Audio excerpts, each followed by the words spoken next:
Welcome to Story Haven. Please relax. Remember to like, subscribe, and enjoy. The Valley of the Giants by Peter B. Kyne. Chapter 1. In the summer of 1850, a topsail schooner slipped into the cove under Trinidad Head and dropped anchor at the edge of the kelp fields. 15 minutes later her small boat deposited on the beach a man armed with long squirrel rifle and an axe, and carrying food and clothing in a brown canvas pack. From the beach he watched the boat return and saw the schooner weigh anchor and stand out to sea before the northwest trades. When she had disappeared from his ken, he swung his pack to his broad and powerful back and strode resolutely into the timber at the mouth of a little river. The man was John Cardigan. In that lonely, hostile land he was the first pioneer. This is the tale of Cardigan and Cardigan's son, for in his chosen land the pioneer leader in the gigantic task of hewing a path for civilization was to know the bliss of woman's love and of parenthood, and the sorrow that comes of the loss of a perfect mate. He was to know the tremendous joy of accomplishment and worldly success after infinite labor, and in the sunset of life he was to know the dull despair of failure and ruin. Because of these things there is a tale to be told, the tale of Cardigan's son, who, when his sire fell in the fray, took up the fight to save his heritage. A tale of life with its love and hate, its battle, victory, defeat, labor, joy, and sorrow, a tale of that unconquerable spirit of youth which spurred Bryce Cardigan to lead a forlorn hope for the sake not of wealth but of an ideal. Hark, then, to this tale of Cardigan's redwoods.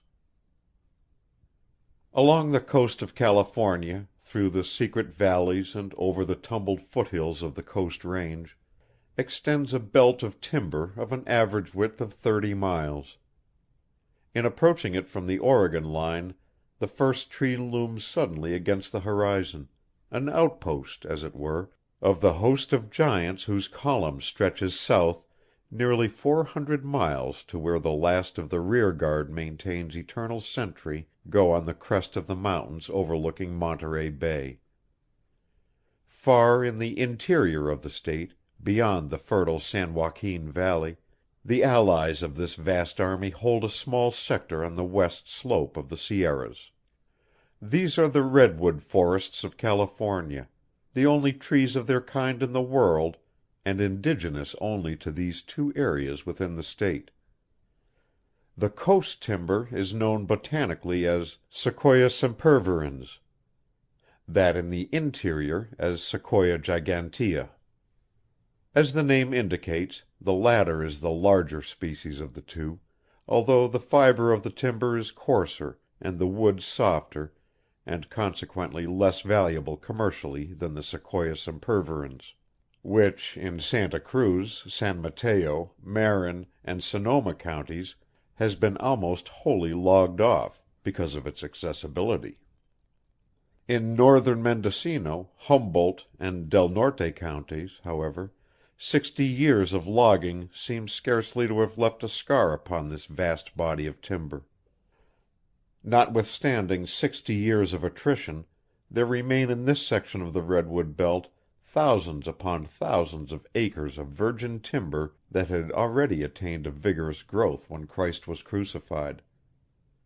In their vast, somber recesses, with the sunlight filtering through their branches 250 feet above, one hears no sound save the tremendous diapason of the silence of the ages.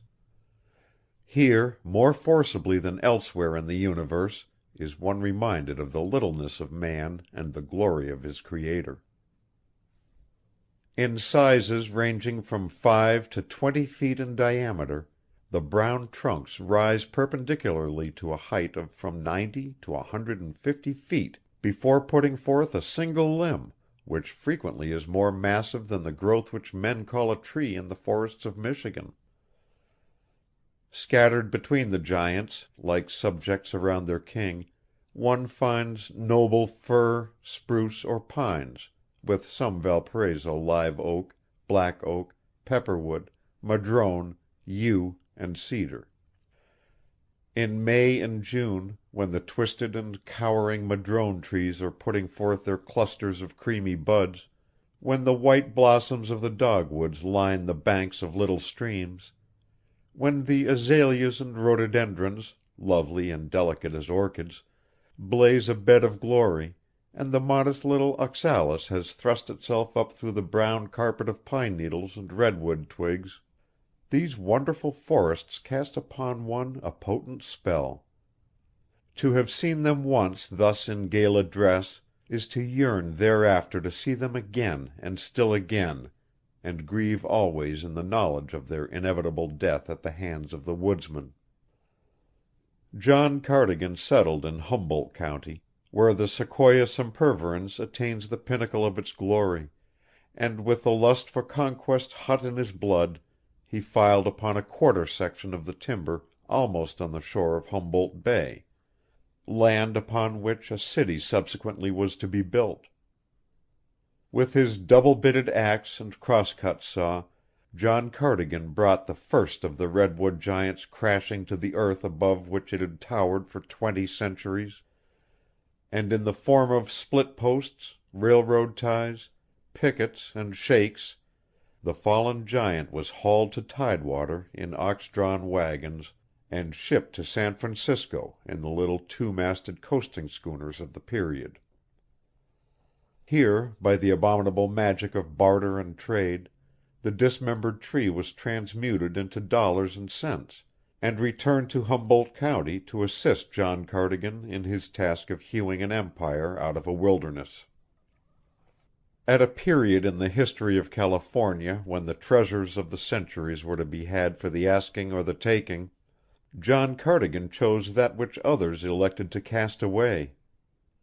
For him the fertile wheat and fruit lands of California's smiling valleys, the dull placer gold in her foothill streams, and the free grass, knee-deep, on her cattle and sheep ranges, held no lure. For he had been first among the Humboldt redwoods, and had come under the spell of the vastness and antiquity, the majesty and promise of these epics of a planet.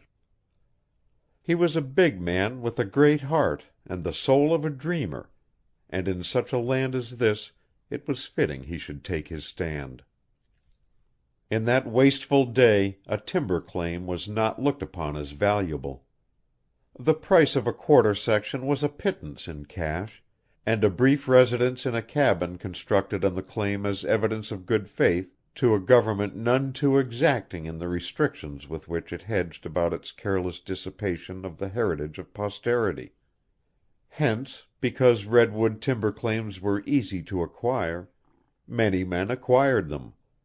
But when the lure of greener pastures gripped these men, and the necessity for ready money oppressed, they were wont to sell their holdings for a few $100s. Gradually it became the fashion in Humboldt to unload redwood timber claims on thrifty, far-seeing, visionary John Cardigan, who appeared to be always in the market for any claim worth while. Cardigan was a shrewd judge of stumpage. With the calm certitude of a prophet he looked over township after township and cunningly checkerboarded it with his holdings.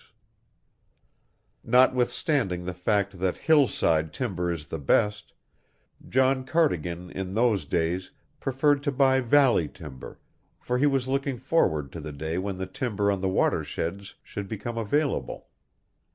He knew that when such timber should be cut it would have to be hauled out through the valleys, where his untouched holdings formed an impenetrable barrier to the exit. Before long the owners of timber on the watersheds would come to realize this, and sell to John Cardigan at a reasonable price. Time passed. John Cardigan no longer swung an axe or dragged a crosscut saw through a fallen redwood. He was an employer of labor now, well known in San Francisco as a manufacturer of split redwood products, the purchasers sending their own schooners for the cargo. And presently John Cardigan mortgaged all of his timber holdings with the San Francisco bank, made a heap of his winnings, and like a true adventurer staked his all on a new venture, the first sawmill in Humboldt County. The timbers for it were hewed out by hand, the boards and planking were whipsawed. It was a tiny mill, judged by present-day standards, for in a 14-hour working day John Cardigan and his men could not cut more than 20,000 feet of lumber. Nevertheless, when Cardigan looked at his mill, his great heart would swell with pride. Built on tidewater and at the mouth of a large slough in the waters of which he stored the logs, his woods crew cut and peeled for the bull whackers to haul with ox teams down a mile-long skid road. Vessels could come to Cardigan's mill dock to load and lie safely in 20 feet of water at low tide. Also, this dock was sufficiently far up the bay to be sheltered from the heavy seas that rolled in from Humboldt Bar, while the level land that stretched inland to the timberline constituted the only logical town site on the bay. "Here," said John Cardigan to himself exultingly when a long-drawn wail told him his circular saw was biting into the first redwood log to be milled since the world began, "I shall build a city and call it Sequoia. By tomorrow I shall have cut sufficient timber to make a start. First I shall build for my employees better homes than the rude shacks and tent houses they now occupy. Then I shall build myself a fine residence with 6 rooms, and the room that faces on the bay shall be the parlor. When I can afford it, I shall build a larger mill, employ more men, and build more houses. I shall encourage tradesmen to set up in business in Sequoia, and to my city I shall present a church and a schoolhouse. We shall have a volunteer fire department, and if God is good, I shall, at a later date, get out some long-length fir timber and build a schooner to freight my lumber to market. And she shall have 3 masts instead of 2, and carry 500,000 feet of lumber instead of 200,000. First, however, I must build a steam tugboat to tow my schooner in and out over Humboldt Bar. And after that, well, that is sufficient for the present." End of chapter 1.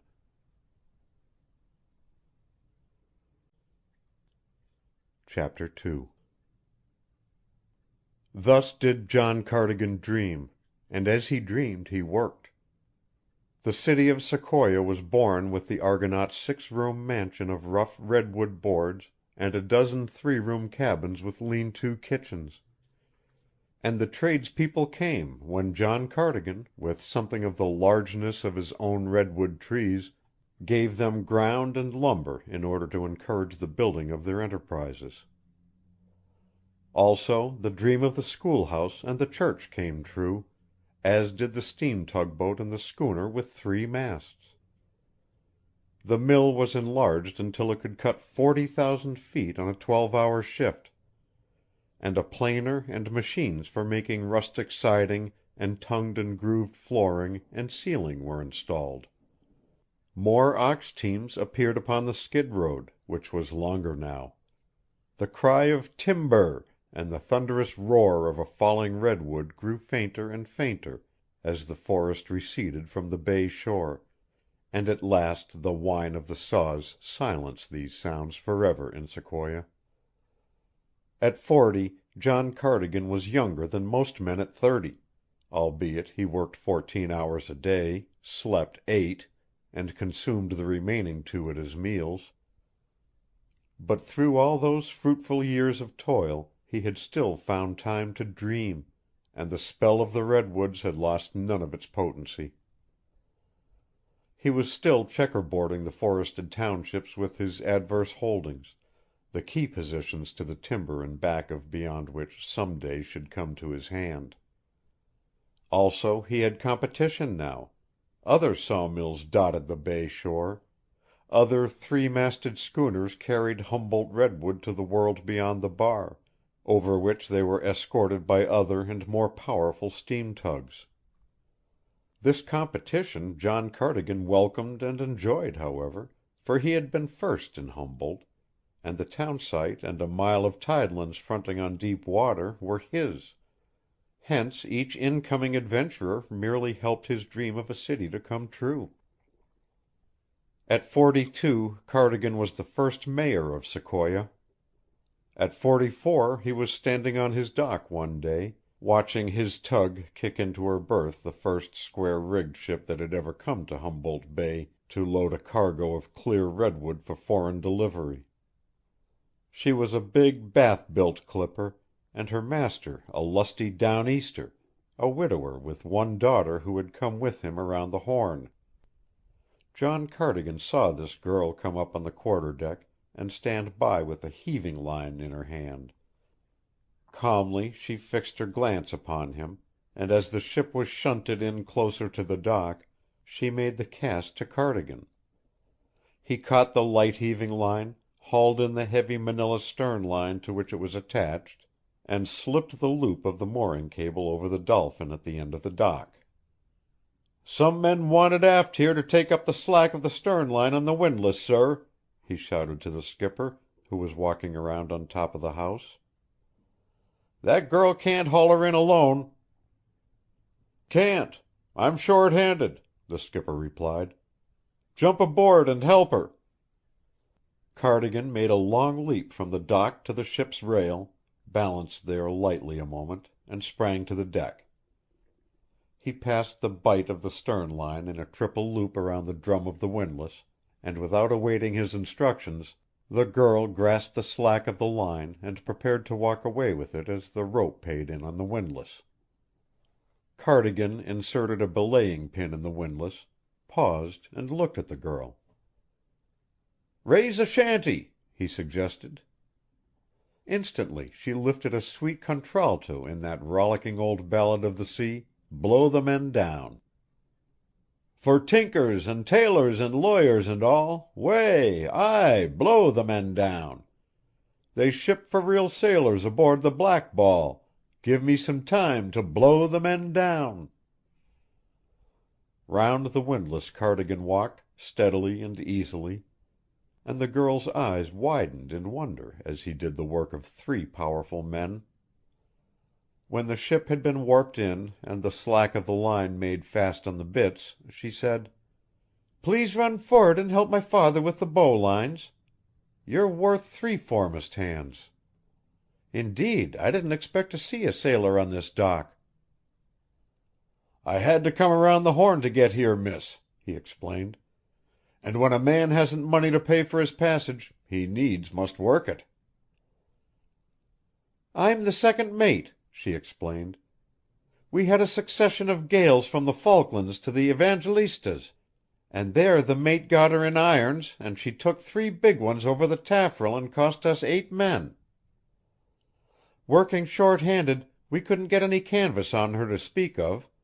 Long voyage, you know, and the rest of the crew got scurvy." "You're a brave girl," he told her. "And you're a first-class A.B.," she replied. "If you're looking for a berth, my father will be glad to ship you." "Sorry, but I can't go," he called as he turned toward the companion ladder. "I'm Cardigan, and I own this sawmill and must stay here and look after it." There was a light, exultant feeling in his middle-aged heart as he scampered along the deck. The girl had wonderful dark auburn hair and brown eyes, with a milk-white skin that sun and wind had sought in vain to blemish. And for all her girlhood she was a woman, bred from a race, his own people, to whom danger and despair merely furnished a tonic for their courage. What a mate for a man! And she had looked at him pridefully. They were married before the ship was loaded, and on a knoll of the logged-over lands back of the town and commanding a view of the bay, with the dark forested hills in back, and the little second-growth redwoods flourishing in the front yard, he built her the finest home in Sequoia. He had reserved this building site in a vague hope that some day he might utilize it for this very purpose, and here he spent with her 3 wonderfully happy years.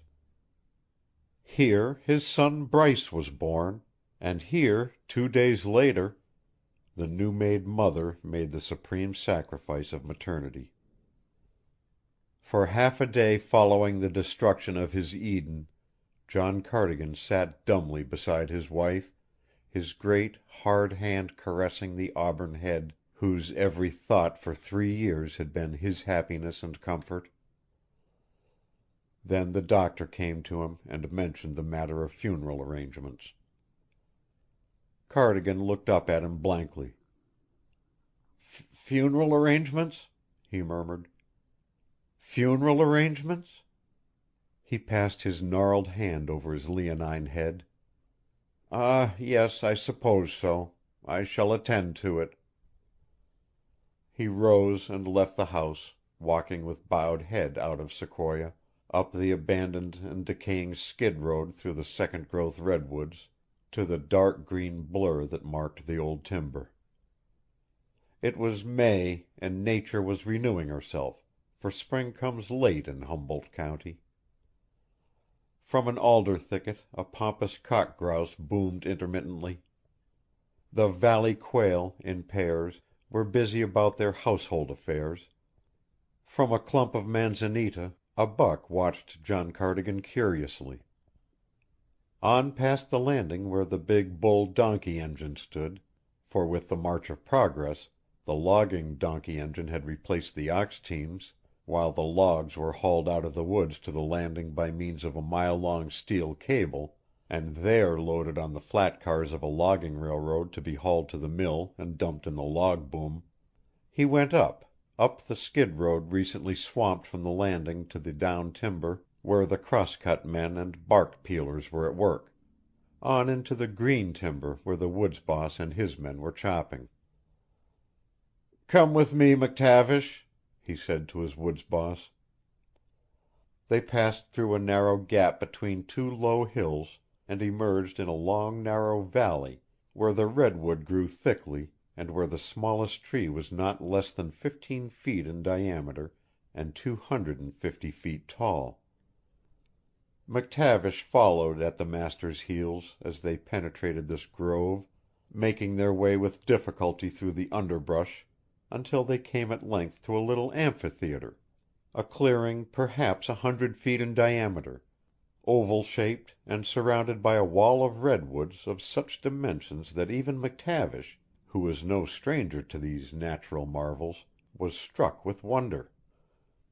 The ground in this little amphitheater was covered to a depth of a foot with brown, withered little redwood twigs to which the dead leaves still clung, while up through this aromatic covering delicate maidenhair ferns and oxalis had thrust themselves. Between the huge brown boles of the redwoods woodwardia grew riotously, while through the great branches of these sentinels of the ages the sunlight filtered.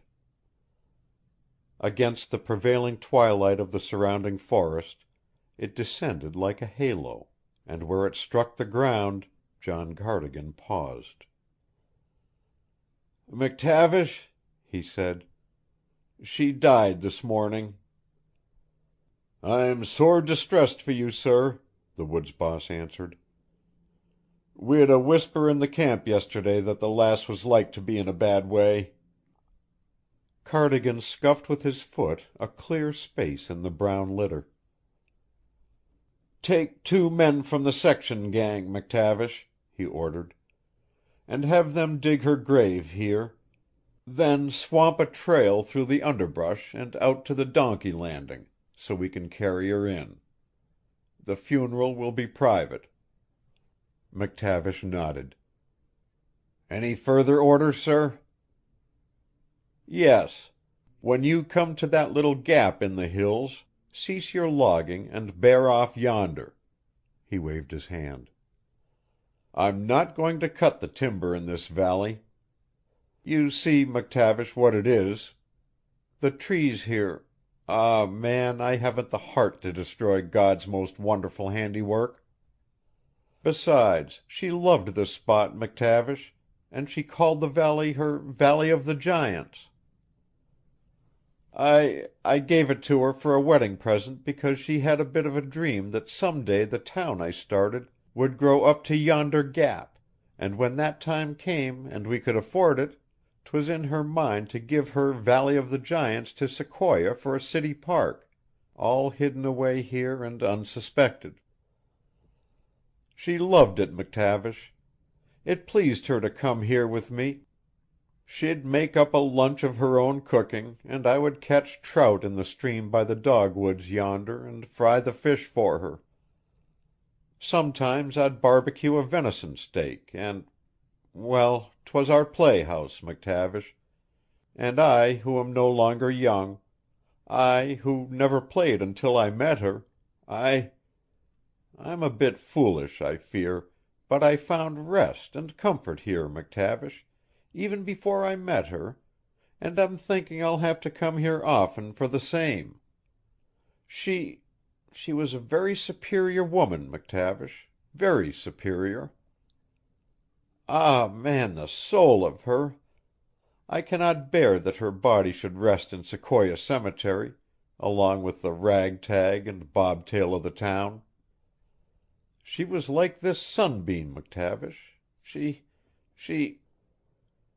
"Aye," murmured McTavish huskily. "I ken. You wouldna gie her a common or a public spot in which to wait for ye.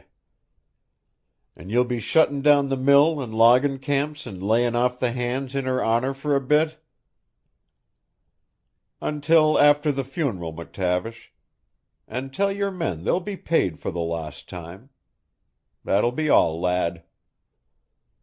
When McTavish was gone, John Cardigan sat down on a small sugar pine windfall, his head held slightly to one side while he listened to that which in the redwoods is not sound, but rather the absence of it. And as he listened, he absorbed a subtle comfort from those huge brown trees, so emblematic of immortality. In the thought he grew closer to his Maker, and presently found that peace which he sought. Love such as theirs could never die. The tears came at last. At sundown he walked home bearing an armful of rhododendrons and dogwood blossoms, which he arranged in the room where she lay. Then he sought the nurse who had attended her. "I'd like to hold my son," he said gently. "May I?" She brought him the baby and placed it in his great arms that trembled so. He sat down and gazed long and earnestly at this flesh of his flesh and blood of his blood. "You'll have her hair and skin and eyes," he murmured. My son, I shall love you so, for now I must love for two. Sorrow I shall keep from you, please God, and happiness and worldly comfort shall I leave you when I go to her." He nuzzled his grizzled cheek against the baby's face. "Just you and my trees," he whispered.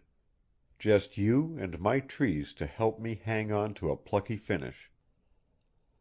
For love and paternity had come to him late in life, and so had his first great sorrow. Wherefore, since he was not accustomed to these heritages of all flesh, he would have to adjust himself to the change.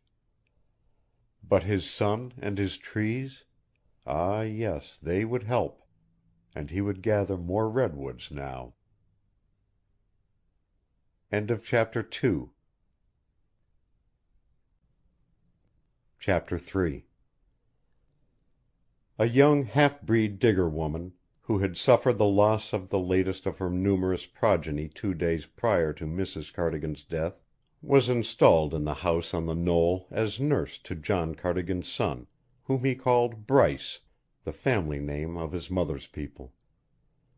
A Mrs. Tully, widow of Cardigan's first engineer in the mill, was engaged as housekeeper and cook, and with his domestic establishment reorganized along these simple lines, John Cardigan turned with added eagerness to his business affairs, hoping between them and his boy to salvage as much as possible from what seemed to him, in the first pangs of his loneliness and desolation, the wreckage of his life. While Bryce was in swaddling clothes, he was known only to those females of Sequoia to whom his half-breed foster mother proudly exhibited him when taking him abroad for an airing in his perambulator. With his advent into rompers, however, and the assumption of his American prerogative of free speech, his father developed the habit of bringing the child down to the mill office, to which he added a playroom that connected with his private office. Hence, prior to his second birthday, Bryce divined that his father was closer to him than motherly Mrs. Tully or the half-breed girl, albeit the housekeeper sang to him the lullabies that mothers know, while the Digger girl, improvising blank verse paeans of praise and prophecy, crooned them to her charge in the unmusical monotone of her tribal tongue. His father, on the contrary, wasted no time in singing, but would toss him to the ceiling, or set him astride his foot, and swing him until he screamed in ecstasy. Moreover, his father took him on wonderful journeys which no other member of the household had even suggested.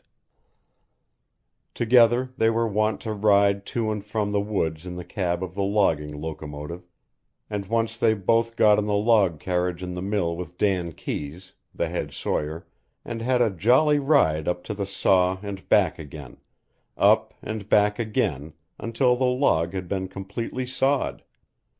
And because he had refrained from crying aloud when the greedy saw bit into the log with a shrill whine, Dan Keyes had given him a nickel to put in his tin bank.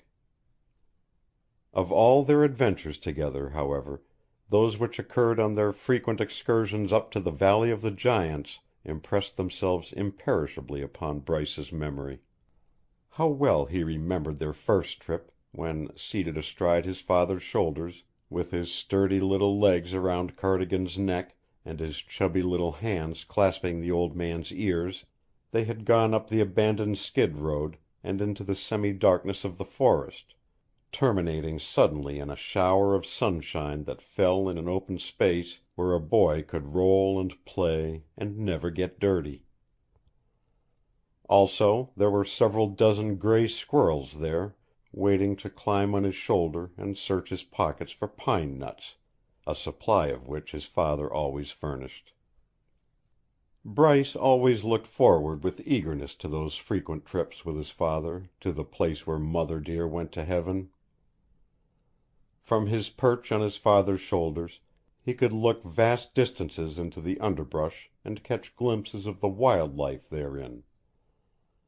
When the last nut had been distributed to the squirrels in the clearing, he would follow a flash of blue that was a jay high up among the evergreen branches, or a flash of red that was a woodpecker hammering a home in the bark of a sugar pine.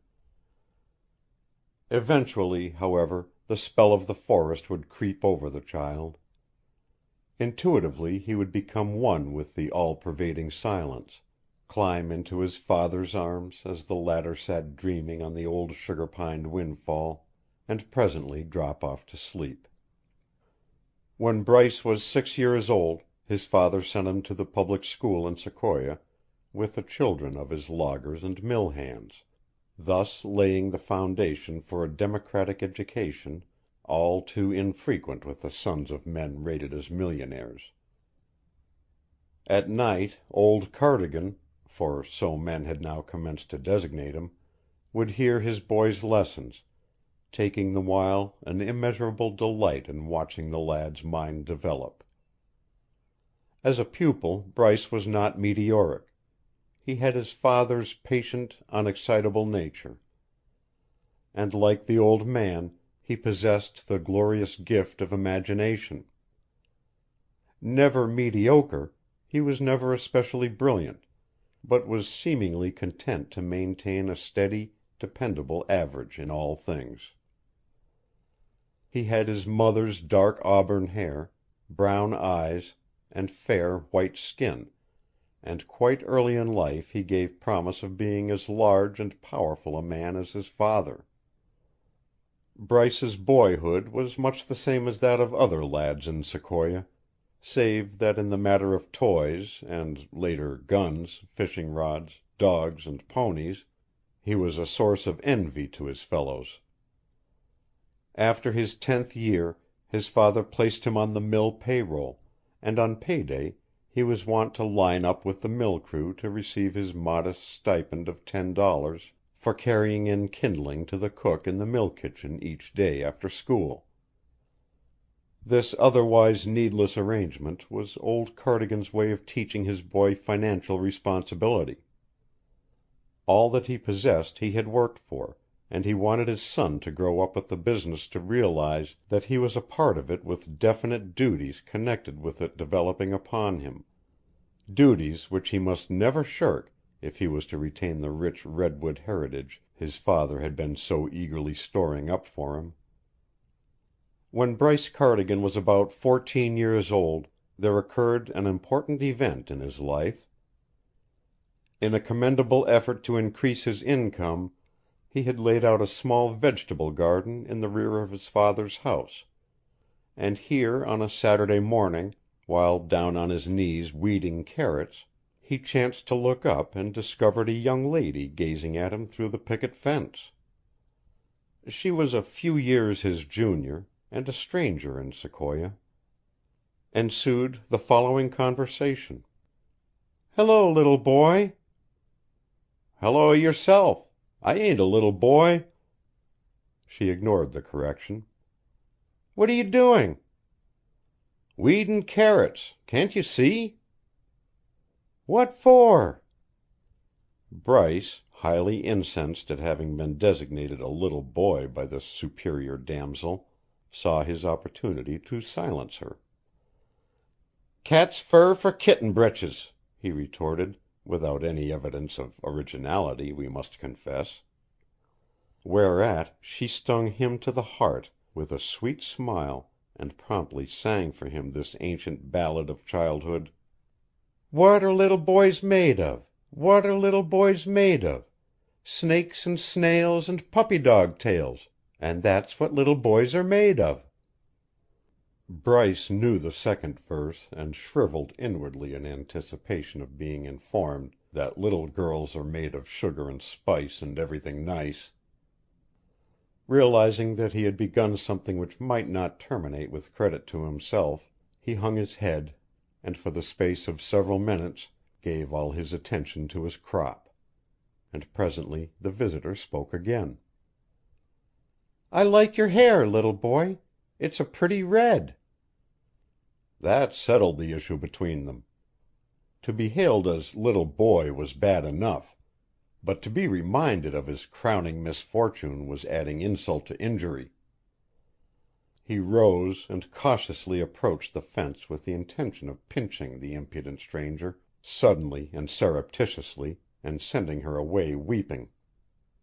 As his hand crept between the palings on its wicked mission, the little miss looked at him in friendly fashion and queried, "What's your name?" Bryce's hand hesitated. "Bryce Cardigan," he answered gruffly. "I'm Shirley Sumner," she ventured. "Let's be friends." "When did you come to live in Sequoia?" he demanded. "I don't live here. I'm just visiting here with my aunt and uncle. We're staying at the hotel, and there's nobody to play with. My uncle's name is Pennington. So's my aunt's. He's out here buying timber, and we live in Michigan. Do you know the capital of Michigan?" "Of course I do," he answered. "The capital of Michigan is Chicago." "Oh, you big stupid. It isn't. It's Detroit." "'Tain't neither. It's Chicago." "I live there, so I guess I ought to know. So there." Bryce was vanquished, and an acute sense of his imperfections in matters geographical inclined him to end the argument. "Well, maybe you're right," he admitted grudgingly. "Anyhow, what difference does it make?" She did not answer. Evidently she was desirous of avoiding an argument if possible. Her gaze wandered past Bryce to where his Indian pony stood, with her head out the window of her box stall contemplating her master. "Oh, what a dear little horse!" Shirley Sumner exclaimed. "Whose is he?" "'Tain't a he, it's a she. And she belongs to me." "Do you ride her?" "Not very often now. I'm getting too heavy for her, so Dad's bought me a horse that weighs 900 pounds. Midget only weighs 500. He considered her a moment while she gazed in awe upon this man with two horses. "Can you ride a pony?" he asked, for no reason that he was aware of. She sighed, shaking her head resignedly. "We haven't any room to keep a pony at our house in Detroit," she explained, and added hopefully, "but I'd love to ride on Midget. I suppose I could learn to ride if somebody taught me how." He looked at her again. At that period of his existence he was inclined to regard girls as a necessary evil. For some immutable reason they existed, and perforce must be borne with, and it was his hope that he would get through life and see as little as possible of the exasperating sex. Nevertheless, as Bryce surveyed this winsome miss through the palings, he was sensible of a sneaking desire to find favor in her eyes, also equally sensible of the fact that the path to that desirable end lay between himself and Midget. He swelled with the importance of one who knows he controls a delicate situation. "Well, I suppose if you want a ride I'll have to give it to you," he grumbled. "Although I'm mighty busy this morning." "Oh, I think you're so nice," she declared. A thrill shot through him that was akin to pain. With difficulty did he restrain an impulse to dash wildly into the stable and saddle Midget in furious haste. Instead, he walked to the barn slowly and with extreme dignity. When he reappeared, he was leading Midget, a little Silver Point runt of a Klamath Indian pony, and Moses, a sturdy pinto cayuse from the cattle ranges over in Trinity County. "I'll have to ride with you," he announced. "Can't let a tenderfoot like you go out alone on Midget." All aflutter with delightful anticipation, the young lady climbed up on the gate and scrambled into the saddle when Bryce swung the pony broadside to the gate. Then he adjusted the stirrups to fit her, passed a hair rope from Midget's little hackamore to the pommel of Moses' saddle, mounted the pinto, and proceeded with his first adventure as a riding master. 2 hours of his valuable time did he give that morning before the call of duty brought him back to the house and his neglected crop of carrots. When he suggested tactfully, however, that it was now necessary that his guest and Midget separate, a difficulty arose. Shirley Sumner refused point blank to leave the premises. She liked Bryce for his hair, and because he had been so kind to her. She was a stranger in Sequoia, and now that she had found an agreeable companion, it was far from her intention to desert him. So Miss Sumner stayed and helped Bryce weed his carrots, and since as a voluntary laborer she was at least worth her board, at noon Bryce brought her in to Mrs. Tully with a request for luncheon. When he went to the mill to carry in the kindling for the cook, the young lady returned rather sorrowfully to the Hotel Sequoia, with a fervent promise to see him the next day. She did, and Bryce took her for a long ride up into the Valley of the Giants, and showed her his mother's grave. The gray squirrels were there, and Bryce gave Shirley a bag of pine nuts to feed them. Then they put some flowers on the grave, and when they returned to town and Bryce was unsaddling the ponies, Shirley drew Midget's nose down to her and kissed it. Then she commenced to weep rather violently. "What are you crying about?" Bryce demanded. Girls were so hard to understand. "I'm going home tomorrow," she howled. He was stricken with dismay and bade her desist from her vain repinings. But her heart was broken, and somehow Bryce appeared to act automatically he had his arm around her. "Don't cry, Shirley," he pleaded. "It breaks my heart to see you cry. Do you want Midget? I'll give her to you."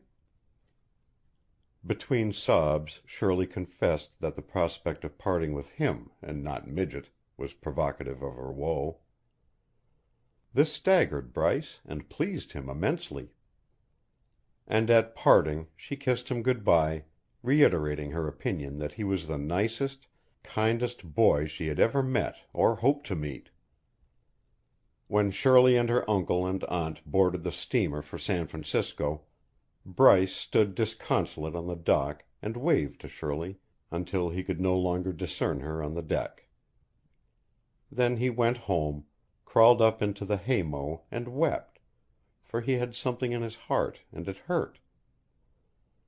He thought of his elfin companion very frequently for a week, and he lost his appetite, very much to Mrs. Tully's concern. Then the steelhead trout began to run in Eel River, and the sweetest event that can occur in any boy's existence, the sudden awakening to the wonder and beauty of life so poignantly realized in his first love affair, was lost sight of by Bryce. In a month he had forgotten the incident. In 6 months he had forgotten Shirley Sumner. End of chapter 3. Chapter 4. The succeeding years of Bryce Cardigan's life, until he completed his high school studies and went east to Princeton, were those of the ordinary youth in a small and somewhat primitive country town. He made frequent trips to San Francisco with his father, taking passage on the steamer that made bi-weekly trips between Sequoia and the metropolis, as the Sequoia Sentinel always referred to San Francisco. He was an expert fisherman, and the best shot with rifle or shotgun in the county. He delighted in sports, and, greatly to the secret delight of his father, showed a profound interest in the latter's business. Throughout the happy years of Bryce's boyhood, his father continued to enlarge and improve his sawmill, to build more schooners, and to acquire more redwood timber. Lands, the purchase of which by Cardigan a decade before had caused his neighbors to impugn his judgment, now developed strategical importance. As a result, those lands necessary to consolidate his own holdings came to him at his own price, while his adverse holdings that blocked the logging operations of his competitors went from him, also at his own price. In fact, all well-laid plans matured satisfactorily, with the exception of one, and since it has a very definite bearing on the story, the necessity for explaining it is paramount. Contiguous to Cardigan's logging operations to the east and north of Sequoia, and comparatively close in, lay a block of 2,000 acres of splendid timber, the natural, feasible, and inexpensive outlet for which, when it should be logged, was the Valley of the Giants.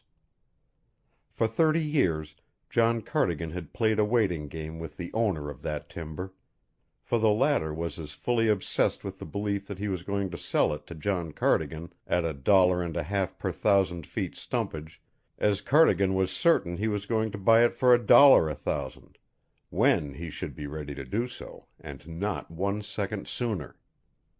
He calculated, as did the owner of the timber, that the time to do business would be a year or two before the last of Cardigan's timber in that section should be gone.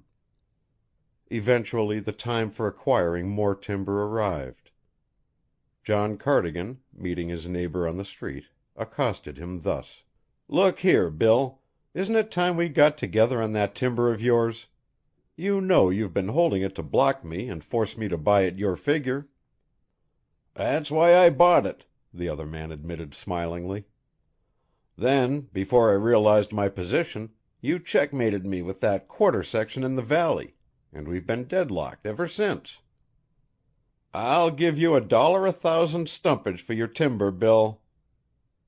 "I want $1.50. $1 is my absolute limit." "Then I'll keep my timber." "And I'll keep my money. When I finish logging in my present holdings, I'm going to pull out of that country and log 20 miles south of Sequoia. I have 10,000 acres in the San Hedrin watershed. Remember, Bill, the man who buys your timber will have to log it through my land, and I'm not going to log that quarter section in the valley. Hence, there will be no outlet for your timber and back." "Not going to log it? Why, what are you going to do with it?" "I'm just going to let it stay there until I die. When my will is filed for probate, your curiosity will be satisfied, but not until then." The other laughed. "John," he declared, "you just haven't got the courage to pull out when your timber adjoining mine is gone, and move 20 miles south to the San Hedrin watershed. That'll be too expensive a move, and you'll only be biting off your nose to spite your face. Come through with $1.50, John." "I never bluff, Bill. Remember, if I pull out for the San Hedrin, I'll not abandon my logging camps there to come back and log your timber. One expensive move is enough for me. Better take $1, Bill. It's a good fair price, as the market on redwood timber is now, and you'll be making an even 100% on your investment. Remember, Bill, if I don't buy your timber, you'll never log it yourself, and neither will anybody else. You'll be stuck with it for the next 40 years, and taxes aren't getting any lower. Besides, there's a good deal of pine and fir in there, and you know what a forest fire will do to that." "I'll hang on a little longer, I think." "I think so, too," John Cardigan replied. And that night, as was his wont, even though he realized that it was not possible for Bryce to gain a profound understanding of the business problems to which he was heir, John Cardigan discussed the Squaw Creek timber with his son, relating to him the details of his conversation with the owner. "I suppose he thinks you're bluffing," Bryce commented. "I'm not, Bryce.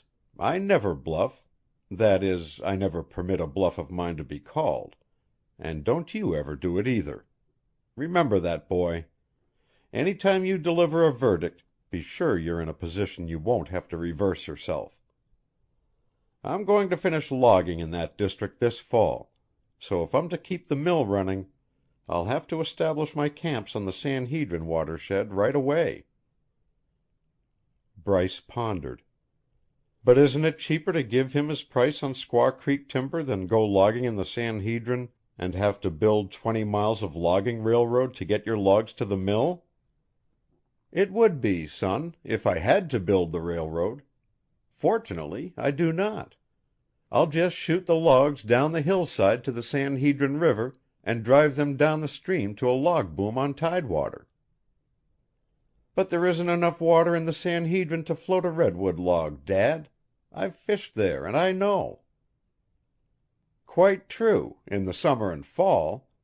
But when the winter freshets come on and the snow begins to melt in the spring up in the Yola Bolas, where the San Hedrin has its source, we'll have plenty of water for driving the river. Once we get the logs down to tidewater, we'll raft them and tow them up to the mill. So, you see, Bryce, we won't be bothered with the expense of maintaining a logging railroad, as at present." Bryce looked at his father admiringly. "I guess Dan Keyes is right, Dad," he said. "Dan says you're crazy, like a fox. Now I know why you've been picking up claims in the San Hedrin watershed." "No, you don't, Bryce. I've never told you, but I'll tell you now the real reason. Humboldt County has no rail connection with the outside world, so we are forced to ship our lumber by water. But some day a railroad will be built in from the south, from San Francisco, and when it comes, the only route for it to travel is through our timber in the San Hedrin Valley. I've accumulated that 10,000 acres for you, my son, for the railroad will never be built in my day. It may come in yours, but I have grown weary waiting for it, and now that my hand is forced, I'm going to start logging there. It doesn't matter, son. You will still be logging there 50 years from now. And when the railroad people come to you for a right of way, my boy, give it to them. Don't charge them a cent. It has always been my policy to encourage the development of this county, and I want you to be a forward-looking, public-spirited citizen. That's why I'm sending you east to college. You've been born and raised in this town, and you must see more of the world. You mustn't be narrow or provincial, because I'm saving up for you, my son, a great many responsibilities, and I want to educate you to meet them bravely and sensibly." He paused, regarding the boy gravely and tenderly. "Bryce, lad," he said presently, "do you ever wonder why I work so hard and barely manage to spare the time to go camping with you in vacation time?" "Why don't you take it easy, Dad? You do work awfully hard, and I have wondered about it." "I have to work hard, my son, because I started something a long time ago, when work was fun. And now I can't let go. I employ too many people who are dependent on me for their bread and butter. When they plan a marriage or the building of a home or the purchase of a cottage organ, they have to figure me in on the proposition. I didn't have a name for the part I played in these people's lives until the other night when I was helping you with your algebra. I'm the unknown quantity." "Oh, no," Bryce protested. "You're the known quantity." Cardigan smiled. "Well, maybe I am," he admitted. "I've always tried to be. And if I have succeeded, then you're the unknown quantity, Bryce, because some day you'll have to take my place. They will have to depend upon you when I am gone. Listen to me, son.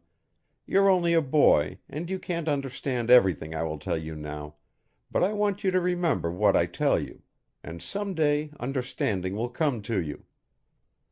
You mustn't fail the people who work for you, who are dependent upon your strength and brains and enterprises to furnish them with an opportunity for life, liberty, and the pursuit of happiness. When you are the boss of Cardigan's mill, you must keep the wheels turning. You must never shut down the mill or the logging camps, in dull times, just to avoid a loss you can stand better than your employees." His hard, trembling old hand closed over the boy's. "I want you to be a brave and honorable man," he concluded. True to his word, when John Cardigan finished his logging in his old original holdings adjacent to Sequoia, and Bill Henderson's Squaw Creek timber, he quietly moved south with his Squaw Creek woods gang and joined the crew already getting out logs in the San Hedrin watershed. Not until then did Bill Henderson realize that John Cardigan had called his bluff, whereat he cursed himself for a fool and a poor judge of human nature. He had tried a hold-up game and had failed. $1 1,000 feet stumpage was a fair price. For years he had needed the money, and now, when it was too late, he realized his error. Luck was with Henderson, however, for shortly thereafter there came again to Sequoia one Colonel Seth Pennington, a millionaire white pine operator from Michigan. The Colonel's Michigan lands had been logged off, and since he had had one taste of cheap timber, having seen 50-cent stumpage go to $5, the Colonel, like Oliver Twist, desired some more of the same. On his previous visit to Sequoia, he had seen his chance awaiting him in the gradually decreasing market for redwood lumber, and the corresponding increase of melancholia in the redwood operators. Hence he had returned to Michigan, closed out his business interests there, and returned to Sequoia on the alert for an investment in redwood timber. From a chair warmer on the porch of the Hotel Sequoia, the Colonel had heard the tale of how stiff-necked old John Cardigan had called the bluff of equally stiff-necked old Bill Henderson. So, for the next few weeks, the Colonel, under pretense of going hunting or fishing on Squaw Creek, managed to make a fairly accurate cursory cruise of the Henderson timber, following which he purchased it from the delighted Bill for $1.25 per 1,000 feet stumpage, and paid for it with a certified check. With his check in his hand, Henderson queried, "Colonel, how do you propose logging that timber?" The Colonel smiled. "Oh, I don't intend to log it. When I log timber, it has to be more accessible. I'm just going to hold on and outgame your former prospect, John Cardigan. He needs that timber. He has to have it. And one of these days he'll pay me $2 for it." Bill Henderson raised an admonitory finger and shook it under the Colonel's nose. "Hear me, stranger," he warned. "When you know John Cardigan as well as I do, you'll change your tune. He doesn't bluff." "He doesn't?" the Colonel laughed derisively. "Why, that move of his over to the San Hedrin was the most monumental bluff ever pulled off in this country." "All right, sir. You wait and see." "I've seen already. I know." "How do you know?" "Well, for one thing, Henderson, I noticed Cardigan has carefully housed his rolling stock, and he hasn't scrapped his 5 miles of logging railroad and 3 miles of spurs." Old Bill Henderson chewed his quid of tobacco reflectively and spat at a crack in the sidewalk. "No," he replied, "I'll admit he ain't started scrapping it yet, but I happen to know he's sold the rollin' stock and rails to the Freshwater Lumber Company. So I reckon they'll be scrapping that railroad for him before long." The Colonel was visibly moved. "If your information is authentic," he said slowly, "I suppose I'll have to build a mill on tidewater and log the timber." "'Twon't pay you to do that at the present price of redwood lumber." "I'm in no hurry. I can wait for better times." "Well, when better times arrive, you'll find that John Cardigan owns the only waterfront property on this side of the bay where the water's deep enough to let a ship lie at low tide and load in safety. There is deep water across the bay, and plenty of waterfront property for sale. I'll find a mill site there and tow my logs across." "But you've got to dump 'em in the water on this side. Everything north of Cardigan's mill is tide flat. He owns all the deep water frontage for a mile south of Sequoia, and after that come more tide flats. If you dump your logs on these tide flats, they'll bog down in the mud, and there isn't water enough at high tide to float 'em off, or let a tug go in and snake 'em off." "You're a discouraging sort of person," the Colonel declared irritably. "I suppose you'll tell me now that I can't log my timber without permission from Cardigan." Old Bill spat at another crack. His faded blue eyes twinkled mischievously. "No, that's where you've got the bulge on John, Colonel. You can build a logging railroad from the southern fringe of your timber north and up a 10% grade, on the far side of the Squaw Creek watershed, then west 3 miles around a spur of low hills, and then south 11 miles through the level country along the bay shore. If you want to reduce your Squaw Creek grade to, say, 2%, figure on 10 additional miles of railroad and a couple extra locomotives. You understand, of course, Colonel, that no locomotive can haul a long trainload of redwood logs up a long, crooked 2% grade.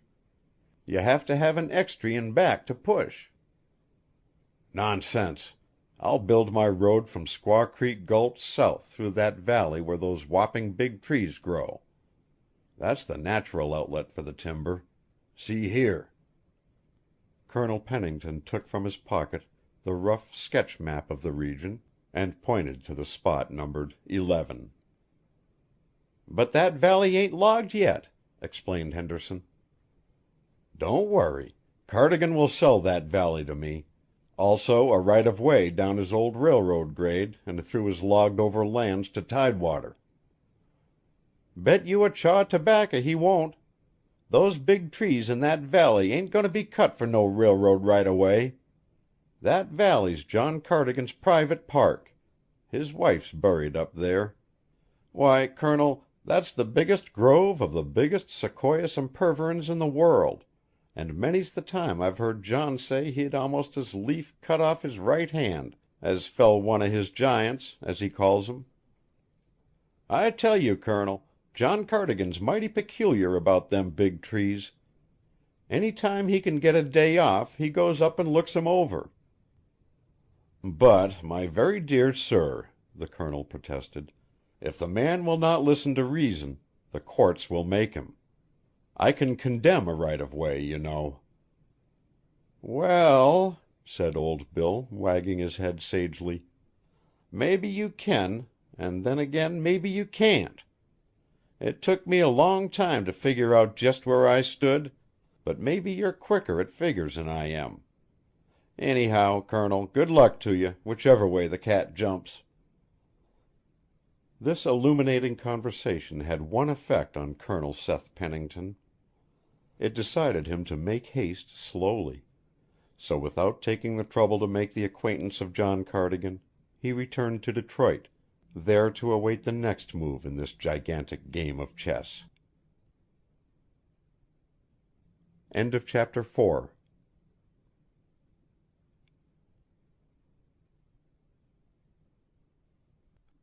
Chapter 5. No man is infallible, and in planning his logging operations in the San Hedrin watershed, John Cardigan presently made the discovery that he had erred in judgment. That season, from May to November, his woods crew put 30 million feet of logs into the San Hedrin River, while the mills sawed on a reserve supply of logs taken from the last of the old choppings adjacent to Squaw Creek. That year, however, the rainfall in the San Hedrin country was 50% less than normal, and by the 1st of May of the following year, Cardigan's woods crew had succeeded in driving slightly less than half of the cut of the preceding year to the boom on Tidewater at the mouth of the river. "Unless the Lord'll give us a lot more water in the river," the woods boss McTavish complained, "I dinna see how I'm to keep the mill running." He was taking John Cardigan up the river bank and explaining the situation. "The heavy butt logs has sunk to the bottom," he continued. "With a normal head of water the lads'll move 'em, but with the wee drappie we have the noo—" He threw up his ham-like hands despairingly. 3 days later a cloudburst filled the river to the brim. It came at night and swept the river clean of Cardigan's clear logs. An army of juggernauts, they swept down on the boiling torrent to Tidewater, reaching the bay shortly after the tide had commenced to ebb. Now a chain is only as strong as its weakest link, and a log boom is a chaplet of small logs, linked end to end by means of short chains. Hence, when the vanguard of logs on the lip of that flood reached the log boom, the impetus of the charge was too great to be resisted. Straight through the weakest link in this boom the huge saw logs crashed and out over into Humboldt Bay to the broad Pacific. With the ebb tide some of them came back, while others, caught in cross currents, bobbed about the bay all night and finally beached at widely scattered points. Out of the 15 million feet of logs, less than 3 million feet were salvaged, and this task in itself was an expensive operation. John Cardigan received the news calmly. "Thank God we don't have a cloudburst more than once in 10 years," he remarked to his manager. "However, that is often enough, considering the high cost of this one. Those logs were worth $8 a thousand feet, board measure, in the mill pond, and I suppose we've lost $100,000 worth." He turned from the manager and walked away through the drying yard, up the main street of Sequoia, and on into the second growth timber at the edge of the town. Presently he emerged on the old, decaying skid road and continued on through his logged-over lands, across the little divide and down into the quarter section of green timber he had told McTavish not to cut. Once in the Valley of the Giants, he followed a well-worn footpath to the little amphitheater, and where the sunlight filtered through like a halo and fell on a plain little white marble monument, he paused and sat down on the now almost decayed sugar pine windfall. "I've come for a little comfort, sweetheart," he murmured to her who slept beneath a stone. Then he leaned back against a redwood tree, removed his hat, and closed his eyes, holding his great gray head the while a little to one side in a listening attitude. Long he sat there, a great time-bitten devotee at the shrine of his comfort, and presently the harried look left his strong, kind face and was replaced by a little prescient smile, the sort of smile worn by one who through bitter years has sought something very, very precious and has at length discovered it.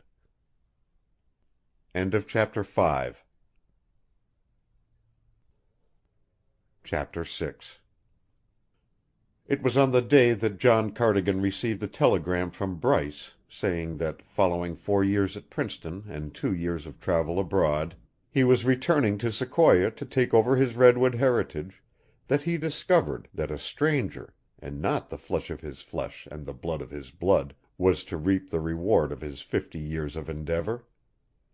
Small wonder, then, that he laid his leonine head upon his desk and wept, silently, as the aged and helpless weep. For a long time he sat there lethargic with misery. Eventually he roused himself, reached for the desk telephone, and pressed a button on the office exchange station. His manager, one Thomas Sinclair, answered. "Thomas," he said calmly, "you know, of course, that Bryce is coming home. Tell George to take the big car and go over to Red Bluff for him." "I'll attend to it, Mr. Cardigan. Anything else?" "Yes, but I'll wait until Bryce gets home." George Sea Otter, son of Bryce Cardigan's old half-breed nurse, was a person in whose nature struggled the white man's predilection for advertisement and civic pride and the red man's instinct for adornment. For 3 years he had been old man Cardigan's chauffeur and man of all work about the latter's old-fashioned home, and in the former capacity he drove John Cardigan's single evidence of extravagance, a Napier car, which was very justly regarded by George Sea Otter as the king of automobiles, since it was the only imported car in the county. Upon receipt of orders, therefore, from Sinclair to drive the Napier over to Red Bluff and meet his future boss and one-time playfellow, George Sea Otter arrayed himself in a pair of new black corduroy trousers, yellow button shoes, a blue woolen shirt with a large scarlet silk handkerchief tied around the neck, a pair of beaded buckskin gloves with fringe dependent from the gauntlet, and a broad white beaver hat with a rattlesnake skin band. Across the windshield of the Napier he fastened an orange-colored pennant bearing in bright green letters the legend, "My City, Sequoia."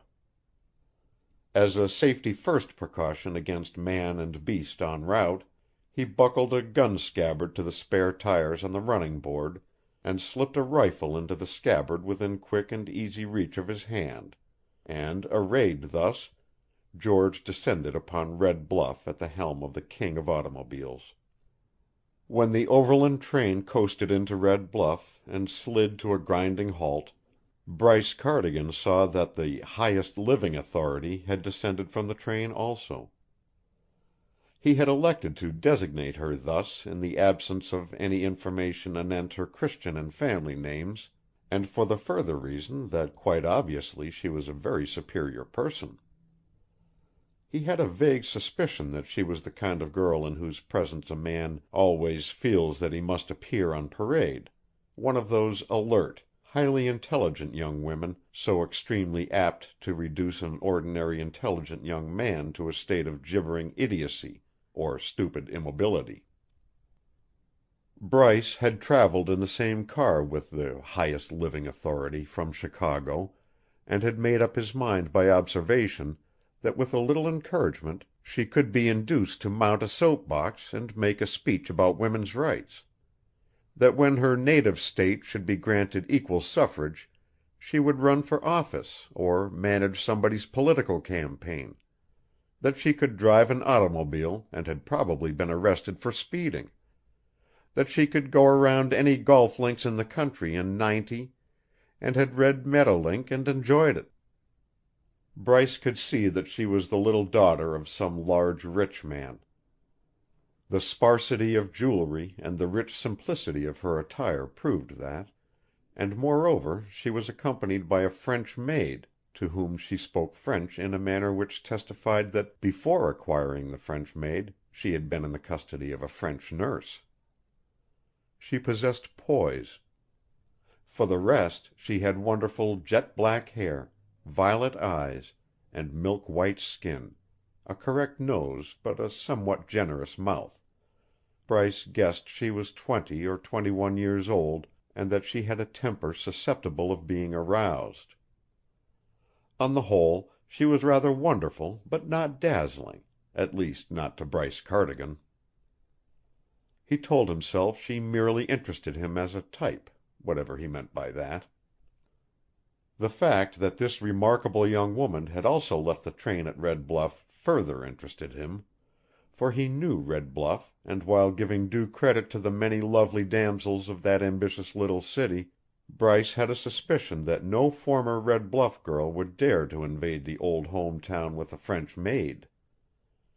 He noted, as further evidence of the correctness of his assumption, that the youthful baggage smasher at the station failed to recognize her, and was evidently dazzled when, followed by the maid struggling with 2 suitcases, she approached him and in pure though alien English (the Italian A predominated) inquired the name and location of the best hotel and the hour and point of departure of the automobile stage for San Hedrin. The youth had answered her first question, and was about to answer the second, when George Sea Otter, in all his barbaric splendor, came pussyfooting around the corner of the station in old man Cardigan's regal touring car. The highest living authority, following the gaze of the baggage smasher, turned and beheld George Sea Otter. Beyond a doubt he was of the westward. She had heard that California stage drivers were picturesque fellows, and in all probability the displacing of the old Concord coach of the movie thriller in favor of the motor stage had not disturbed the idiosyncrasies of the drivers in their choice of raiment. She noted the rifle stock projecting from the scabbard, and a vision of a stage hold-up flashed across her mind. Ah, yes, of course, the express messenger's weapon, no doubt. And further to clinch her instant assumption that here was the Sequoia motor stage, there was the pennant adorning the windshield. Dismissing the baggage smasher with a gracious smile, the highest living authority approached George Sea Otter, noting the while further evidence that this car was a public conveyance, for the young man who had been her fellow passenger was heading toward the automobile also. She heard him say, "Hello, George, you radiant red rascal! I'm mighty glad to see you, boy. Shake!" They shook, George Sea Otter's dark eyes and white teeth flashing pleasurably. Bryce tossed his bag into the tonneau, the half-breed opened the front door, and the young master had his foot on the running board and was about to enter the car when a soft voice spoke at his elbow. "Driver, this is the stage for Sequoia, is it not?" George Sea Otter could scarcely credit his auditory nerves. "This car?" he demanded bluntly. "This the Sequoia stage? Take a look, lady. This here's a Napier imported English automobile. It's a private car and belongs to my boss here." "I'm so sorry I slandered your car," she replied demurely. "I observed the pennant on the windshield, and I thought—" Bryce Cardigan turned and lifted his hat. "Quite naturally you thought it was the Sequoia stage," he said to her. He turned a smoldering glance upon George Sea Otter. "George," he declared ominously, but with a sly wink that drew the sting from his words, "if you're anxious to hold down your job the next time a lady speaks to you and asks you a simple question, you answer yes or no and refrain from sarcastic remarks. Don't let your enthusiasm for this car run away with you." He faced the girl again. "Was it your intention to go out to Sequoia on the next trip of the stage?" She nodded. "That means you will have to wait here 3 days until the stage returns from Sequoia," Bryce replied. "I realized, of course, that we would arrive here too late to connect with the stage if it maintained the customary schedule for its departure," she explained. "But it didn't occur to me that the stage driver wouldn't wait until our train arrived. I had an idea his schedule was rather elastic." "Stage drivers have no imagination to speak of," Bryce assured her. To himself he remarked, "She's used to having people wait on her." A shade of annoyance passed over the classic features of the highest living authority. "Oh, dear," she complained. "How fearfully awkward. Now I shall have to take the next train to San Francisco and book passage on the steamer to Sequoia. And Marcel is such a poor sailor. Oh, dear." Bryce had an inspiration and hastened to reveal it. "We are about to start for Sequoia now, although the lateness of our start will compel us to put up tonight at the rest house on the South Fork of Trinity River and continue the journey in the morning. However, this rest house is eminently respectable, and the food and accommodations are extraordinarily good for mountains. So, if an invitation to occupy the tonneau of my car will not be construed as an impertinence, coming as it does from a total stranger, you are at liberty to regard this car as to all intents and purposes the public conveyance which so scandalously declined to wait for you this morning." She looked at him searchingly for a brief instant, then with a peculiarly winning smile and a graceful inclination of her head, she thanked him and accepted his hospitality, thus: "Why, certainly not. You are very kind, and I shall be eternally grateful." "Thank you for that vote of confidence. It makes me feel that I have your permission to introduce myself. My name is Bryce Cardigan, and I live in Sequoia when I'm at home." "Of Cardigan's Redwoods?" she questioned. He nodded. "I've heard of you, I think," she continued. "I am Shirley Sumner." "You do not live in Sequoia?" "No, but I'm going to hereafter. I was there about 10 years ago." He grinned and thrust out a great hand which she surveyed gravely for a minute before inserting hers in it. "I wonder," he said, "if it is to be my duty to give you a ride every time you come to Sequoia? The last time you were there you wheedled me into giving you a ride on my pony, an animal known as Midget. Do you by any chance recall that incident?" She looked up at him wonderingly. "Why, you're the boy with the beautiful auburn hair," she declared. He lifted his hat and revealed his thick thatch in all its glory. "I'm not so sensitive about it now," he explained. "When we first met, reference to my hair was apt to rile me." He shook her little hand with a cordial good nature. "What a pity it wasn't possible for us to renew acquaintance on the train, Miss Sumner." "Better late than never, Mr. Cardigan, considering the predicament in which you found me. What became of Midget?" "Midget, I regret to state, made a little pig of herself one day and died of acute indigestion." She ate half a sack of carrots, and knowing full well that she was eating forbidden fruit, she bolted them, and for her failure to Fletcherize. But speaking of Fletcherizing, did you dine aboard the train?" She nodded. "So did I, Miss Sumner. Hence, I take it that you are quite ready to start." "Quite, Mr. Cardigan." "Then we'll drift. George, suppose you pile Miss Sumner's hand baggage in the tonneau, and then pile in there yourself and keep Marcel company. I'll drive, and you can sit up in front with me, Miss Sumner, snug behind the windshield where you'll not be blown about." "I'm sure this is going to be a far pleasanter journey than the stage could possibly have afforded," she said graciously, as Bryce slipped in beside her and took the wheel. "You are very kind to share the pleasure with me, Miss Sumner." He went through his gears, and the car glided away on its journey. "By the way," he said suddenly as he turned west toward the distant blue mountains of Trinity County, "how did you happen to connect me with Cardigan's redwoods?" "I've heard my uncle, Colonel Seth Pennington, speak of them." "Colonel Seth Pennington means nothing in my young life. I never heard of him before. So I dare say he's a newcomer in our country. I've been away 6 years," he added in explanation.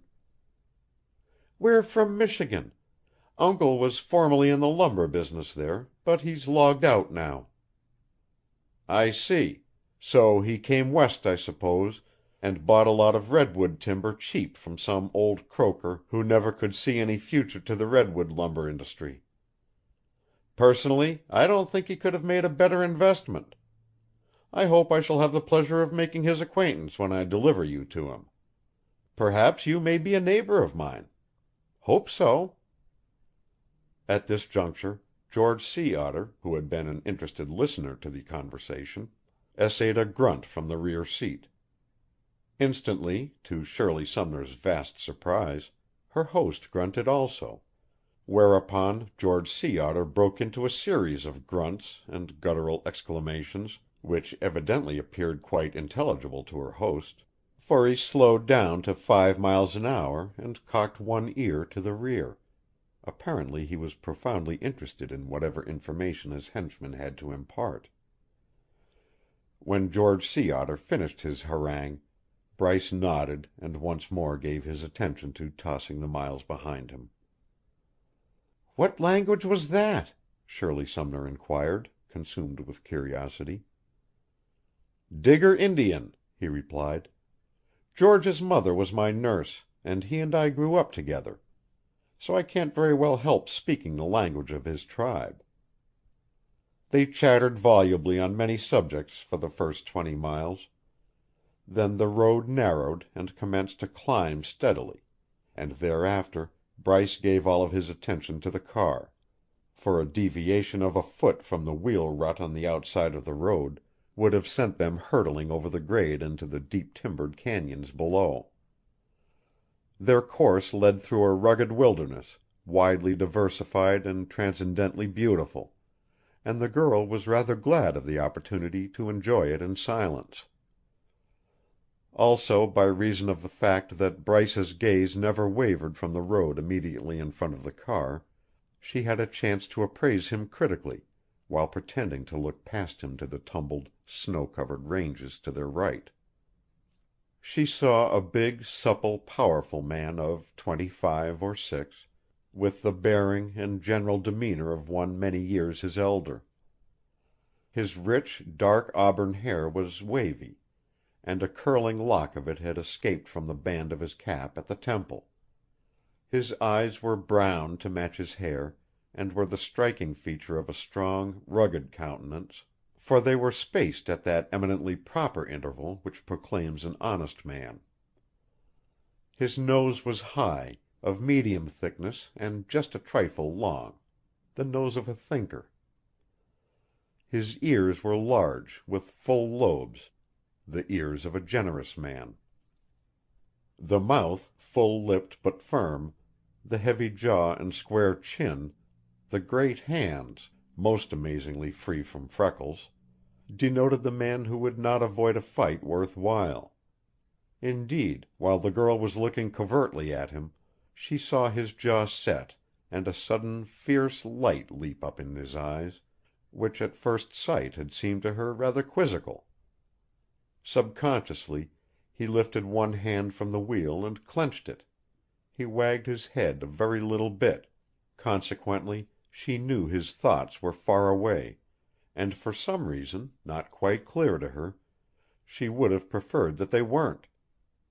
As a usual thing, young men did not go wool gathering in her presence, so she thought to divert his thoughts to present company. "What a perfectly glorious country!" she exclaimed. "Can't we stop for just a minute to appreciate it?" "Yes," he replied abstractly as he descended from the car and sat at her feet while she drank in the beauty of the scene. "It's a he country. I love it, and I'm glad to get back to it." Upon their arrival at the rest house, however, Bryce cheered up, and during dinner was very attentive and mildly amusing, although Shirley's keen wits assured her that this was merely a clever pose, and sustained with difficulty. She was confirmed in this assumption when, after sitting with him a little on the porch after dinner, she complained of being weary and bade him good night. She had scarcely left him when he called, "George!" The half-breed slid out of the darkness and sat down beside him. A moment later, through the open window of her room just above the porch where Bryce and George Sea Otter sat, Shirley heard the former say, "George, when did you first notice that my father's sight was beginning to fail?" "About 2 years ago, Bryce." "What made you notice it?" "He began to walk with his hands held out in front of him, and sometimes he lifted his feet too high." "Can he see at all now, George?" "Oh, yes, a little bit. Enough to make his way to the office and back." "Poor old governor. George, until you told me this afternoon, I hadn't heard a word about it. If I had, I never would have taken that 2-year jaunt around the world." George Sea Otter grunted. "That's what your father said, too. So he wouldn't tell you, and he ordered everybody else to keep quiet about it. Myself, well, I didn't want you to go home and not know it until you met him." "That was mighty kind and considerate of you, George. And you say this man Colonel Pennington and my father have been having trouble?" "Yes." Here George Sea Otter gracefully unburdened himself of a fervent curse directed at Shirley's avuncular relative, whereupon that young lady promptly left the window and heard no more. They were on the road again by 8 o'clock next morning, and just as Cardigan's mill was blowing the 6 o'clock whistle, Bryce stopped the car at the head of the street leading down to the waterfront. "I'll let you drive now, George," he informed the silent Sea Otter. He turned to Shirley Sumner. "I'm going to leave you now," he said. "Thank you for riding over from Red Bluff with me. My father never leaves the office until the whistle blows, and so I'm going to hurry down to that little building you see at the end of the street and surprise him." He stepped out on the running board, stood there a moment, and extended his hand. Shirley had commenced a due and formal expression of her gratitude for having been delivered safely in Sequoia, when George Sea Otter spoke. "Here comes John Cardigan," he said. "Drive Miss Sumner around to Colonel Pennington's house," Bryce ordered, and even while he held Shirley's hand, he turned to catch the first glimpse of his father. Shirley followed his glance and saw a tall, powerfully built old man coming down the street with his hands thrust a little in front of him, as if for protection from some invisible assailant. "Oh, my poor old father," she heard Bryce Cardigan murmur. "My dear old pal. And I've let him grope in the dark for 2 years." He released her hand and leaped from the car. "Dad!" he called. "It is I, Bryce. I've come home to you at last." The slightly bent figure of John Cardigan straightened with a jerk. he held out his arms, trembling with eagerness, and as the car continued on to the Pennington house, Shirley looked back and saw Bryce folded in his father's embrace. She did not, however, hear the heart cry with which the beaten old man welcomed his boy. "Sonny, Sonny, oh, I'm so glad you're back. I've missed you. Bryce, I'm whipped. I've lost your heritage. Oh, son, I'm old, I can't fight any more. I'm blind, I can't see my enemies. I've lost your redwood trees, even your mother's Valley of the Giants." And he commenced to weep for the third time in 50 years. And when the aged and helpless weep, nothing is more terrible. Bryce Cardigan said no word, but held his father close to his great heart and laid his cheek gently against the old man's, tenderly as a woman might. And presently, from that silent communion of spirit, each drew strength and comfort. As the shadows fell in John Cardigan's town, they went home to the house on the hill. End of chapter 6. Chapter 7. Shirley Sumner's eyes were still moist when George Sea Otter, in obedience to the instructions of his youthful master, set her, the French maid, and their hand baggage down on the sidewalk in front of Colonel Seth Pennington's house. The half-breed hesitated a moment, undecided whether he would carry the hand baggage up to the door, or leave that task for a Pennington retainer. Then he noted the tear-stains on the cheeks of his fair passenger. Instantly he took up the hand baggage, kicked open the iron gate, and preceded Shirley up the cement walk to the door. "Just wait a moment, if you please, George," Shirley said as he set the baggage down and started back for the car. He turned and beheld her extracting a $5 bill from her purse. "For you, George," she continued. "Thank you so much." In all his life George Sea Otter had never had such an experience. He, happily having been raised in a country where, with the exception of waiters, only a pronounced vagrant expects or accepts a gratuity from a woman. He took the bill and fingered it curiously. Then his white blood asserted itself, and he handed the bill back to Shirley. "Thank you," he said respectfully. "If you are a man, all right. But from a lady, no. I am like my boss. I work for you for nothing." Shirley did not understand his refusal, but her instinctive tact warned her not to insist. She returned the bill to her purse, thanked him again, and turned quickly to hide the slight flush of annoyance. George Sea Otter noted it. "Lady," he said with great dignity, "at first I did not want to carry your baggage. I did not want to walk on this land." And with a sweeping gesture he indicated the Pennington grounds. "Then you cry a little because my boss is feeling bad about his old man. So I like you better. The old man, well, he has been like father to me and my mother, and we are Indians. My brothers, too, they work for him. So if you like my boss and his old man, George Sea Otter would go to hell for you pretty damn quick. You bet you my life." "You're a very good boy, George," she replied, with difficulty repressing a smile at his blunt but earnest avowal. "I am glad the Cardigans have such an honest, loyal servant." George Sea Otter's dark face lighted with a quick smile.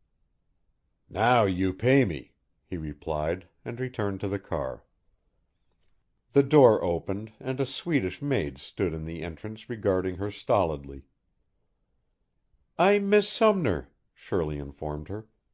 "This is my maid, Marcelle. Help her in with the hand baggage." She stepped into the hall and called, "Oohoo! Nunky dunk!" "Ship ahoy!" An answering call came to her from the dining room, across the entrance hall, and an instant later Colonel Seth Pennington stood in the doorway. "Bless my whiskers! Is that you, my dear?" he cried, and advanced to greet her. "Why, how did you get here, Shirley? I thought you'd missed the stage." She presented her cheek for his kiss. "So I did, uncle, but a nice red-haired young man named Bryce Cardigan found me in distress at Red Bluff, picked me up in his car, and brought me here." She sniffed adorably. "I'm so hungry," she declared, "and here I am, just in time for dinner. Is my name in the pot?" "It isn't, Shirley, but it soon will be. How perfectly bully to have you with me again, my dear. And what a charming young lady you've grown to be since I saw you last. Why, you've been crying. By Jove, I had no idea you'd be so glad to see me again." She could not forego a sly little smile at his egoism. "You're looking perfectly splendid, Uncle Seth," she parried. "And I'm feeling perfectly splendid. This is a wonderful country, Shirley, and everything is going nicely with me here. By the way, who did you say picked you up in his car?" "Bryce Cardigan. Do you know him?" "No, we haven't met. Son of old John Cardigan, I dare say. I've heard of him. He's been away from Sequoia for quite a while, I believe." "Yes, he was abroad for 2.5 years after he was graduated from Princeton." "Huh! Well, it's about time he came home to take care of that stiff-necked old father of his." He stepped to the bell and pressed it, and the butler answered. "Set a place at dinner for Miss Shirley, James," he ordered. "Thelma will show you your rooms, Shirley. I was just about to sit down to dinner. I'll wait for you." While Shirley was in the living room, Colonel Pennington's features wore an expression almost pontifical, but when she had gone, the atmosphere of paternalism and affection which he radiated faded instantly. The Colonel's face was in repose now, cold, calculating, vaguely repellent. He scowled slightly. "Now, isn't that the devil's luck?" he soliloquized. "Young Cardigan is probably the only man in Sequoia, dashed awkward if they should become interested in each other, at this time. Everybody in town, from lumberjacks to bankers, has told me what a fine fellow Bryce Cardigan is. They say he's good looking, certainly he is educated and has acquired some worldly polish.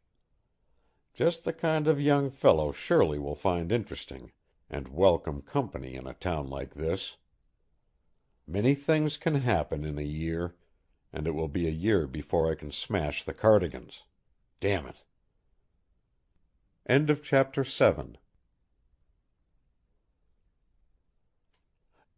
Chapter 8.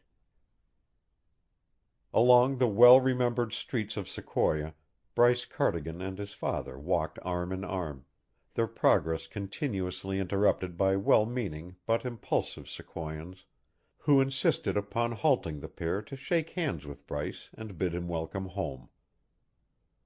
In the presence of those third parties, the old man quickly conquered the agitation he had felt at this long-deferred meeting with his son, and when presently they left the business section of the town and turned into a less frequented street, his emotion assumed the character of a quiet joy, evidenced in a more erect bearing and a firmer tread, as if he strove, despite his 76 years, not to appear incongruous as he walked beside his splendid son.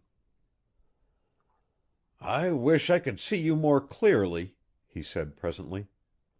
His voice as well as his words expressed profound regret, but there was no hint of despair or heartbreak now. Bryce, who up to this moment had refrained from discussing his father's misfortunes, drew the old man a little closer to his side. "What's wrong with your eyes, pal?" he queried. He did not often address his parent after the fashion of most sons as father, dad, or pop. They were closer to each other than that, and a rare sense of perfect comradeship found expression, on Bryce's part, in such salutations as pal, partner, and, infrequently, old sport. When arguing with his father, protesting with him or affectionately scolding him, Bryce, with mock seriousness, sometimes called the old man John Cardigan. "Cataracts, son," his father answered. "Merely the penalty of old age." "But can't something be done about it?" demanded Bryce. "Can't they be cured somehow or other?" "Certainly they can. But I have to wait until they are completely matured and I have become completely blind. Then a specialist will perform an operation on my eyes, and in all probability my sight will be restored for a few years. However, I haven't given the matter a great deal of consideration. At my age one doesn't find very much difficulty in making the best of everything. And I am about ready to quit now. I'd like to, in fact. I'm tired." "Oh, but you can't quit until you've seen your redwoods again," Bryce reminded him. "I suppose it's been a long time since you've visited the Valley of the Giants. Your long exile from the wood goblins has made you a trifle gloomy, I'm afraid." John Cardigan nodded. "I haven't seen them in a year and a half, Bryce. Last time I was up I slipped between the logs on the old skid road and like to broke my old fool neck. But even that wasn't warning enough for me. I cracked right on into the timber and got lost." "Lost? Poor old partner. And what did you do about it?" "The sensible thing, my boy. I just sat down under a tree and waited for George Sea Otter to trail me and bring me home." "And did he find you? Or did you have to spend the night in the woods?" John Cardigan smiled humorously. "I did not. Along about sunset George found me. Seems he'd been following me all the time, and when I sat down he waited to make certain whether I was lost or just taking a rest where I could be quiet and think." "I've been leaving to an Indian the fulfillment of my duty," Bryce murmured bitterly. "No, no, son. You have never been deficient in that," the old man protested. "Why didn't you have the old skid road planked with refuse lumber so you wouldn't fall through? And you might have had the woods boss swamp a new trail into the timber and fence it on both sides, in order that you might feel your way along." "Yes, quite true," admitted the old man. "But then I don't spend money quite as freely as I used to, Bryce. I consider carefully now before I part with a dollar." "Pal, it wasn't fair of you to make me stay away so long. If I had only known, if I had remotely suspected—" "You'd have spoiled everything, of course. Don't scold me, son. You're all I have now, and I couldn't bear to send for you until you'd had your fling." His trembling old hand crept over and closed upon his boy's hand, so firm but free from signs of toil. "It was my pleasure, Bryce," he continued. "And you wouldn't deny me my choice of sport, would you? Remember, lad, I never had a boyhood. I never had a college education, and the only real travel I ever had was when I worked my way around Cape Horn as a foremast hand. And all I saw then was water and hardships. All I've seen since is my little world here in Sequoia and in San Francisco." "You've sacrificed enough, too much, for me, Dad." "It pleased me to give you all the advantages I wanted and couldn't afford until I was too old and too busy to consider them. Besides, it was your mother's wish. We made plans for you before you were born, and I promised her— well, why be a crybaby? I knew I could manage until you were ready to settle down to business. And you have enjoyed your little run, haven't you?" he concluded wistfully.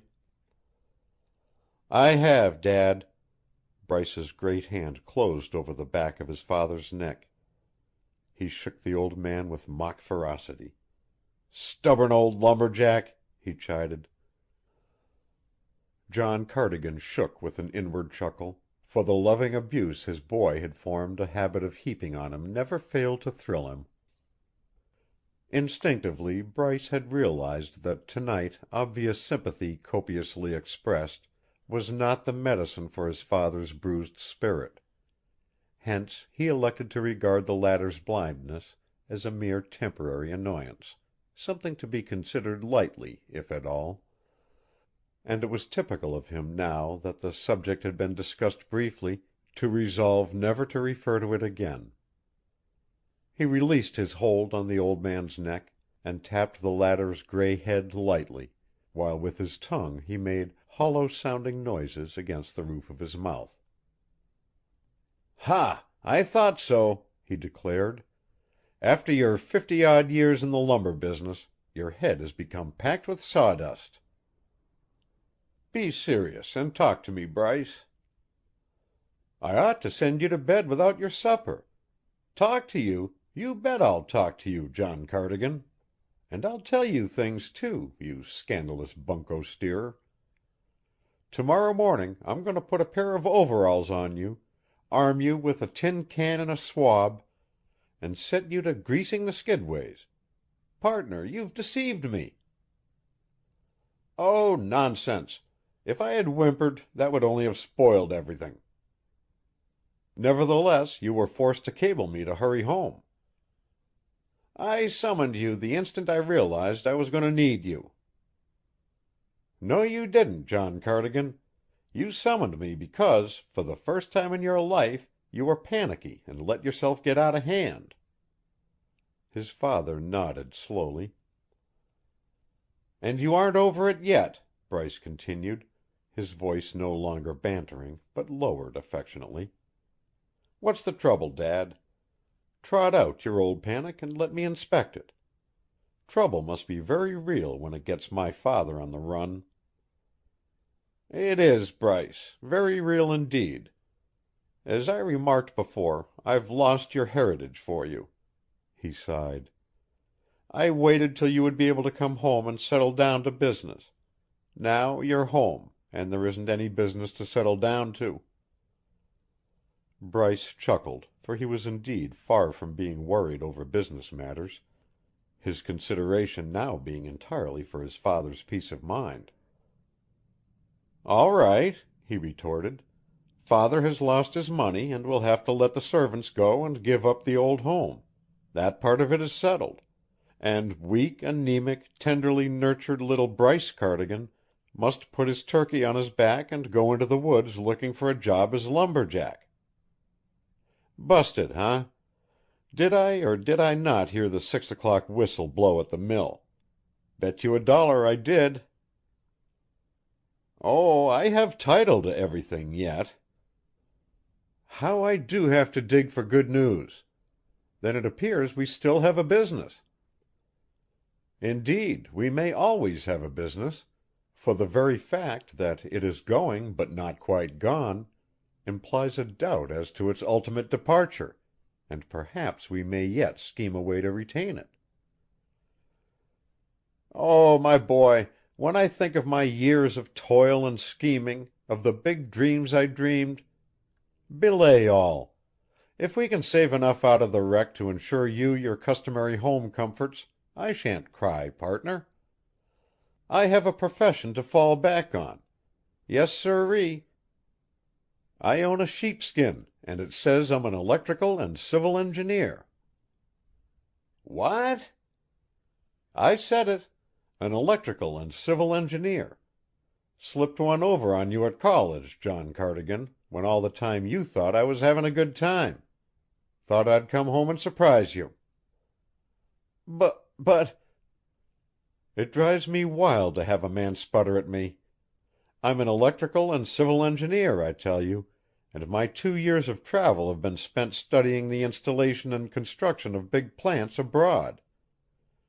He commenced to chuckle softly. "I've known for years that our sawmill was a debilitated old coffee grinder and would have to be rebuilt, so I wanted to know how to rebuild it. And I've known for years that some day I might have to build a logging railroad." "My dear boy! And you've got your degree?" "Partner, I have a string of letters after my name like the tail of a comet." "You comfort me," the old man answered simply. "I have reproached myself with the thought that I reared you with the sole thought of making a lumberman out of you, and when I saw your lumber business slipping through my fingers—" "You were sorry I didn't have a profession to fall back on, huh? Or were you fearful lest you had raised the usual rich man's son? If the latter, you did not compliment me, pal. I've never forgotten how hard you always strove to impress me with a sense of the exact weight of my responsibility as your successor." "How big are you now?" his father queried suddenly. "Well, sir," Bryce answered, for his father's pleasure putting aside his normal modesty, "I'm 6 feet 2 inches tall, and I weigh 200 pounds in the pink of condition. I have a 48-inch chest, with 5½ inches chest expansion and a reach as long as a gorilla's. My underpinning is good, too. I'm not one of these fellows with spidery legs and a barrel chest. I can do 100 yards in 10 seconds. I'm no slouch of a swimmer, and at Princeton they say I made football history. And in spite of it all, I haven't an athletic heart." "That is very encouraging, my boy, very. Ever do any boxing?" "Quite a little. I'm fairly up in the manly art of self-defense." "That's good. And I suppose you did some wrestling at your college gymnasium, did you not?" "Naturally. I went in for everything my big carcass could stand." The old man wagged his head approvingly, and they had reached the gate of the Cardigan home before he spoke again. "There's a big buck woods boss up in Pennington's camp," he remarked irrelevantly. "He's a French Canadian imported from northern Michigan by Colonel Pennington. I dare say he's the only man in this country who measures up to you physically. He can fight with his fists and wrestle right cleverly, I'm told. His name is Jules Rondeau, and he's top dog among the lumberjacks. They say he's the strongest man in the county." He unlatched the gate. "Folks used to say that about me once," he continued wistfully. "Ah, if I could have my eyes to see you meet Jules Rondeau." The front portal of the quaint old Cardigan residence opened, and a silver-haired lady came out on the porch and hailed Bryce. She was Mrs. Tully, John Cardigan's old housekeeper, and almost a mother to Bryce. "Oh, here's my boy!" she cried, and a moment later found herself encircled by Bryce's arms and saluted with a hearty kiss. As she stepped into the familiar entrance hall, Bryce paused, raised his head, and sniffed suspiciously, like a bird dog. Mrs. Tully, arms akimbo, watched him pleasurably. "I smell something," he declared, and advanced a step down the hall for another sniff. Then, in exact imitation of a foxhound, he gave tongue and started for the kitchen. Mrs. Tully, waddling after, found him pointing 2 hot blackberry pies which had but a few minutes previous been taken from the oven. He was baying lugubriously. "They're wild blackberries, too," Mrs. Tully announced pridefully. "I remembered how fond you used to be of wild blackberry pie, so I phoned up the logging camp and had the woods boss send a man out to pick them." "I'm still a pie hound, Mrs. Tully, and you're still the same dear, thoughtful soul." "I'm so glad now that I had sense enough to think of you before I turned my footsteps toward the setting sun." He patted her gray head. "Mrs. T," he declared, "I've brought you a nice big collar of Irish lace. Bought it in Belfast, b'gosh. It comes down around your neck and buckles right here with an old ivory cameo I picked up in Burma, and which formerly was the property of a Hindu queen." Mrs. Tully simpered with pleasure and protested that her boy was too kind. "You haven't changed a single speck," she concluded proudly. "Has the pie?"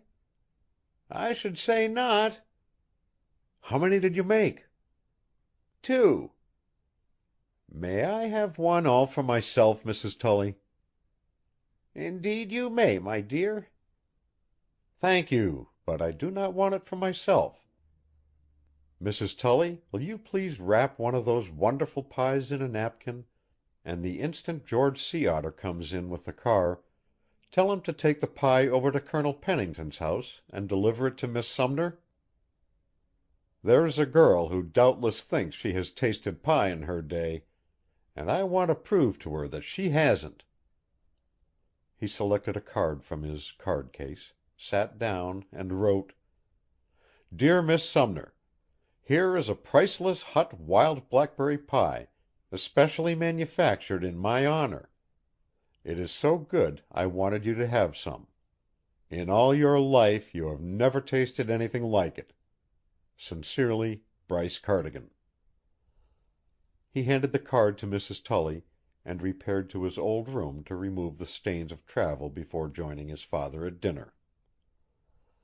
Some 20 minutes later his unusual votive offering was delivered by George Sea Otter to Colonel Pennington's Swedish maid, who promptly brought it in to the Colonel and Shirley Sumner, who were even then at dinner in the Colonel's fine burl redwood paneled dining room. Miss Sumner's amazement was so profound that for fully a minute she was mute, contenting herself with scrutinizing alternately the pie and the card that accompanied it. Presently she handed the card to her uncle, who affixed his pince nez and read the epistle with deliberation.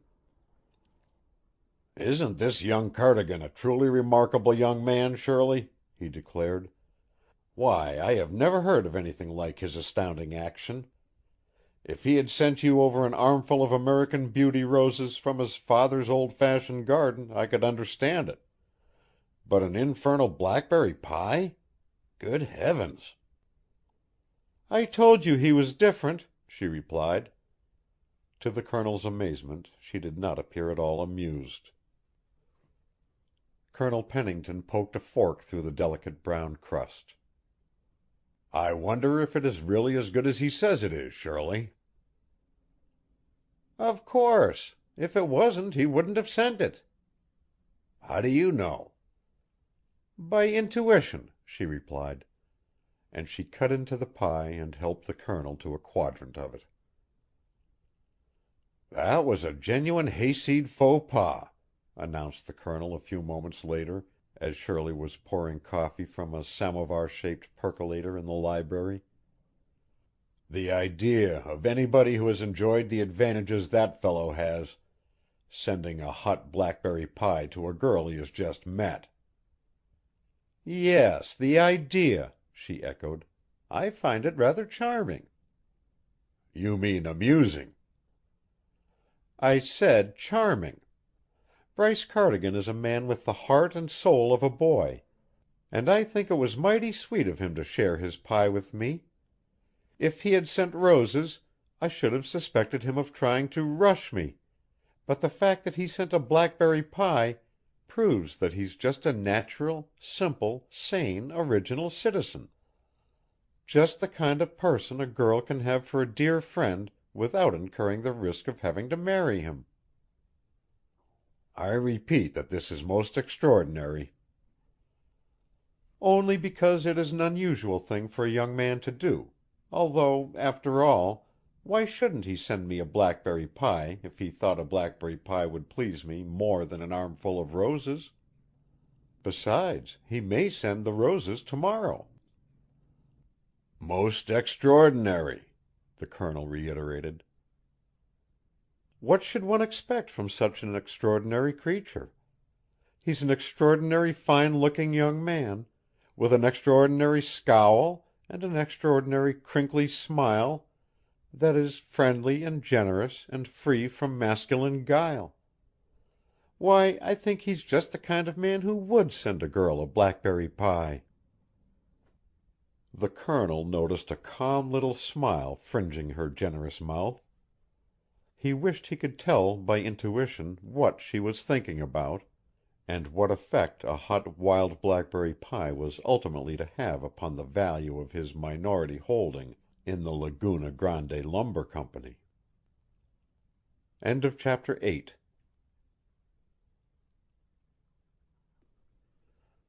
Chapter 9. Not until dinner was finished and father and son had repaired to the library for their coffee and cigars did Bryce Cardigan advert to the subject of his father's business affairs.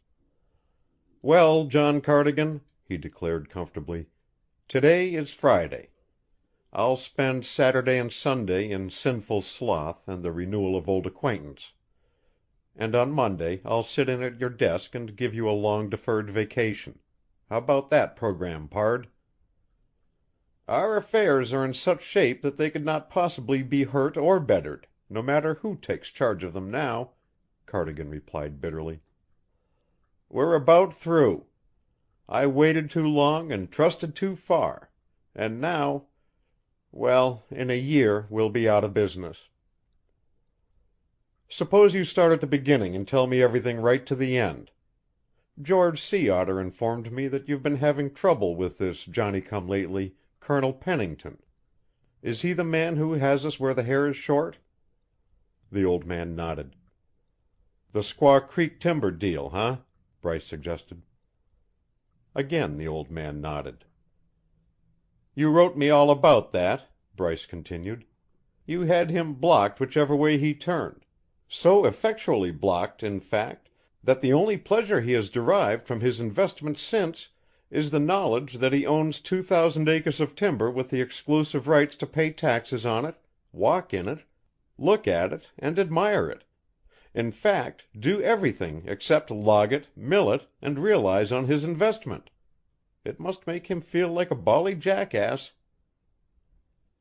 "On the other hand," his father reminded him, "no matter what the Colonel's feelings on that score may be, misery loves company, and not until I had pulled out of the Squaw Creek country and started logging in the San Hedrin watershed did I realize that I had been considerable of a jackass myself." "Yes," Bryce admitted, "there can be no doubt but that you cut off your nose to spite your face." There was silence between them for several minutes.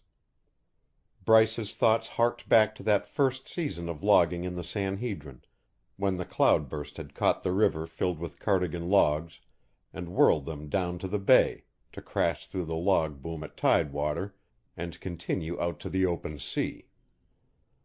In his mind's eye he could still see the red ink figures on the profit and loss statement Sinclair, his father's manager, had presented at the end of that year.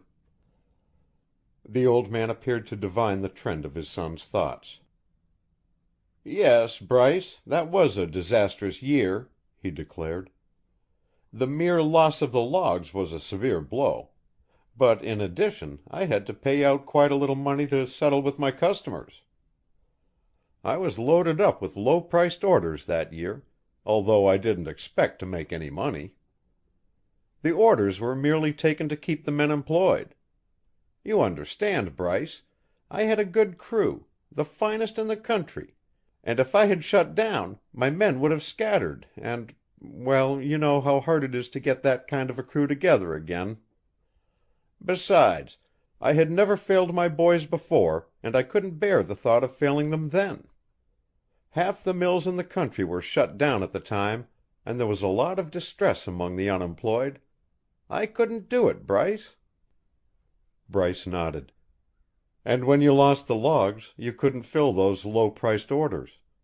Then the market commenced to jump and advance $3 in 3 months." "Exactly, my son. And my customers began to crowd me to fill those old orders. Praise be, my regular customers knew I wasn't the kind of lumberman who tries to crawl out of filling low-priced orders after the market has gone up. Nevertheless, I couldn't expect them to suffer with me. My failure to perform my contracts, while unavoidable, nevertheless would have caused them a severe loss, and when they were forced to buy elsewhere, I paid them the difference between the price they paid my competitors and the price at which they originally placed their orders with me, and the delay in delivery caused them further loss." How much? Nearly 100,000, to settle for losses to my local customers alone. Among my orders I had 3,000,000 feet of clear lumber for shipment to the United Kingdom, and these foreign customers, thinking I was trying to crawfish on my contracts, sued me and got judgment for actual and exemplary damages for my failure to perform, while the demurrage on the ships they sent to freight the lumber sent me hustling to the bank to borrow money." He smoked meditatively for a minute. "I've always been land poor," he explained apologetically. "Never kept much of a reserve working capital for emergencies, you know. Whenever I had idle money, I put it into timber in the San Hedrin watershed, because I realized that some day the railroad would build in from the south, tap that timber, and double its value. I've not as yet found reason to doubt the wisdom of my course, but," he sighed, "the railroad is a long time coming." John Cardigan here spoke of a most important factor in the situation. The crying need of the country was a feeder to some transcontinental railroad. By reason of natural barriers, Humboldt County was not easily accessible to the outside world except from the sea, and even this avenue of ingress and egress would be closed for days at a stretch when the harbor bar was on a rampage.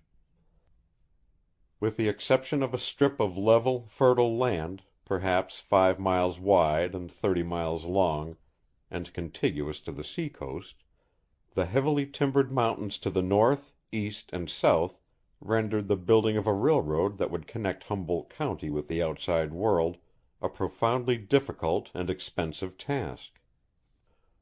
The Northwestern Pacific, indeed, had been slowly building from San Francisco Bay up through Marin and Sonoma counties to Willits in Mendocino County.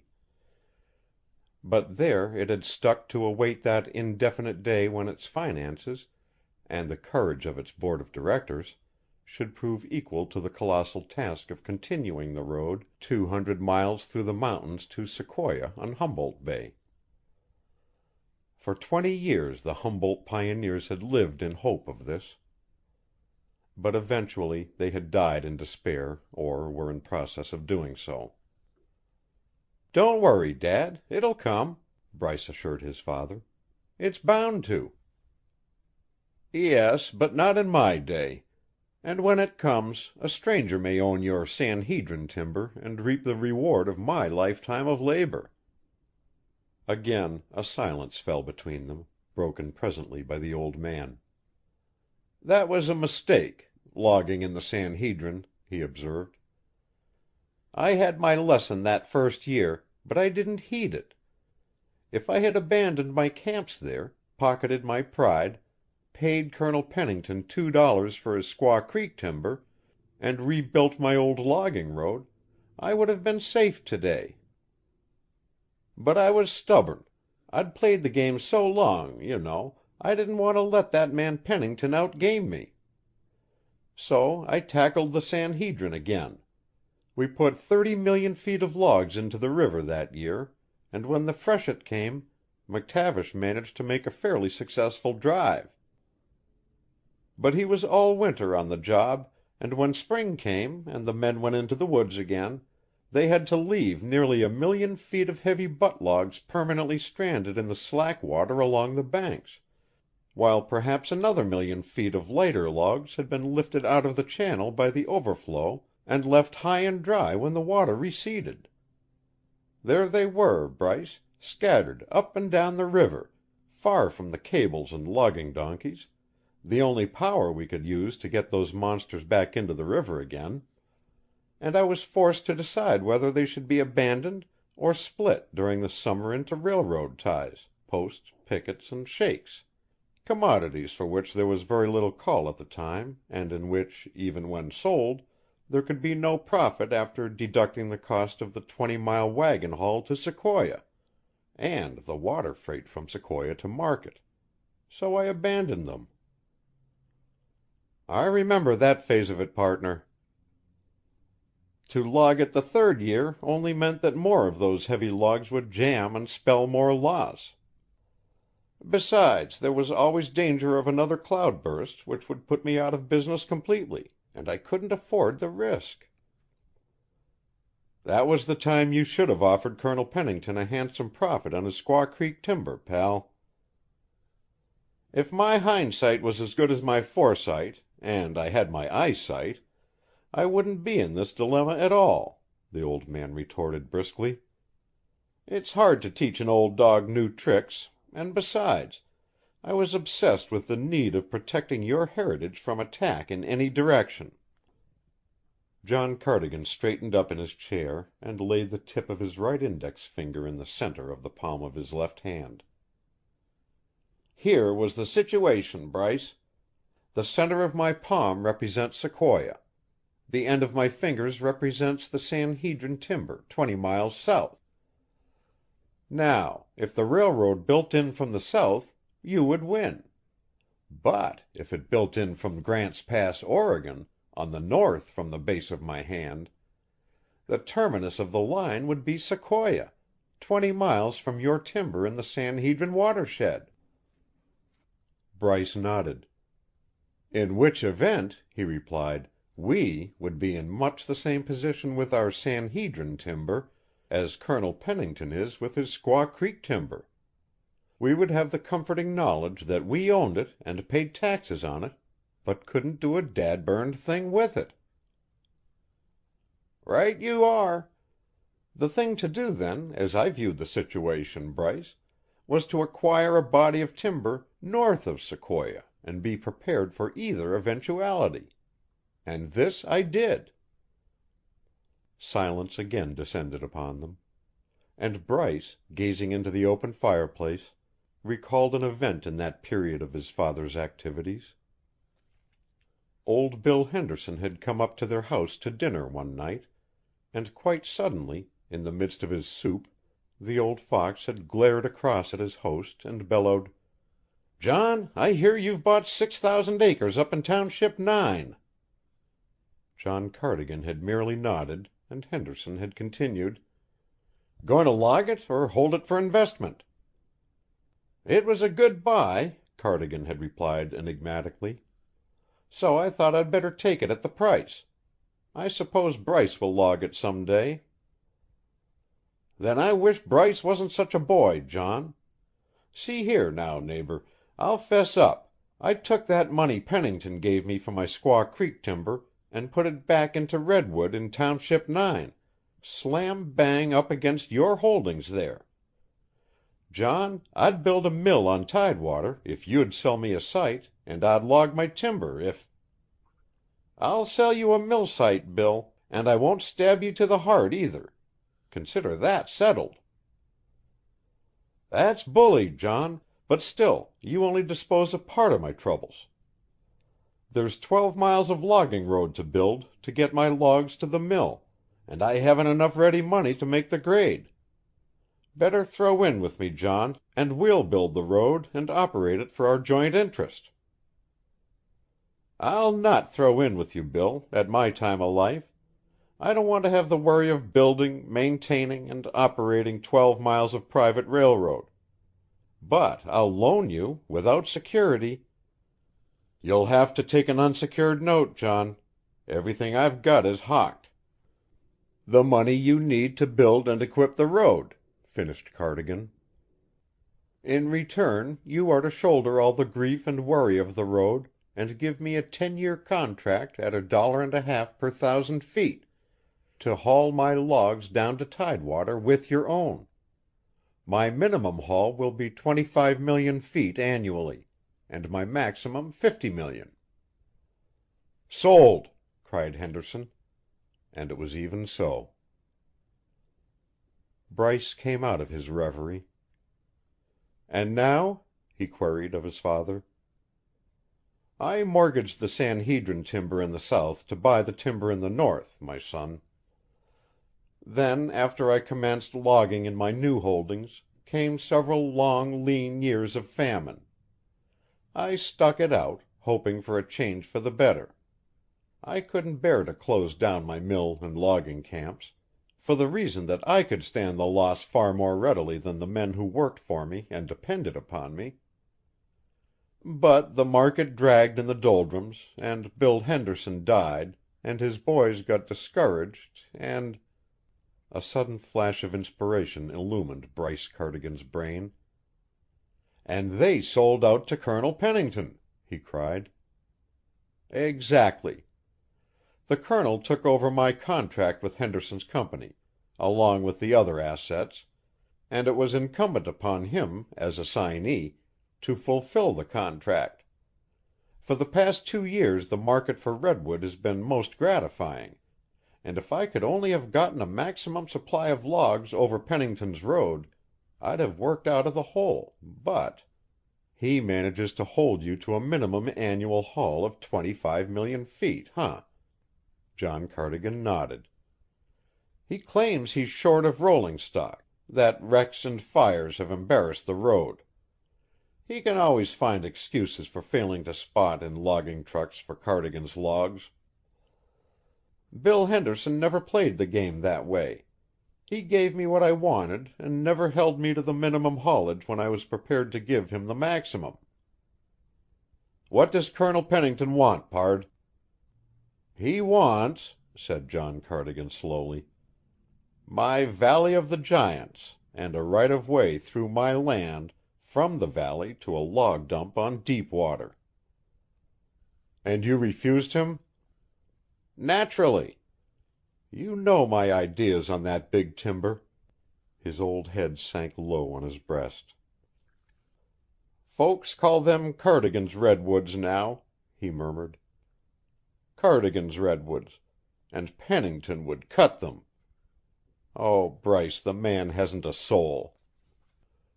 "But I fail to see what the loss of Cardigan's redwoods has to do with the impending ruin of the Cardigan Redwood Lumber Company," his son reminded him. "We have all the timber we want."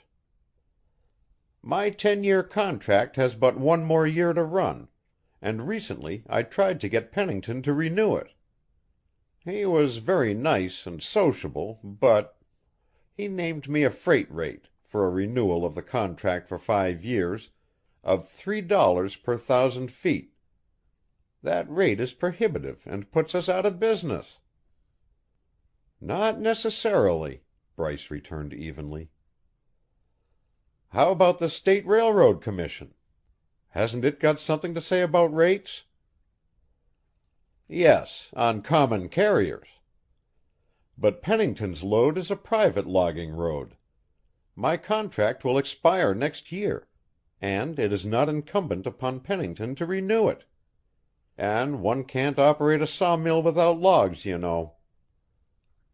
"Then," said Bryce calmly, "we'll shut the mill down when the log hauling contract expires, hold our timber as an investment, and live the simple life until we can sell it or a transcontinental road builds into Humboldt County and enables us to start up the mill again." John Cardigan shook his head. "I mortgaged to the last penny," he confessed, "and Pennington has been buying Cardigan Redwood Lumber Company first mortgage bonds until he is in control of the issue. He'll buy in the San Hedrin timber at the foreclosure sale, and in order to get it back and save something for you out of the wreckage, I'll have to make an unprofitable trade with him. I'll have to give him my timber adjoining his north of Sequoia, together with my Valley of the Giants, in return for the San Hedrin timber, to which he'll have a sheriff's deed. But the mill, all my old employees, with their numerous dependents, gone, with you left land poor and without a dollar to pay your taxes. Smashed, like that," and he drove his fist into the palm of his hand. "Perhaps, but not without a fight," Bryce answered, although he knew their plight was well nigh hopeless. "I'll give that man Pennington a run for his money, or I'll know the reason." The telephone on the table beside him tinkled, and he took down the receiver and said, "Hello." "Mercy!" came the clear, sweet voice of Shirley Sumner over the wire. "Do you feel as savage as all that, Mr. Cardigan?" For the second time in his life the thrill that was akin to pain came to Bryce Cardigan. He laughed. "If I had known you were calling, Miss Sumner," he said, "I shouldn't have growled so." "Well, you're forgiven for several reasons, but principally for sending me that delicious blackberry pie. Of course, it discolored my teeth temporarily, but I don't care. The pie was worth it, and you were awfully dear to think of sending it. Thank you so much." "Glad you liked it, Miss Sumner. I dare to hope that I may have the privilege of seeing you soon again." "Of course. One good pie deserves another. Some evening next week, when that dear old daddy of yours can spare his boy, you might be interested to see our burl redwood paneled dining room Uncle Seth is so proud of. I'm too recent an arrival to know the hour at which Uncle Seth dines, but I'll let you know later and name a definite date. Would Thursday night be convenient?" "Perfectly. Thank you 1,000 times." She bade him good night. As he turned from the telephone, his father looked up. "What are you going to do tomorrow, lad?" he queried. "I have to do some thinking tomorrow," Bryce answered. "So I'm going up into Cardigan's redwoods to do it. Up there a fellow can get set, as it were, to put over a thought with a punch in it." "The dogwoods and rhododendrons are blooming now," the old man murmured wistfully. Bryce knew what he was thinking of. "I'll attend to the flowers for Mother," he assured Cardigan, and he added fiercely, "and I'll attend to the battle for Father. We may lose, but that man Pennington will know he's been in a fight before we He broke off abruptly, for he had just remembered that he was to dine at the Pennington house the following Thursday, and he was not the sort of man who smilingly breaks bread with his enemy. End of chapter 9.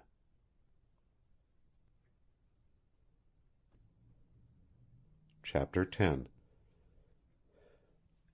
For many years there had been installed in Cardigan's mill a clock set to United States Observatory time and corrected hourly by the telegraph company.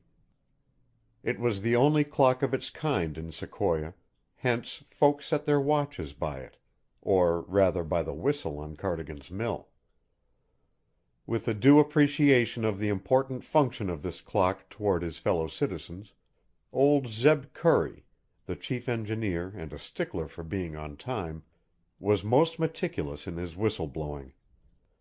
With a sage and prophetic eye fixed upon the face of the clock, and a particularly greasy hand grasping the whistle cord, Zeb would wait until the clock registered exactly 6:59 1/2, whereupon the 7 o'clock whistle would commence blowing, to cease instantly upon the stroke of the hour.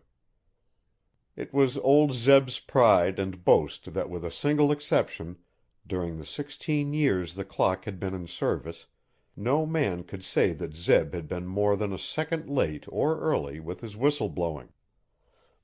That exception occurred when Bryce Cardigan, invading the engine room while Zeb was at luncheon, looped the whistle cord until the end dangled 7 feet above ground. As a consequence, Zeb, who was a short, fat little man, was forced to leap at it several times before success crowned his efforts and the whistle blew. Thereafter, for the remainder of the day, his reason tottered on its throne, due to the fact that Bryce induced every mill employee to call upon the engineer and remind him that he must be growing old, since he was no longer dependable. On the morning following Bryce Cardigan's return to Sequoia, Zeb Curry, as per custom, started his engine at 6:58. That gave the huge band saws 2 minutes in which to attain their proper speed and afforded Dan Kenyon, the head sawyer, ample time to run his steam log carriage out to the end of the track, for Daniel, too, was a reliable man in the matter of starting his daily uproar on time. At precisely 6:59 1/2, therefore, the engineer's hand closed over the handle of the whistle cord, and Dan Kenyon, standing on the steam carriage with his hand on the lever, took a 30-second squint through a rather grimy window that gave upon the drying yard and the mill office at the head of it. The whistle ceased blowing, but still Dan Kenyon stood at his post, oblivious of the hungry saws. 10 seconds passed.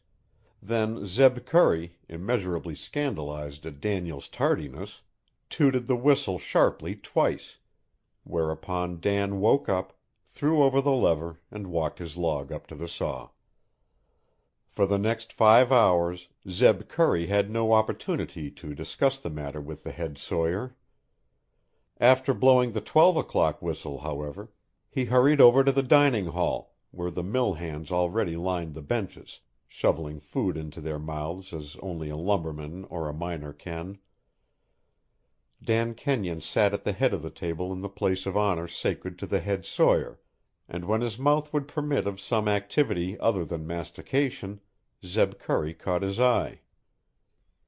"Hey, you, Dan Kenyon!" he shouted across the table. "What happened to you this morning? It was 16 seconds between the tail end of my whistle and the front end of your whining.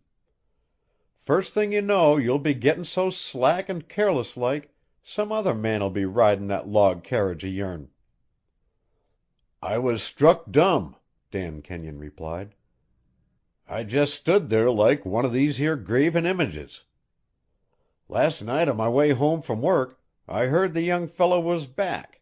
He got in just as we was knocking off for the day, and this morning, just as you cut loose, Zeb, I'll be danged if he didn't show up in front of the office door, fumbling for the keyhole. Yes, sirree, that boy gets in at 6 o'clock last night, and turns to on his pa's job when the whistle blows this morning at 7. "You mean young Bryce Cardigan?" Zeb queried incredulously. "I sure do." "'Tain't possible," Zeb declared. "You seen a new bookkeeper, maybe, but you didn't see Bryce. He ain't no such hog for labor as his daddy before him, I'm tellin' you. Not that there's a lazy bone in his body, for there ain't, but because that there boy's got too much sense to come bowlin' down to work at 7 o'clock the very first mornin' he's back from Europe."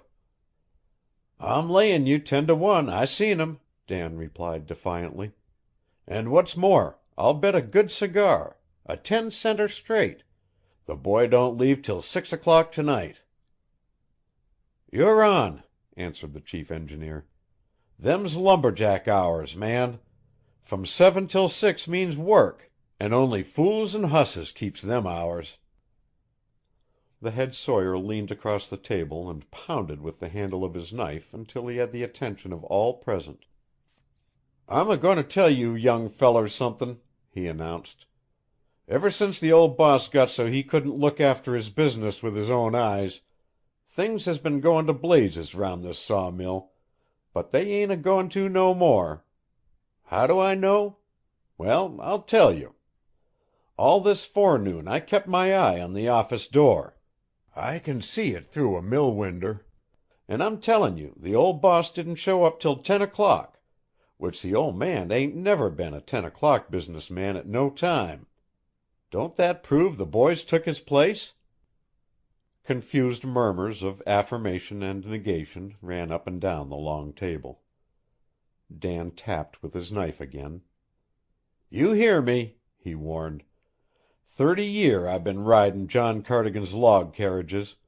30 year I've been gettin' everything out of a log it's possible to get out, which is more'n you fellers at the trimmers can get out of a board after I've sawed it off the cant. There's a lot of you young fellers that's been takin' John Cardigan's money under false pretenses, so if I was you I'd keep both eyes on my job hereafter. For a year I've been claimin' that good No. 2 stock has been chucked into the slab fire as refuge lumber." Dan meant refuse lumber. "But it won't be done no more.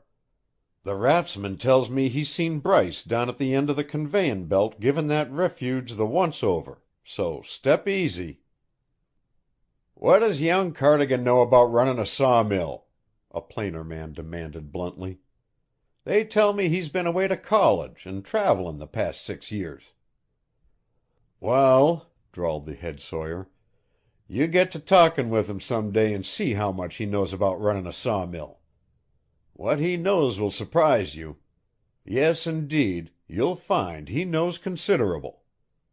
He's picked up loose shingles around the yard and bundled 'em in vacation times, and I want to see the shingle weaver that can teach him some tricks.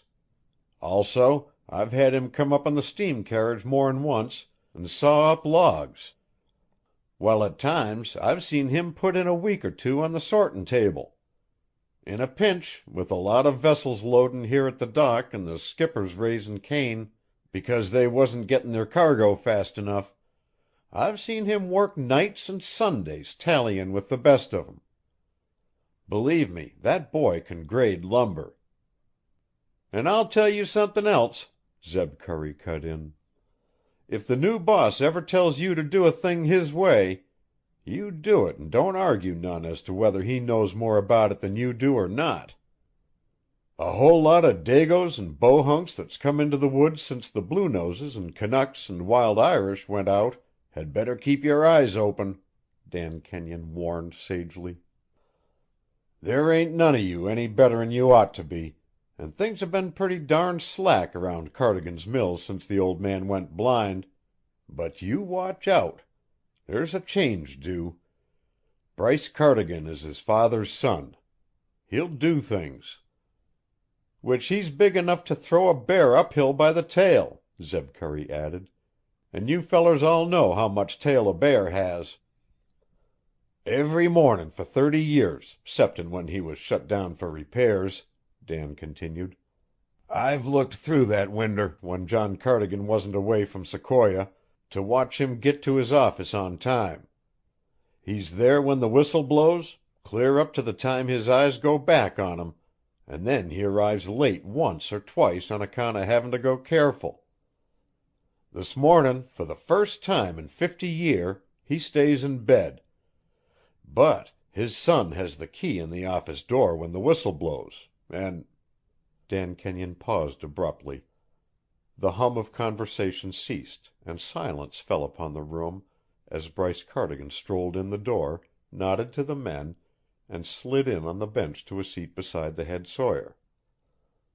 "Hello, Dan. Hello, Zeb," he said, and shook hands with each. "I'm mighty glad to see you both again. Hello, everybody. I'm the new boss, so I suppose I'd better introduce myself. There are so many new faces here. I'm Bryce Cardigan." "Yes," Zeb Curry volunteered. "And he's like his daddy.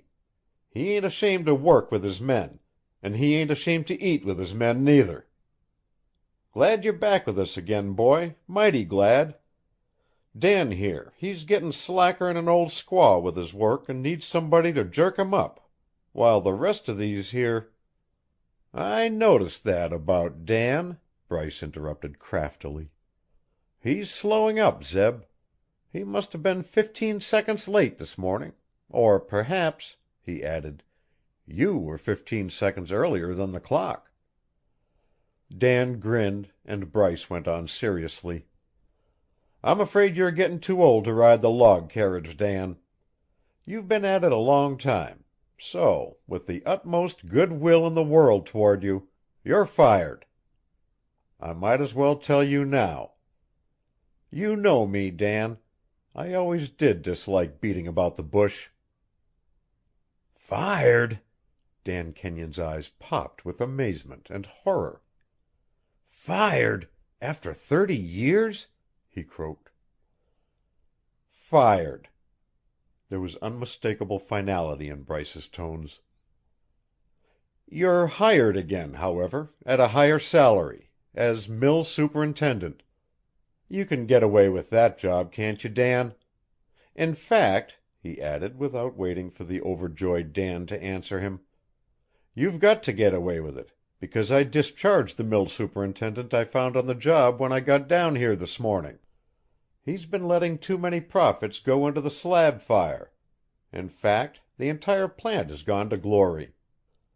Fire hose old and rotten. Couldn't stand 100-pound pressure. Fire buckets and water barrels empty. Axes not in their proper places. fire extinguishers filled with stale chemical. Why, the smallest kind of fire here would get beyond our control with that man on the job. Besides, he's changed the grading rules. I found the men putting clear boards with hard-grained streaks in them, with the number 1 clear. The customer may not kick at a small percentage of number 2 in his number 1, but it's only fair to give it to him at $2 a thousand less. Well, purred Zeb Curry, they don't grade lumber as strict nowadays as they used to before you went away. Colonel Pennington says we're a lot of back numbers out this way and too generous with our grades. First thing he did was to call a meetin' of all the Humboldt lumber manufacturers and organize 'em into an association. Then he had the gradin' rules changed. The retailers hollered for a while, but bime by they got used to it. Did my father join that association? Bryce demanded quickly. Yes. He told Pennington he wasn't going to be no obstructionist in the trade, but he did kick like a bay steer on them new gradin' rules and refused to conform to 'em. Said he was too old and had been too long in business to start gouging his customers at his time of life. So he got out of the association. Bully for John Cardigan, Bryce declared. I suppose we could make a little more money by cheapening our grade, but the quality of our lumber is so well known that it sells itself and saves us the expense of maintaining a corps of salesmen. From what I hear tell of the Colonel, Dan observed sagely, the least he ever wants is 150% the best of it. Yes, old Zeb observed gravely. And so far as I can see, he ain't none too particular how he gets it. He helped himself to a toothpick, and followed by the head sawyer abruptly left the room, after the fashion of sawmill men and woodsmen, who eat as much as they can, as quickly as they can, and eventually die of old age rather than indigestion. Bryce ate his noonday meal in more leisurely fashion, and at its conclusion stepped into the kitchen. "Where do you live, cook?" he demanded of that functionary, and upon being informed, he retired to the office and called up the Sequoia Meat Market. "Bryce Cardigan speaking," he informed the butcher. "Do you ever buy any pigs from our mill cook?" "Not any more," the butcher answered. "He stung me once with a dozen fine shoats. They looked great, but after I had slaughtered them and had them dressed, they turned out to be swill-fed hogs, swill and alfalfa." "Thank you." Bryce hung up. "I knew that cook was wasteful," he declared, turning to his father's old manager, one Thomas Sinclair. "He wastes food in order to take the swill home to his hogs, and nobody watches him. Things have certainly gone to the devil," he continued. "No fault of mine," Sinclair protested. "I've never paid any attention to matters outside the office. Your father looked after everything else." Bryce looked at Sinclair. The latter was a thin, spare, nervous man in his late 50s, and though generally credited with being John Cardigan's manager, Bryce knew that Sinclair was in reality little more than a glorified bookkeeper, and a very excellent bookkeeper indeed. Bryce realized that in the colossal task that confronted him he could expect no real help from Sinclair. "Yes," he replied, "my father looked after everything else while he could." "Oh, you'll soon get the business straightened out and running smoothly again," Sinclair declared confidently. "Well, I'm glad I started on the job today rather than next Monday, as I planned to do last night." He stepped to the window and looked out. At the mill dock a big steam schooner and a windjammer lay. In the lee of the piles of lumber, sailors and longshoremen, tallyman and timekeeper lounged, enjoying the brief period of the noon hour still theirs before the driving mates of the lumber vessels should turn them to on the job once more. To his right and left stretched the drying yard, gangway on gangway formed by the serried rows of lumber piles, the hoop horses placidly feeding from their nose bags, while the strong-armed fellows who piled the lumber sat about in little groups conversing with the mill hands. As Bryce looked, a puff of white steam appeared over the roof of the old sawmill, and the 1 o'clock whistle blew. Instantly that scene of indolence and ease turned to one of activity. The mill hands lounging in the gangways scurried for their stations in the mill. Men climbed to the tops of the lumber piles, while other men passed boards and scantlings up to them. The donkey engines aboard the vessels rattled.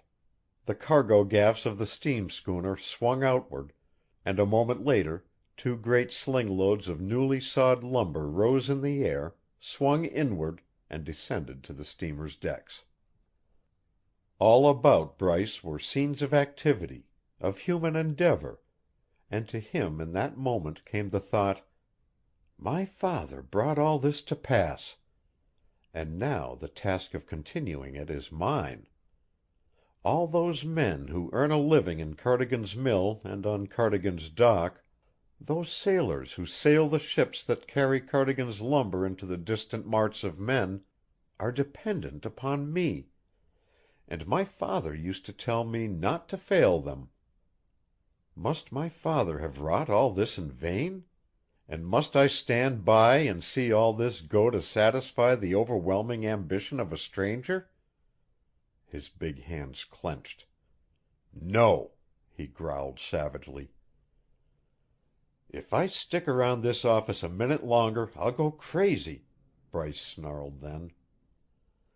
"Give me your last 5 annual statements, Mr. Sinclair, please." The old servitor brought forth the documents in question. Bryce stuffed them into his pocket and left the office.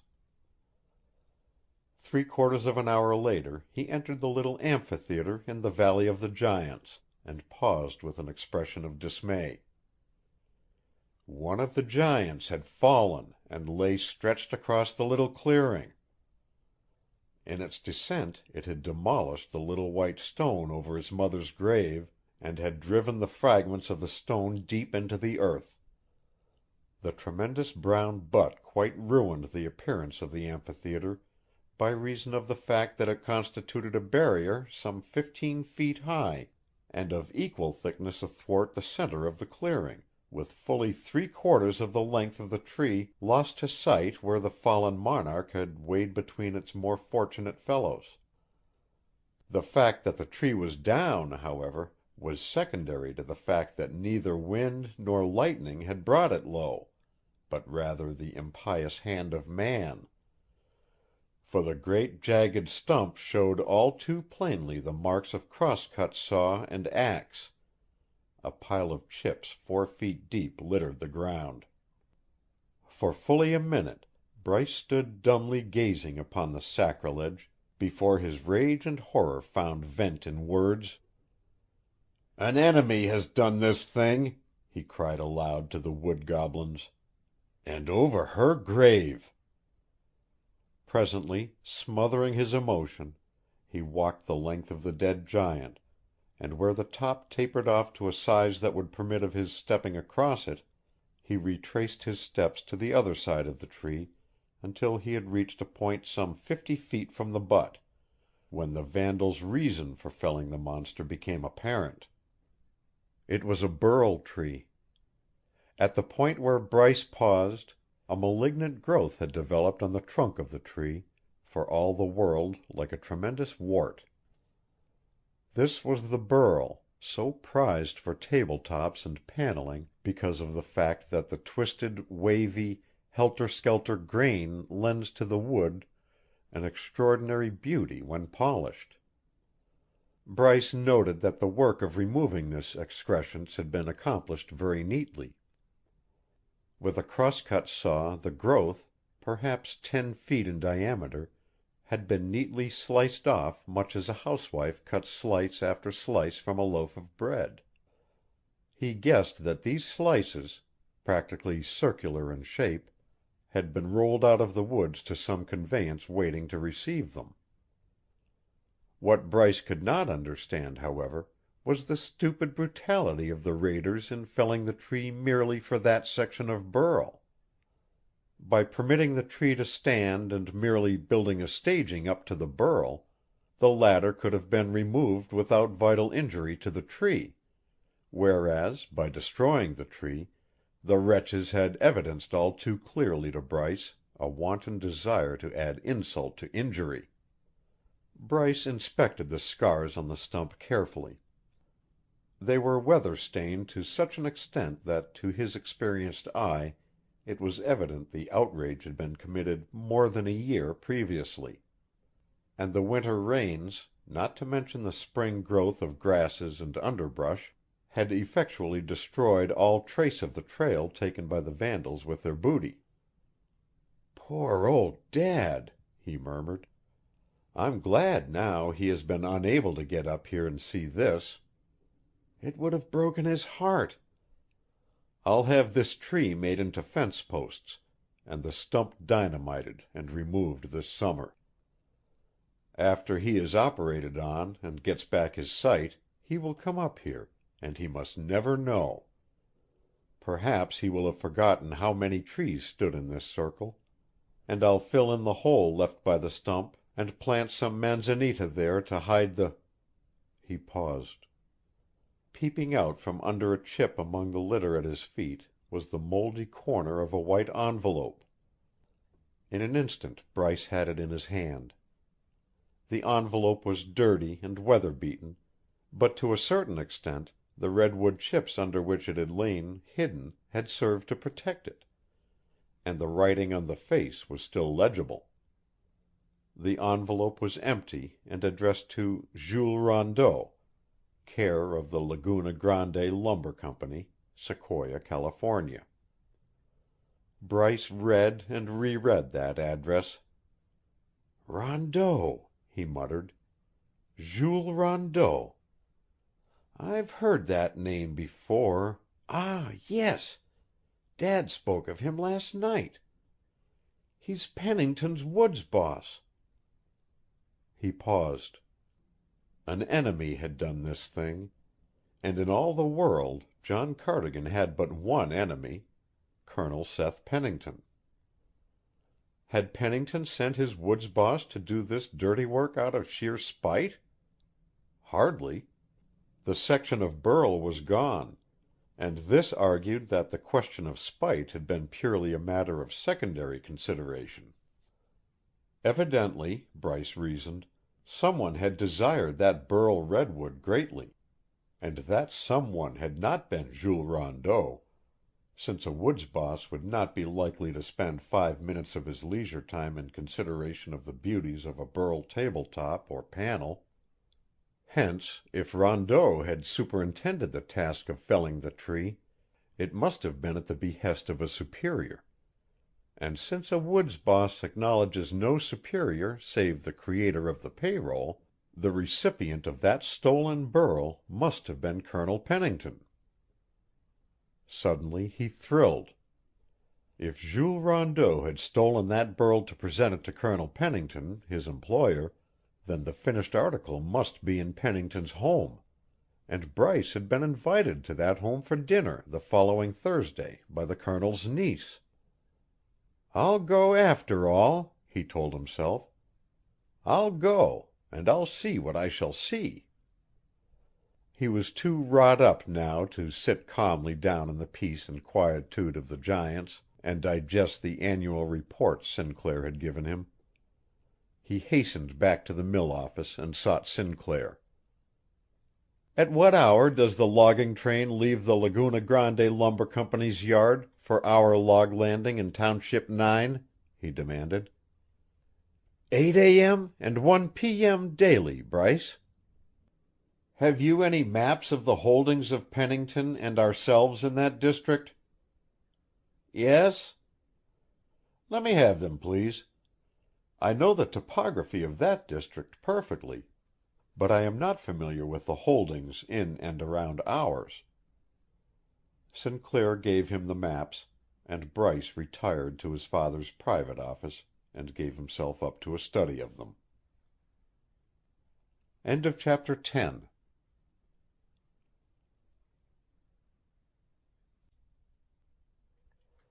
Chapter 11. When Shirley Sumner descended to the breakfast room on the morning following her arrival in Sequoia, the first glance at her uncle's stately countenance informed her that during the night something had occurred to irritate Colonel Seth Pennington and startle him out of his customary bland composure. He greeted her politely but coldly, and without even the perfunctory formality of inquiring how she had passed the night. He came directly to the issue. "Shirley," he began, "did I hear you calling young Cardigan on the telephone after dinner last night, or did my ears deceive me?" "Your ears are all right, Uncle Seth. I called Mr. Cardigan up to thank him for the pie he sent over, and incidentally to invite him over here to dinner on Thursday night." "I thought I heard you asking somebody to dinner, and as you don't know a soul in Sequoia except young Cardigan, naturally I opined that he was to be the object of our hospitality." The Colonel coughed slightly. From the manner in which he approached the task of buttering his hot cakes, Shirley knew he had something more to say and was merely formulating a polite set of phrases in which to express himself. She resolved to help him along. "I dare say it's quite all right to have invited him, isn't it, Uncle Seth?" "Certainly, certainly, my dear. Quite all right, but slightly inconvenient." "Oh, I'm so sorry. If I had known perhaps some other night?" "I am expecting other company Thursday night. Unfortunately, Brayton, the president of the Bank of Sequoia, is coming up to dine and discuss some business affairs with me afterward. So if you don't mind, my dear, suppose you call young Cardigan up and ask him to defer his visit until some later date." "Certainly, Uncle. There's no particular reason why I should have Mr. Cardigan on Thursday, if his presence would mean the slightest interference with your plans." "What perfectly marvelous roses! How did you succeed in growing them, Uncle Seth?" He smiled sourly. "I didn't raise them," he replied. "That half-breed Indian that drives John Cardigan's car brought them around about an hour ago, along with a card. There it is, beside your plate." She blushed ever so slightly. "I suppose Bryce Cardigan is vindicating himself," she murmured as she withdrew the card from the envelope. As she had surmised, it was Bryce Cardigan's. Colonel Pennington was the proprietor of a similar surmise. "Fast work, Shirley," he murmured banteringly. "I wonder what he'll send you for luncheon. Some dill pickles, probably." She pretended to be very busy with the roses, and not to have heard him. Her uncle's sneer was not lost on her, however. She resented it, but chose to ignore it for the present. And when at length she had finished arranging the flowers, she changed the conversation adroitly by questioning her relative anent the opportunities for shopping in Sequoia. The Colonel, who could assimilate a hint quicker than most ordinary mortals, saw that he had annoyed her, and he promptly hastened to make amends by permitting himself to be led readily into this new conversational channel. As soon as he could do so, however, he excused himself on the plea of urgent business at the office, and left the room. Shirley, left alone at the breakfast table, picked idly at the preserved figs the owlish butler set before her.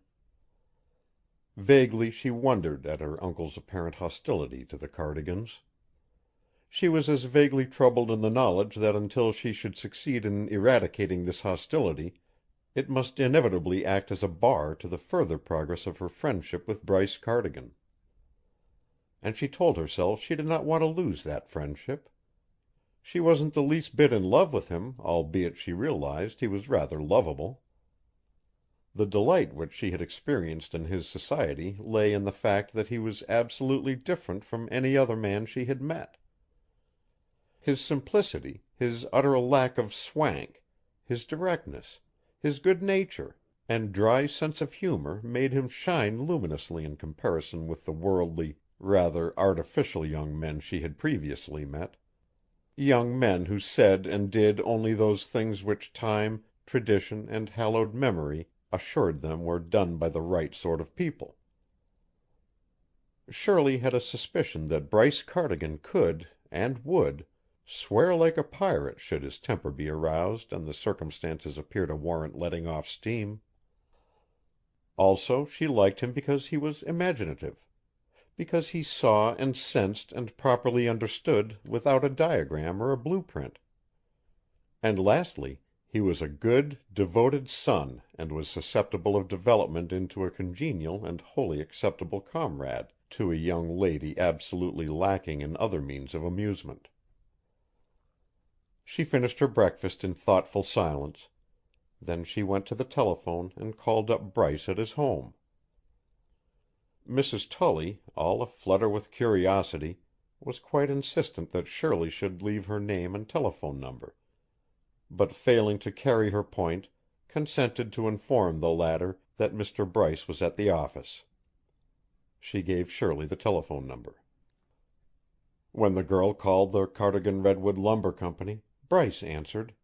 He recognized her voice instantly and called her name before she had opportunity to announce her identity. "Thank you so much for the beautiful roses, Mr. Cardigan," she began. "I'm glad you liked them. Nobody picks flowers out of our garden, you know. I used to, but I'll be too busy hereafter to bother with the garden." "Very well. Then I am not to expect any more roses?" "I'm a stupid clodhopper. Of course you may. By the way, Miss Sumner, does your uncle own a car?" "I believe he does. A little old rattletrap which he drives himself." "Then I'll send George over with the Napier this afternoon. You might care to take a spin out into the surrounding country. By the way, Miss Sumner, you are to consider George and that car as your personal property. I fear you're going to find Sequoia a dull place, so whenever you wish to go for a ride, just call me up and I'll have George report to you." "But think of all the expensive gasoline and tires."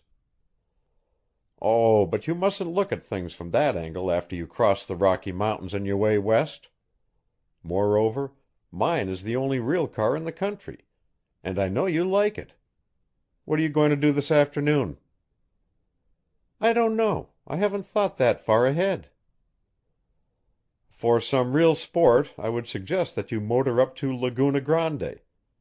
That's Spanish for big lagoon, you know. Take a rod with you. There are some landlocked salmon in the lagoon, that is, there used to be, and if you hook one you'll get a thrill." "But I haven't any rod." "I'll send you over a good one." "But I have nobody to teach me how to use it," she hinted daringly. "I appreciate that compliment," he flashed back at her. "But unfortunately my holidays are over for a long, long time. I took my father's place in the business this morning." "So soon?" "Yes. Things have been happening while I was away. However, speaking of fishing, George Sea Otter will prove an invaluable instructor. He is a good boy, and you may trust him implicitly. On Thursday evening you can tell me what success you had with the salmon." "Oh, that reminds me, Mr. Cardigan. You can't come Thursday evening after all." And she explained the reason. "By Jove," he replied, "I'm mighty glad you tipped me off about that. I couldn't possibly remain at ease in the presence of a banker, particularly one who will not lend me money." "Suppose you come Wednesday night instead." "We'll call that a bet. Thank you." She chuckled at his frank good humor. "Thank you, Mr. Cardigan, for all your kindness and thoughtfulness. And if you will persist in being nice to me, you might send George Sea Otter and the car at 1:30. I'll be glad to avail myself of both until I can get a car of my own sent up from San Francisco. Till Wednesday night, then. Good bye." As Bryce Cardigan hung up, He heaved a slight sigh, and a parody on a quatrain from Lalla Rookh ran through his mind. I never loved a dear gazelle, to glad me with its limpid eye, but when I learned to love it well, the gall darned thing was sure to die. It was difficult to get out of the habit of playing.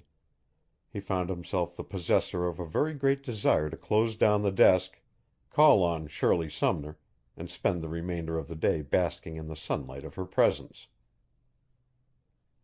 End of chapter 11.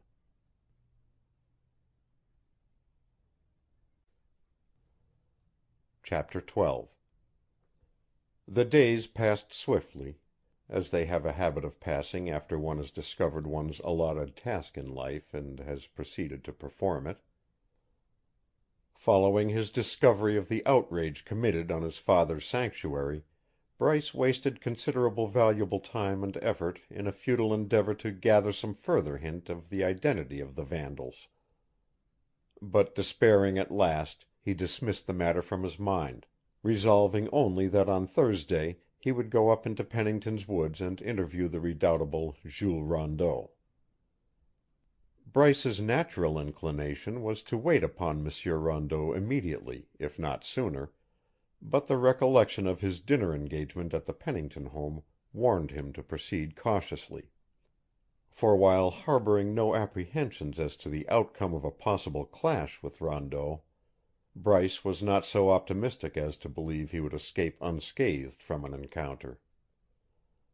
Experience had impressed upon him the fact that in a rough-and-tumble battle nobody is quite so thoroughly at home as a lumberjack. Once in a clinch with such a man, even a champion gladiator of the prize-ring may well feel apprehensive of the outcome. Wednesday evening at 5 o'clock, Mr. Sinclair, the manager, came into Bryce's office with a handful of folded papers. "I have here," he announced in his clerky voice with a touch of solemnity to it, "a trial balance.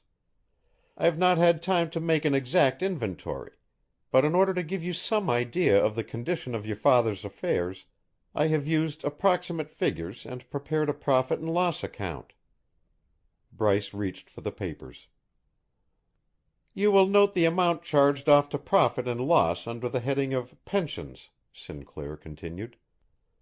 "It amounts approximately to $2,000 a month, and this sum represents payments to crippled employees and the dependent families of men killed in the employ of the company.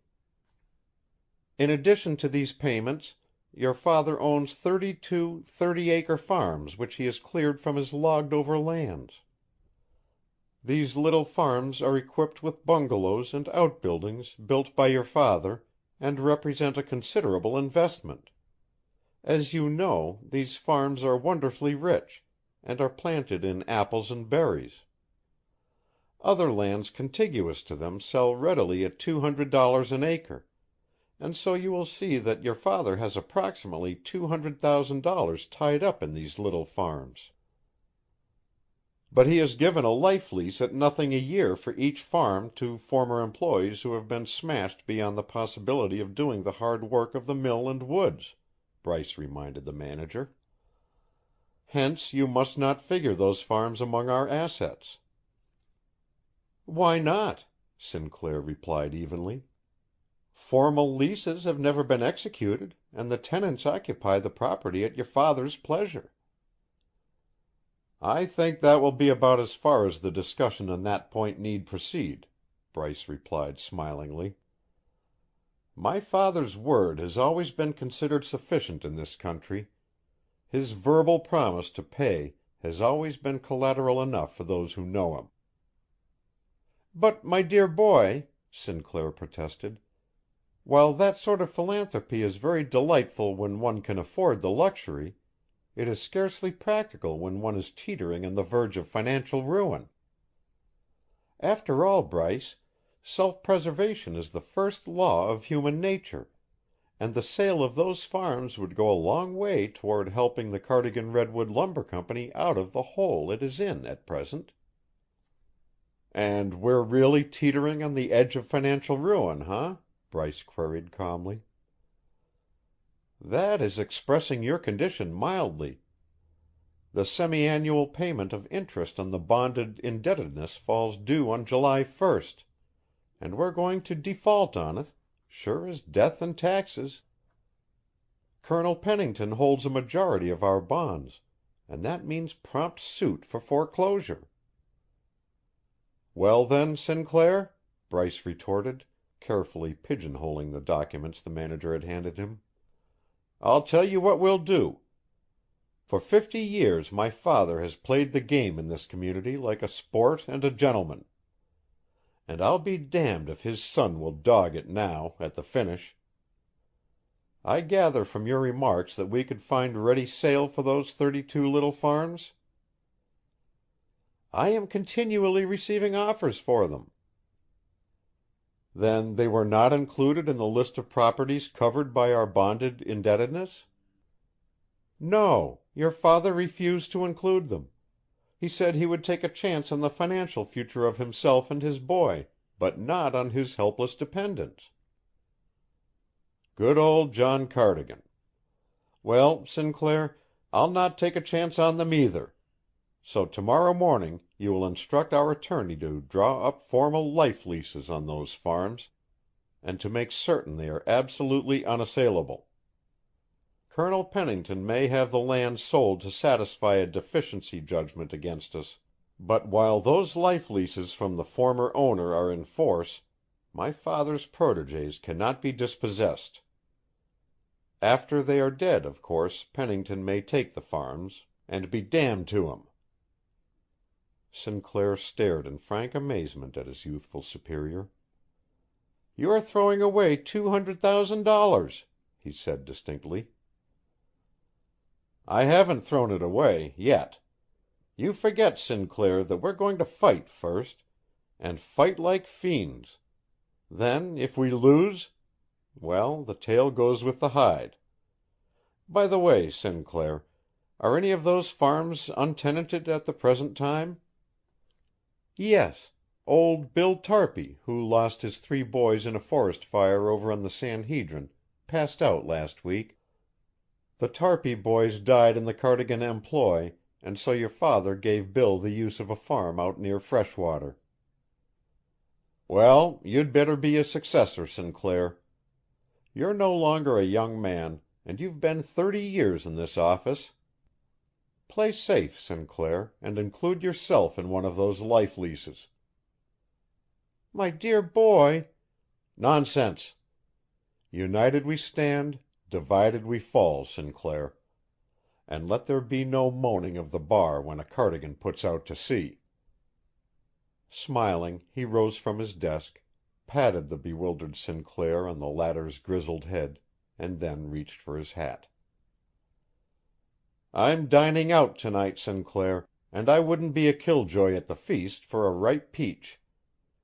Your confounded figures might make me gloomy, so we'll just reserve discussion of them till tomorrow morning. Be a sport, Sinclair, and for once in your life beat the 6 o'clock whistle. In other words, I suggest that you go home and rest for once." He left Sinclair staring at him rather stupidly. End of chapter 12.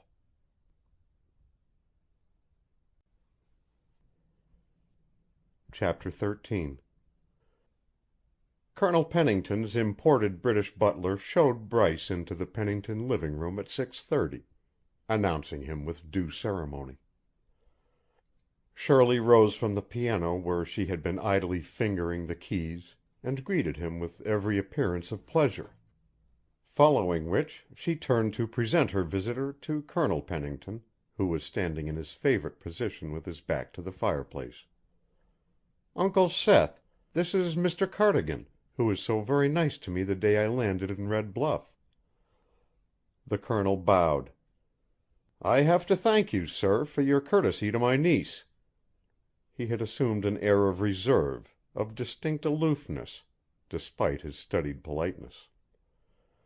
Bryce stepped forward with extended hand, which the Colonel grasped in a manner vaguely suggestive of that clammy-palmed creation of Charles Dickens, Uriah Heep.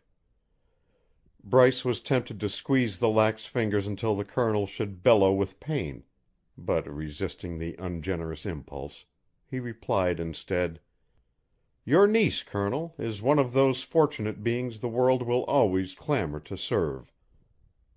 "Quite true, Mr. Cardigan. When she was quite a little girl I came under her spell myself." "So did I, Colonel.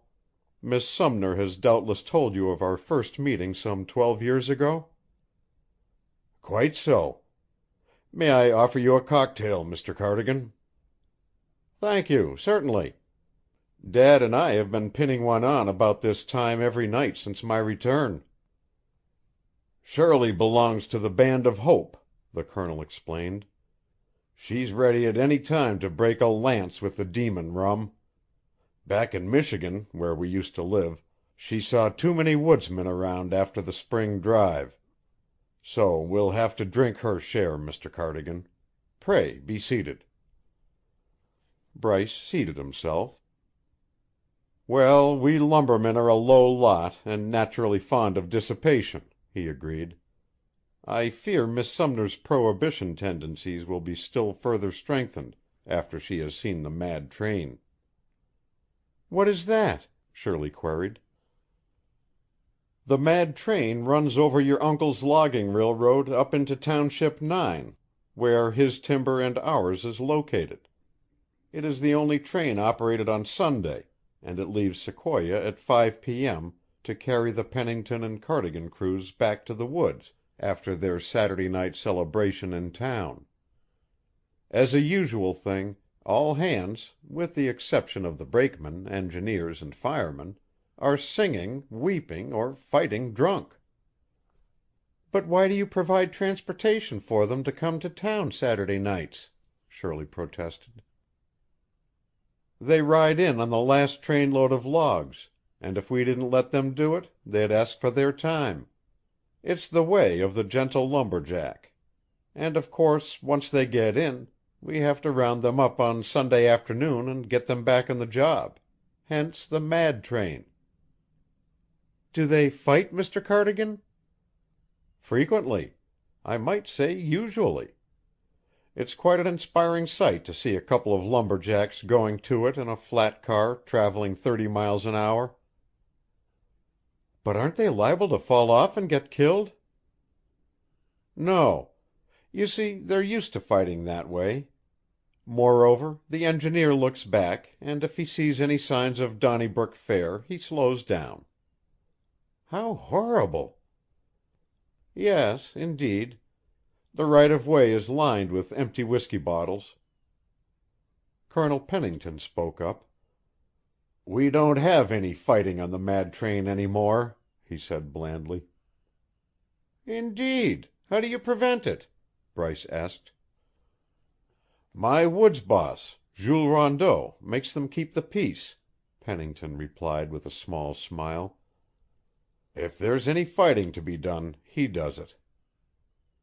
"You mean among his own crew, of course," Bryce suggested. "No, he's in charge of the mad train, and whether a fight starts among your men or ours, he takes a hand. He's had them all behaving mildly for quite a while, because he can whip any man in the country, and everybody realizes it. I don't know what I'd do without Rondeau. He certainly makes those bohunks of mine step lively." "Oh, do you employ bohunks, Colonel?" "Certainly. They cost less. They are far less independent than most men and more readily handled. And you don't have to pamper them, particularly in the matter of food. Why, Mr. Cardigan, with all due respect to your father, the way he feeds his men is simply ridiculous. Cake and pie and doughnuts at the same meal." The Colonel snorted virtuously. "Well, Dad started in to feed his men the same food he fed himself, and I suppose the habits one forms in youth are not readily changed in old age, Colonel." "But that makes it hard for other manufacturers," the Colonel protested. "I feed my men good plain food, and plenty of it, quite better food than they were used to before they came to this country. but I cannot seem to satisfy them. I am continuously being reminded, when I do a thing thus and so, that John Cardigan does it otherwise. Your respected parent is the basis for comparison in this country, Cardigan, and I find it devilish inconvenient." He laughed indulgently and passed his cigarette case to Bryce.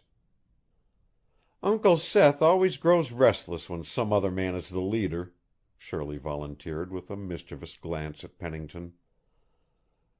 "He was the great Pooh-Bah of the lumber trade back in Michigan, but out here he has to play second fiddle. Don't you, Nunky Dunk?" "I'm afraid I do, my dear," the Colonel admitted with its best air of hearty expansiveness. "I'm afraid I do. However, Mr. Cardigan, now that you have, at least I have been so informed, taken over your father's business, I am hoping we will be enabled to get together on many little details and work them out on a common basis to our mutual advantage. We lumbermen should stand together and not make it hard for each other. For instance, your scale of wages is totally disproportionate to the present high cost of manufacture and the mediocre market. Yet, because you pay it, you set a precedent which we are all forced to follow. However," he concluded, "let's not talk shop. I imagine we have enough of that during the day. Besides, here are the cocktails." With the disposal of the cocktails, the conversation drifted into a discussion of Shirley's adventures with the salmon in Big Lagoon. The Colonel discoursed learnedly on the superior sport of muskellunge fishing, which prompted Bryce to enter into a description of going after swordfish among the islands of the Santa Barbara Channel. "Trout fishing when the fish gets into white water is good sport. Salmon fishing is fine, and the steelhead in Eel River are hard to beat. Muskellunge are a delight, and tarpon are not so bad if you're looking for thrills. But for genuine inspiration, give me a 16-foot swordfish that'll leap out of the water from 3 to 6 feet, and do it 300 or 400 times, all on a line and rod so light one dares not state the exact weight if he values his reputation for veracity. Once I was fishing at The butler appeared in the doorway and bowed to Shirley, at the time announcing that dinner was served. The girl rose and gave her arm to Bryce. With her other arm linked through her uncle's, she turned toward the dining room. Just inside the entrance Bryce paused. The soft glow of the candles in the old-fashioned silver candlesticks upon the table was reflected in the polished walls of the room walls formed of panels of the most exquisitely patterned redwood burl Bryce Cardigan had ever seen. Also the panels were unusually large. Shirley Sumner's alert glance followed Bryce's as it swept around the room. "This dining room is Uncle Seth's particular delight, Mr. Cardigan," she explained. "It is very beautiful, Miss Sumner, and your uncle has worked wonders in the matter of having it polished. Those panels are positively the largest and most beautiful specimens of redwood burl ever turned out in this country. The grain is not merely wavy, it is not merely curly, it is actually so contrary that you have here, Colonel Pennington, a room absolutely unique, in that it is formed of bird's-eye burl. Mark the deep shadows in it. And how it does reflect those candles!" "It is beautiful," the Colonel declared, "and I must confess to a pardonable pride in it, although the task of keeping these walls from being marred by the furniture knocking against them requires the utmost care." Bryce turned and his brown eyes blazed into the Colonel's. "Where did you succeed in finding such a marvelous tree?" he queried pointedly. "I know of but one tree in Humboldt County that could have produced such beautiful burl." For about a second Colonel Pennington met Bryce's glance unwaveringly. Then he read something in his guest's eyes, and his glance shifted, while over his benign countenance a flush spread quickly. Bryce noted it, and his quickly roused suspicions were as quickly kindled into certainty. "Where did you find that tree?" he repeated innocently. "Rondeau, my woods boss, knew I was on the lookout for something special, something nobody else could get. So he kept his eyes open."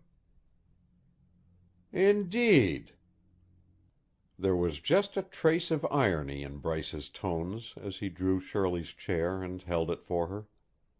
"As you say, Colonel, it is difficult to keep such soft wood from being marred by contact with the furniture. And you are fortunate to have such a woods boss in your employ. Such loyal fellows are usually too good to be true, and quite frequently they put their blankets on their backs and get out of the country when you least expect it. I dare say it would be a shock to you if Rondeau did that." There was no mistaking the veiled threat behind that apparently innocent observation, and the Colonel, being a man of more than ordinary astuteness, realized that at last he must place his cards on the table. His glance, as he rested it on Bryce now, was baleful, ophidian. "Yes," he said, "I would be rather disappointed. However, I pay Rondeau rather more than it is customary to pay woods bosses, so I imagine he'll stay, unless of course somebody takes a notion to run him out of the county. And when that happens, I want to be on hand to view the spectacle." Bryce sprinkled a modicum of salt in his soup. "I'm going up into Township 9 tomorrow afternoon," he remarked casually. "I think I shall go over to your camp and pay the incomparable Jules a brief visit. Really, I have heard so much about that woods boss of yours, Colonel, that I ache to take him apart and see what makes him go." Again the Colonel assimilated the hint, but preferred to dissemble. "Oh, you can't steal him from me, Cardigan," he laughed. "I warn you in advance, so spare yourself the effort." "I'll try anything once," Bryce retorted with equal good nature. "However, I don't want to steal him from you. I want to ascertain from him where he procured this burl. There may be more of the same in the neighborhood where he got this." "He wouldn't tell you." "He might. I'm a persuasive little cuss when I choose to exert myself." "Rondeau is not communicative. He requires lots of persuading." "What delicious soup," Bryce murmured blandly. "Miss Sumner, may I have a cracker?" The dinner passed pleasantly. The challenge and defiance between guest and host had been so skillfully and gracefully exchanged that Shirley hadn't the slightest suspicion that these two well-groomed men had, under her very nose, as it were, agreed to be enemies, and then, for the time being, turned their attention to other and more trifling matters. Coffee was served in the living room, and through the fragrant smoke of Pennington's 50-cent perfectos, a sprightly three-cornered conversation continued for an hour. Then the Colonel, secretly enraged at the calm, mocking, contemplative glances which Bryce ever and anon bestowed upon him, and unable longer to convince himself that he was too apprehensive, that this cool young man knew nothing and would do nothing even if he knew something, rose, pleaded the necessity for looking over some papers, and bade Bryce good night. Foolishly he proffered Bryce a limp hand, and a demon of deviltry taking possession of the latter, this time he squeezed with a simple, hearty earnestness, the while he said: "Colonel Pennington, I hope I do not have to assure you that my visit here this evening has not only been delightful, but instructive. Good night, sir, and pleasant dreams." With difficulty the Colonel suppressed a groan. However, he was not the sort of man who suffers in silence, for a minute later the butler, leaning over the banisters as his master climbed the stairs to his library, heard the latter curse with an eloquence that was singularly appealing. Chapter 14. Chapter 14. Colonel Seth Pennington looked up sourly as a clerk entered his private office. "Well?" he demanded brusquely. When addressing his employees, the colonel seldom bothered to assume his pontifical manner. "Mr. Bryce Cardigan is waiting to see you, sir." "Very well. Show him in." Bryce entered.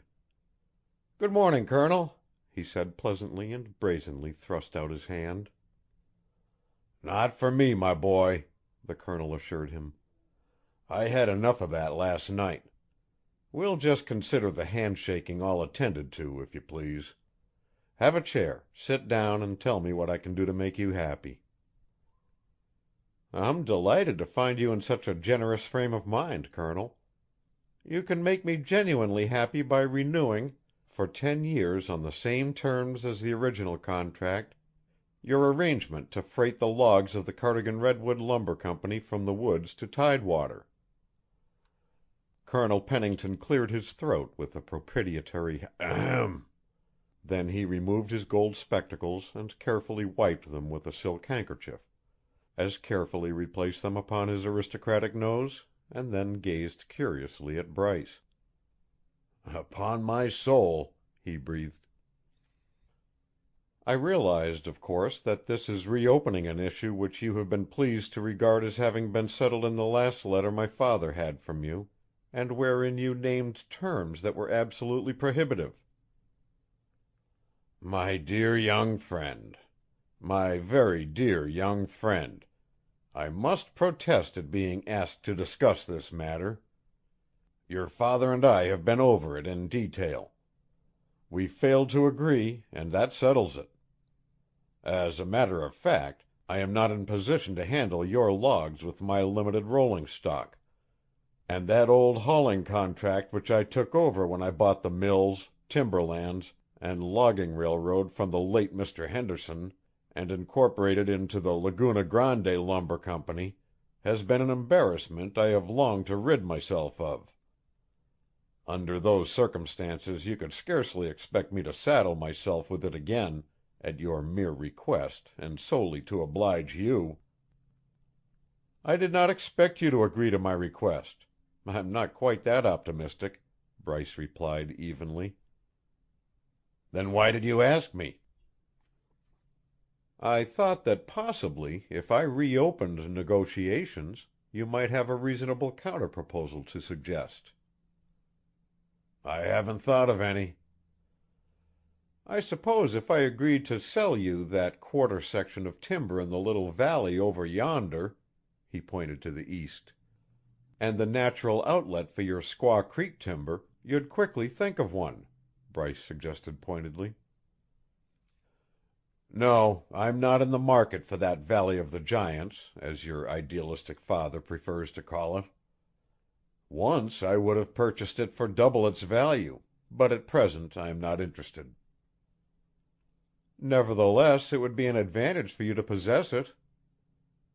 "My dear boy, the possession of that big timber is an advantage I expect to enjoy before I acquire any more gray hairs. But I do not expect to pay for it." "Do you expect me to offer it to you as a bonus for renewing our hauling contract?" The colonel snapped his fingers. "By George," he declared, "that's a bright idea, and a few months ago I would have been inclined to consider it very seriously. But now you figure you've got us winging, huh?" Bryce was smiling pleasantly. "I'm making no admissions," Pennington responded enigmatically.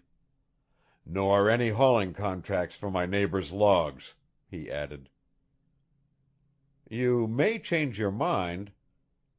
"Never." "I suppose I'll have to abandon logging in Township 9 and go back to the San Hedrin," Bryce sighed resignedly. "If you do, you'll go broke. You can't afford it. You're on the verge of insolvency this minute." "I suppose, since you decline to haul our logs, after the expiration of our present contract, and in view of the fact that we are not financially able to build our own logging railroad, that the wisest course my father and I could pursue would be to sell our timber in Township 9 to you. It adjoins your holdings in the same township." "I had a notion the situation would begin to dawn upon you." The Colonel was smiling now. His handsome face was gradually assuming the expression pontifical. "I'll give you $1 1,000 feet stumpage for it." "On whose cruise?" "Oh, my own cruisers will estimate it." "I'm afraid I can't accept that offer. We paid $1.50 for it, you know, and if we sold it to you at $1, the sale would not bring us sufficient money to take up our bonded indebtedness. We'd only have the San Hedrin timber and the Valley of the Giants left, and since we cannot log either of these at present, naturally we'd be out of business." "That's the way I figured it, my boy." "Well, we're not going out of business." "Pardon me for disagreeing with you. I think you are." "Not much. We can't afford it." The Colonel smiled benignantly. "My dear boy, my very dear young friend, listen to me. Your paternal ancestor is the only human being who has ever succeeded in making a perfect monkey of me. When I wanted to purchase from him a right of way through his absurd Valley of the Giants, in order that I might log my Squaw Creek timber, he refused me. And to add insult to injury, he spouted a lot of rot about his big trees, how much they meant to him, and the utter artistic horror of running a logging train through the grove, particularly since he planned to bequeath it to Sequoia as a public park. He expects the city to grow up to it during the next 20 years. My boy, that was the first bad break your father made. His second break was his refusal to sell me a mill site. He was the first man in this county, and he had been shrewd enough to hog all the waterfront real estate and hold on to it. I remember he called himself a progressive citizen, and when I asked him why he was so assiduously blocking the wheels of progress, he replied that the railroad would build in from the south some day, but that when it did, its builders would have to be assured of terminal facilities on Humboldt Bay. By holding intact the spot where rail and water are bound to meet, he told me, I ensure the terminal on tidewater which the railroad must have before consenting to build. But if I sell it to Tom, Dick, and Harry, they will be certain to gouge the railroad when the latter tries to buy it from them. They may scare the railroad away." "Naturally," Bryce replied. "The average human being is a hog, and merciless when he has the upper hand. He figures that a bird in the hand is worth two in the bush. My father, on the contrary, has always planned for the future. He didn't want that railroad blocked by land speculators and its building delayed.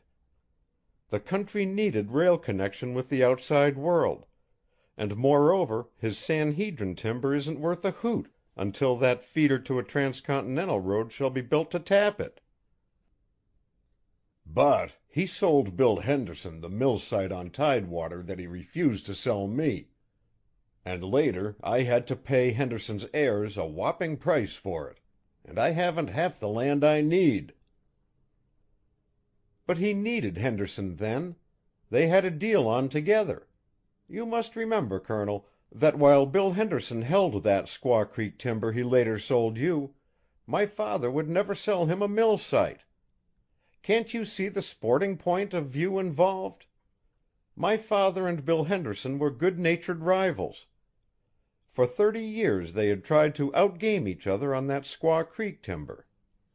Henderson thought he could force my father to buy at a certain price, and my father thought he could force Henderson to sell at a lesser price. They were perfectly frank about it with each other and held no grudges. Of course, after you bought Henderson out, you foolishly took over his job of trying to outgame my father. That's why you bought Henderson out, isn't it? You had a vision of my father's paying you a nice profit on your investment, but he fooled you, and now you're peeved and won't play." Bryce hitched his chair farther toward the Colonel. "Why shouldn't my dad be nice to Bill Henderson after the feud ended?" he continued. "They could play the game together then, and they did. Colonel, why can't you be as sporty as Henderson and my father? They fought each other, but they fought fairly and in the open, and they never lost the respect and liking each had for the other." "I will not renew your logging contract. That is final, young man. No man can ride me with spurs and get away with it." "Oh, I knew that yesterday." "Then why have you called on me today, taking up my time on a dead issue?" "I wanted to give you one final chance to repent. I know your plan. You have it in your power to smash the Cardigan Redwood Lumber Company, acquire it at 50% of its value, and merge its assets with your Laguna Grande Lumber Company. You are an ambitious man. You want to be the greatest redwood manufacturer in California, and in order to achieve your ambitions you are willing to ruin a competitor. You decline to play the game like a thoroughbred." "I play the game of business according to the rules of the game. I do nothing illegal, sir." "And nothing generous or chivalrous. Colonel, you know your plea of a shortage of rolling stock is that the contract for hauling our logs has been very profitable and will be more profitable in the future, if you will accept a 50-cent per thousand increase on the freight rate and renew the contract for 10 years. "Nothing doing, young man. Remember, you are not in a position to ask favors." "Then I suppose we'll have to go down fighting?" "I do not anticipate much of a fight." "You'll get as much as I can give you."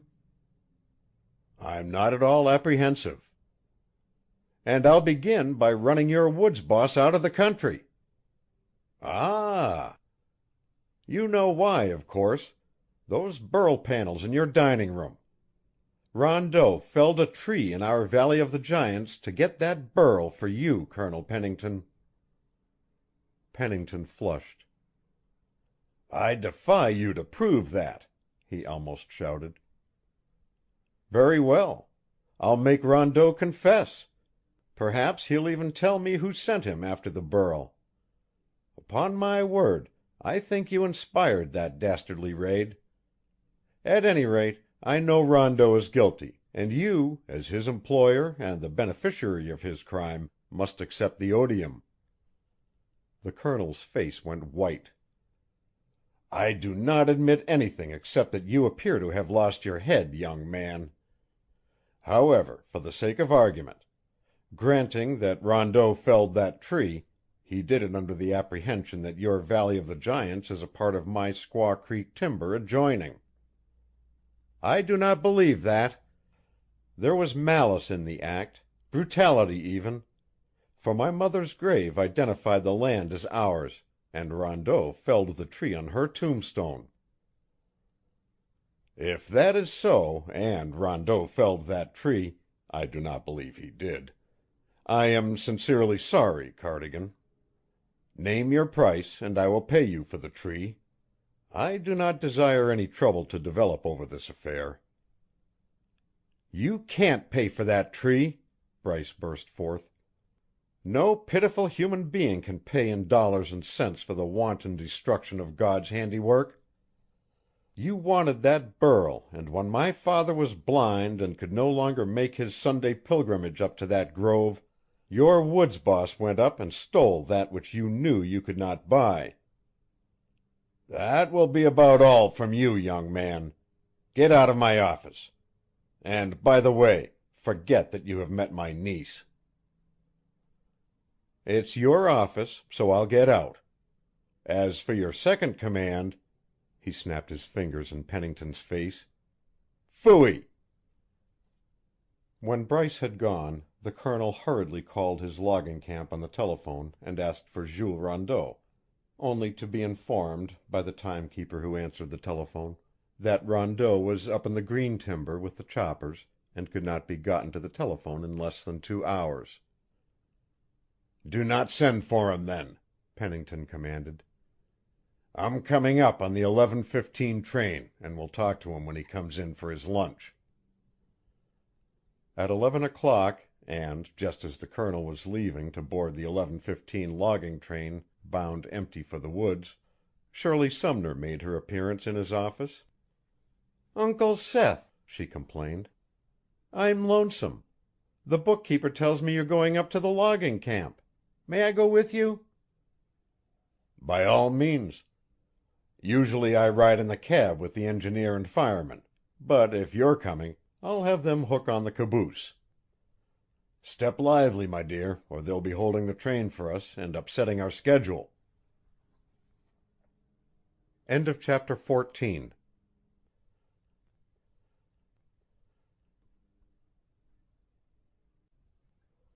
Chapter 15. By virtue of their logging contract with Pennington, the Cardigans and their employees were transported free over Pennington's logging railroad. Hence, when Bryce Cardigan resolved to wait upon Jules Rondeau in the matter of that murdered giant, it was characteristic of him to choose the shortest and most direct route to his quarry. And as the long string of empty logging trucks came crawling off the Laguna Grande Lumber Company's log dump, he swung over the side, quite ignorant of the fact that Shirley and her precious relative were riding in the little caboose in the rear. At 12:10 the train slid in on the log landing of the Laguna Grande Lumber Company's main camp, and Bryce dropped off and approached the engineer of the little donkey engine used for loading the logs. "Where's Rondeau?" he asked. The engineer pointed to a huge, swarthy man approaching across the clearing in which the camp was situated.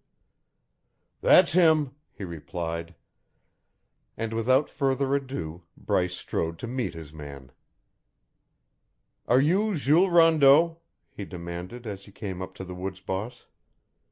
The latter nodded. "I'm Bryce Cardigan," his interrogator announced, "and I'm here to thrash you for chopping that big redwood tree over in that little valley where my mother is buried." "Oh," Rondeau smiled. "With pleasure, monsieur." And without a moment's hesitation he rushed. Bryce backed away from him warily, and they circled.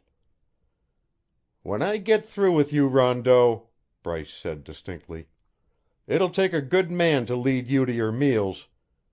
This country isn't big enough for both of us, and since you came here last, you've got to go first." Bryce stepped in, feinted for Rondeau's jaw with his right, and when the woods boss quickly covered, ripped a sizzling left into the latter's midriff. Rondeau grunted and dropped his guard, with the result that Bryce's great fists played a devil's tattoo on his countenance before he could crouch and cover. This is a tough one, thought Bryce. His blows had not, apparently, had the slightest effect on the woods boss. Crouched low and with his arms wrapped around his head, Rondeau still came on unfalteringly, and Bryce was forced to give way before him. To save his hands, he avoided the risk of battering Rondeau's hard head and sinewy arms. Already word that the woods boss was battling with a stranger had been shouted into the camp dining room, and the entire crew of that camp, abandoning their half-finished meal, came pouring forth to view the contest. Out of the tail of his eye Bryce saw them coming, but he was not apprehensive, for he knew the code of the woodsman. Let every man roll his own hoop. It would be a fight to a finish, for no man would interfere. Striking, kicking, gouging, biting, or choking would not be looked upon as unsportsmanlike. And as Bryce backed cautiously away from the huge, lithe, active, and powerful man before him, he realized that Jules Rondeau was, as his father had stated, top dog among the lumberjacks. Rondeau, it was apparent, had no stomach for Bryce's style of combat. He wanted a rough-and-tumble fight and kept rushing, hoping to clinch. If he could but get his great hands on Bryce, he would wrestle him down, climb him, and finish the fight in jig time. But a rough-and-tumble was exactly what Bryce was striving to avoid. Hence, when Rondeau rushed, Bryce side-stepped and peppered the woodsman's ribs. But the woods crew, which by now was ringed around them, began to voice disapproval of this style of battle. "Clinch with him, dancing master!" a voice roared. "Tie into him, Rondeau!" another shouted. "It's a fair match," cried another. "And the red one picked on the main push. He was looking for a fight and he ought to get it. But these fancy fights don't suit me. Flop him, stranger, flop him." "Rondeau can't catch him," a fourth man jeered. "He's a foot racer, not a fighter." Suddenly two powerful hands were placed between Bryce's shoulders, effectually halting his backward progress. Then he was propelled violently forward until he collided with Rondeau. With a bellow of triumph, the woods boss's gorilla-like arms were around Bryce, swinging him until he faced the man who had forced him into that terrible grip. This was no less a personage than Colonel Seth Pennington, and it was obvious he had taken charge of what he considered the obsequies. "Stand back, you men, and give them room," he shouted. "Rondeau will take care of him now. Stand back, I say. I'll discharge the man that interferes." With a heave and a grunt, Rondeau lifted his antagonist, and the pair went crashing to the earth together, Bryce underneath. And then something happened. With a howl of pain, Rondeau rolled over on his back and lay clasping his left wrist in his right hand, while Bryce scrambled to his feet. "The good old wrist lock does the trick," he announced, and stooping, he grasped the woods boss by the collar with his left hand, lifted him, and struck him a terrible blow in the face with his right. But for the arm that upheld him, Rondeau would have fallen. To have him fall, however, was not part of Bryce's plan. Jerking the fellow toward him, he passed his arm around Rondeau's neck, holding the latter's head as in a vise with the crook of his elbow. And then the battering started. When it was finished, Bryce let his man go, and Rondeau, bloody, sobbing, and semi-conscious, sprawled on the ground. Bryce bent over him. "Now, damn you," he roared, "who felled that tree in Cardigan's redwoods?" "I did, m'sieu. Enough. I confess." The words were a whisper. "Did Colonel Pennington suggest it to you?" "He want ze burl. By gar, I do not want to fell that tree." "That's all I want to know." Stooping, Bryce seized Rondeau by the nape of the neck and the slack of his overalls, lifted him shoulder high, and threw him, as one throws a sack of meal, full at Colonel Pennington. "You threw me at him? Now I throw him at you. You damned, thieving, greedy, hypocritical scoundrel! If it weren't for your years and your gray hair, I'd kill you!" The helpless hulk of the woods boss descended upon the Colonel's expansive chest and sent him crashing earthward. Then Bryce, war mad, turned to face the ring of Laguna Grande employees about him. "Next!" he roared. "Singly, in pairs, or the whole damn pack!" "Mr. Cardigan!" He turned. Colonel Pennington's breath had been knocked out of his body by the impact of his semi-conscious woods boss, and he lay inert, gasping like a hooked fish. Beside him Shirley Sumner was kneeling, her hands clasping her uncle's, but with her violet eyes blazing fiercely on Bryce Cardigan. "How dare you," she cried, "you coward, to hurt my uncle!" He gazed at her a moment, fiercely, defiantly, his chest rising and falling from his recent exertions, his knotted fists gory with the blood of his enemy. Then the light of battle died, and he hung his head. "I'm sorry," he murmured. "Not for his sake, but yours. I didn't know you were here. I forgot myself." "I'll never speak to you again so long as I live," she burst out passionately. He advanced a step and stood gazing down upon her. Her angry glance met his unflinchingly, and presently for him the light went out of the world. "Very well," he murmured. "Good bye." And with bowed head he turned and made off through the green timber toward his own logging camp 5 miles distant. Chapter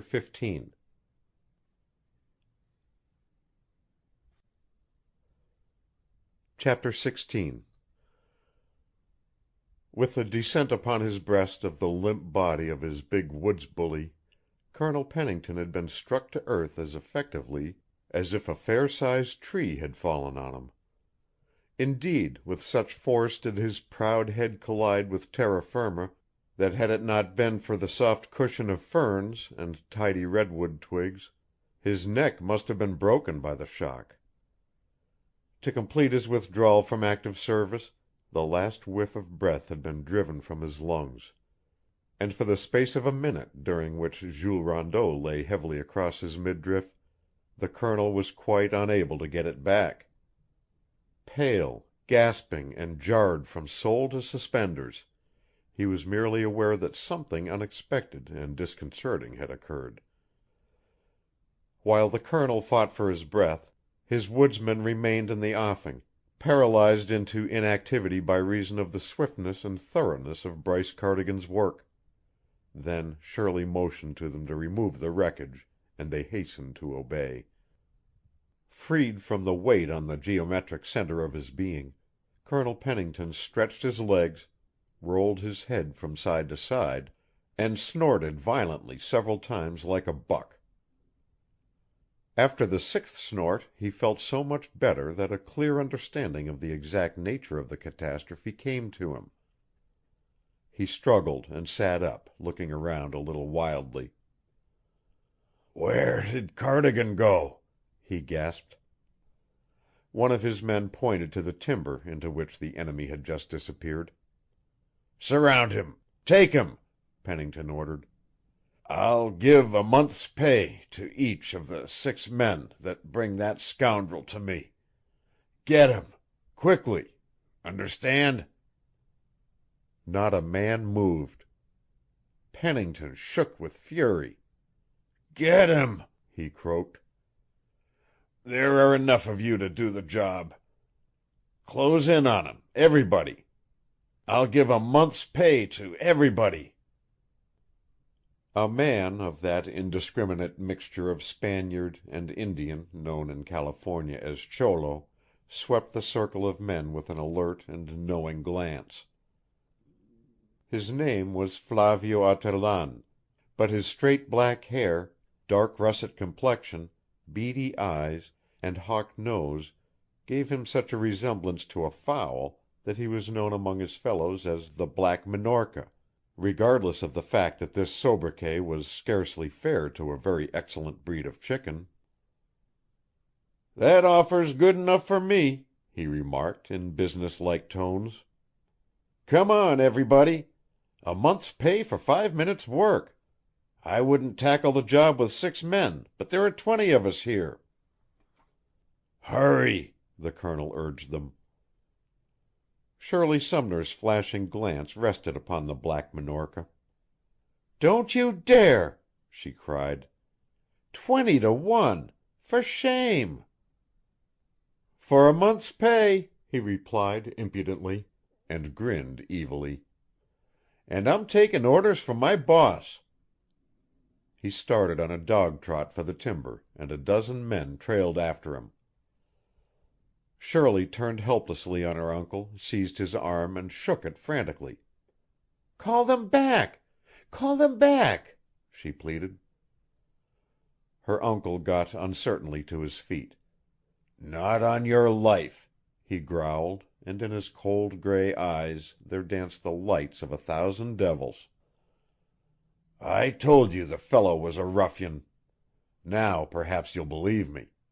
We'll hold him until Rondeau revives, and then—" Shirley guessed the rest, and she realized that it was useless to plead, that she was only wasting time.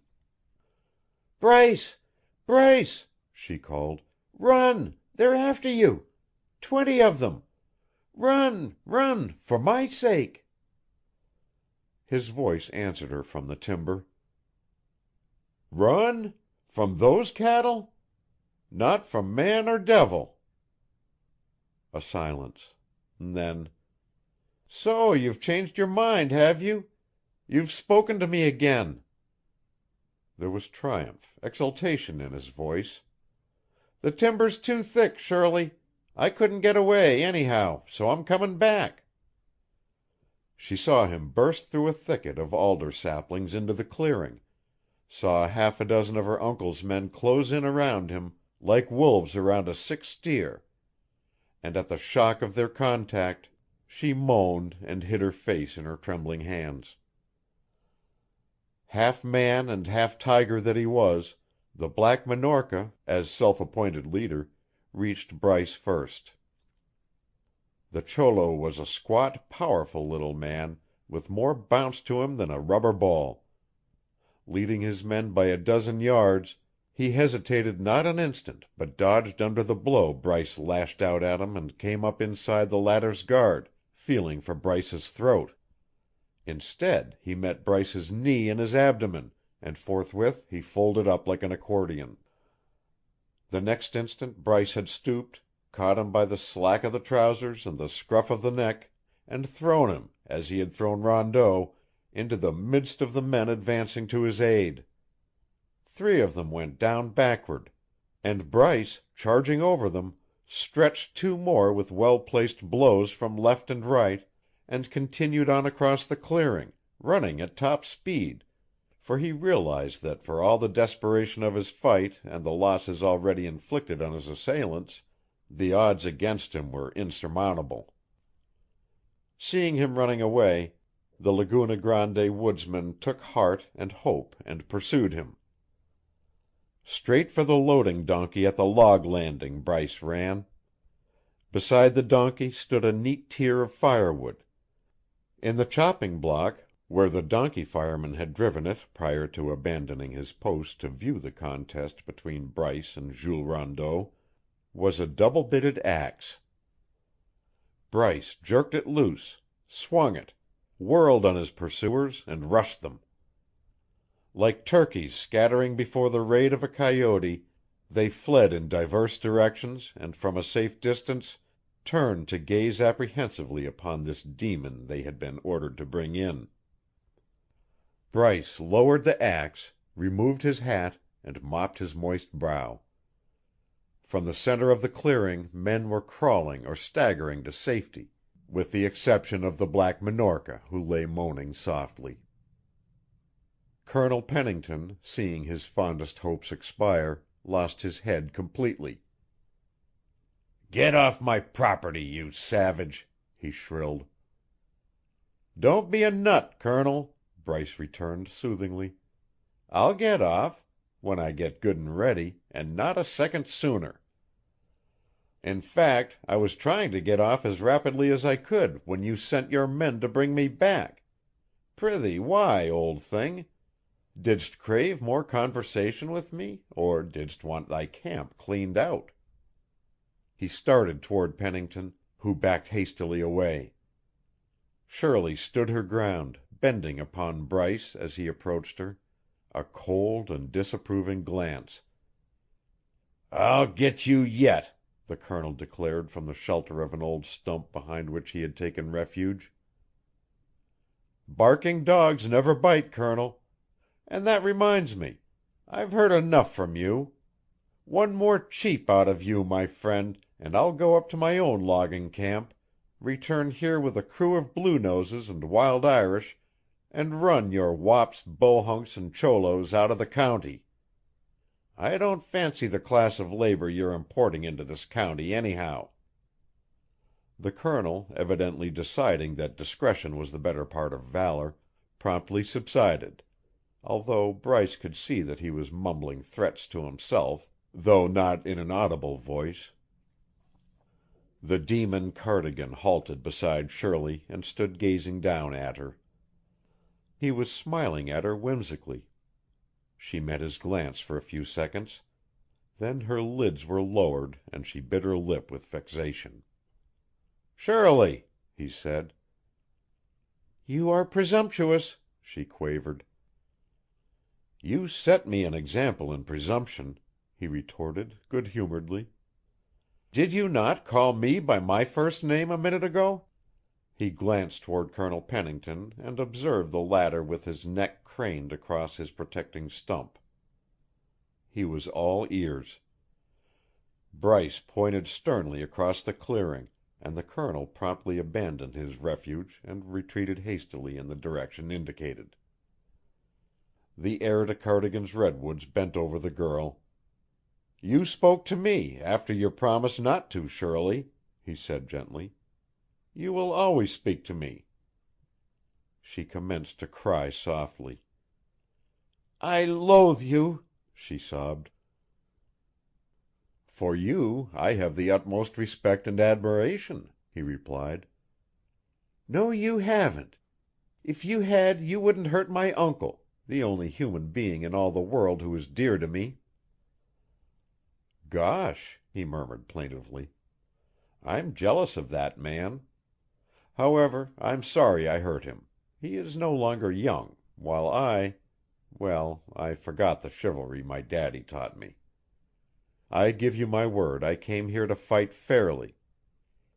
"He merely tried to stop you from fighting." "No, he didn't, Shirley. He interfered and fouled me.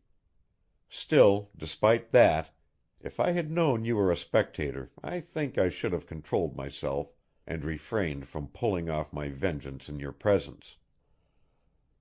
I shall never cease to regret that I subjected you to such a distressing spectacle. I do hope, however, that you will believe me when I tell you I am not a bully, although when there is a fight worth while I never dodge it. And this time I fought for the honor of the house of Cardigan." "If you want me to believe that, you will beg my uncle's pardon." "I can't do that. He is my enemy and I shall hate him forever.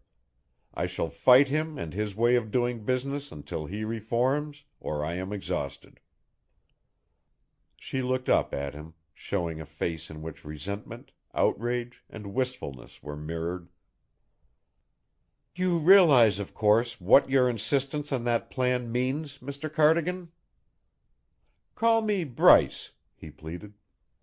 "You're going to call me that some day anyhow, so why not start now?" "You are altogether insufferable, sir. Please go away and never presume to address me again. You are quite impossible." He shook his head. "I do not give up that readily, Shirley. I didn't know how what your friendship meant to me, until you sent me away. I didn't think there was any hope until you warned me those dogs were hunting me and called me Bryce." He held out his hand. "God gave us our relations," he quoted, "but thank God we can choose our friends. And I'll be a good friend to you, Shirley Sumner, until I have earned the right to be something more. Won't you shake hands with me? Remember, this fight today is only the first skirmish in a war to the finish, and I am leading a forlorn hope. If I lose, well, this will be good bye." "I hate you," she answered drearily. "All our fine friendship smashed, and you growing stupidly sentimental. I didn't think it of you. Please go away. You are distressing me." He smiled at her tenderly, forgivingly, wistfully, but she did not see it. "Then it is really good bye," he murmured with mock dolorousness. She nodded her bowed head. "Yes," she whispered. "After all, I have some pride, you know. You mustn't presume to be the butterfly preaching contentment to the toad in the dust." "As you will it, Shirley." He turned away. "I'll send your axe back with the first trainload of logs from my camp, Colonel," he called to Pennington. Once more he strode away into the timber. Shirley watched him pass out of her life, and gloried in what she conceived to be his agony, for she had both temper and spirit, and Bryce Cardigan, calmly, blunderingly, rather stupidly, she thought, had presumed flagrantly on brief acquaintance. Her uncle was right. He was not of their kind of people, and it was well she had discovered this before permitting herself to develop a livelier feeling of friendship for him. It was true he possessed certain manly virtues, but his crudities by far outweighed these. The Colonel's voice broke in upon her bitter reflections. "That fellow Cardigan is a hard nut to crack, I'll say that for him." He had crossed the clearing to her side and was addressing her with his customary air of expansiveness. "I think, my dear, you had better go back into the caboose, away from the prying eyes of these rough fellows. I'm sorry you came, Shirley. I'll never forgive myself for bringing you. If I had thought but how could I know that scoundrel was coming here to raise a disturbance? And only last night he was at our house for dinner." "That's just what makes it so terrible, Uncle Seth," she quavered. "It is hard to believe that a man of young Cardigan's evident intelligence and advantages could be such a boor, Shirley. However, I, for one, am not surprised. You will recall that I warned you he might be his father's son. The best course to pursue now is to forget that you have ever met the fellow." "I wonder what could have occurred to make such a madman of him?" the girl queried wonderingly. "He acted more like a demon than a human being." "Just like his old father," the Colonel purred benevolently. "When he can't get what he wants, he sulks. I'll tell you what got on his confounded nerves. I've been freighting logs for the senior Cardigan over my railroad. The contract for hauling them was a heritage from old Bill Henderson, from whom I bought the mill and timberlands. And of course, as his assignee, it was incumbent upon me to fulfill Henderson's contract with Cardigan, even though the freight rate was ruinous. Well, this morning young Cardigan came to my office, reminded me that the contract would expire by limitation next year, and asked me to renew it. And at the same freight rate. I offered to renew the contract, but at a higher freight rate, and explained to him that I could not possibly continue to haul his logs at a loss. Well, right away he flew into a rage and called me a robber, whereupon I informed him that since he thought me a robber, perhaps we had better not attempt to have any business dealings with each other, that I really didn't want his contract at any price, having scarcely sufficient rolling stock to handle my own logs. That made him calm down, but in a little while he lost his head again and grew snarly and abusive, to such an extent, indeed, that finally I was forced to ask him to leave my office." "Nevertheless, Uncle Seth, I cannot understand why he should make such a furious attack upon your employee." The Colonel laughed with a fair imitation of sincerity and tolerant amusement. "My dear, that is no mystery to me. There are men who, finding it impossible or inadvisable to make a physical attack upon their enemy, find ample satisfaction in poisoning his favorite dog, burning his house, or beating up one of his faithful employees. Cardigan picked on Rondeau for the reason that a few days ago he tried to hire Rondeau away from me, offered him $25 a month more than I was paying him, by George. Of course, when Rondeau came to me with Cardigan's proposition, I promptly met Cardigan's bid and retained Rondeau. Consequently, Cardigan hates us both, and took the earliest opportunity to vent his spite on us." The Colonel sighed and brushed the dirt and leaves from his tweeds. "Thunder," he continued philosophically. "It's all in the game, so why worry over it? And why continue to discuss an unpleasant topic, my dear?" A groan from the Black Minorca challenged her attention. "I think that man is badly hurt, uncle," she suggested. "Serves him right," he returned coldly. "He tackled that cyclone full 20 feet in advance of the others. If they had all closed in together, they would have pulled him down. I'll have that cholo and Rondeau sent down with the next trainload of logs to the company hospital. They're a poor lot and deserve manhandling." They paused, facing toward the timber from which came a voice, powerful, sweetly resonant, raised in song. Shirley knew that half-trained baritone, for she had heard it the night before when Bryce Cardigan, faking his own accompaniment at the piano, had sung for her a number of carefully expurgated lumberjack ballads, the lunatic humor of which had delighted her exceedingly. She marveled now at his choice of minstrelsy, for the melody was hauntingly plaintive, the words Eugene Field's poem of childhood, "Little Boy Blue." "The little toy dog is covered with dust, but sturdy and staunch he stands, and the little toy soldier is red with rust, and his musket molds in his hands.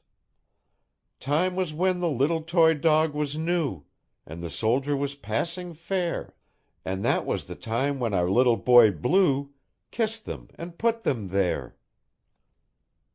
"Light-hearted devil, isn't he?" the Colonel commented approvingly.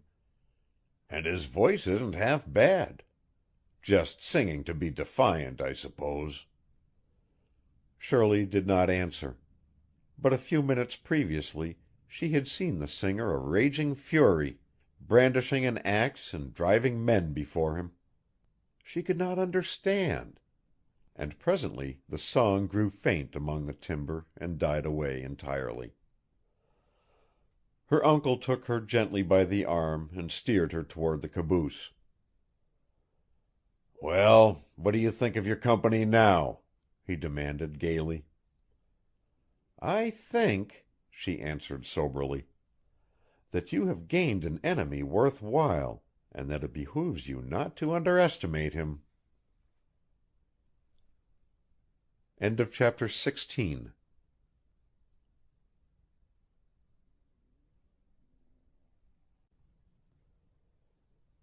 Chapter 17. Through the green timber Bryce Cardigan strode, and there was a lilt in his heart now. Already he had forgotten the desperate situation from which he had just escaped. He thought only of Shirley Sumner's face, tear-stained with terror, and because he knew that at least some of those tears had been inspired by the gravest apprehensions as to his physical well-being, because in his ears there still resounded her frantic warning, he realized that however stern her decree of banishment had been, she was nevertheless not indifferent to him.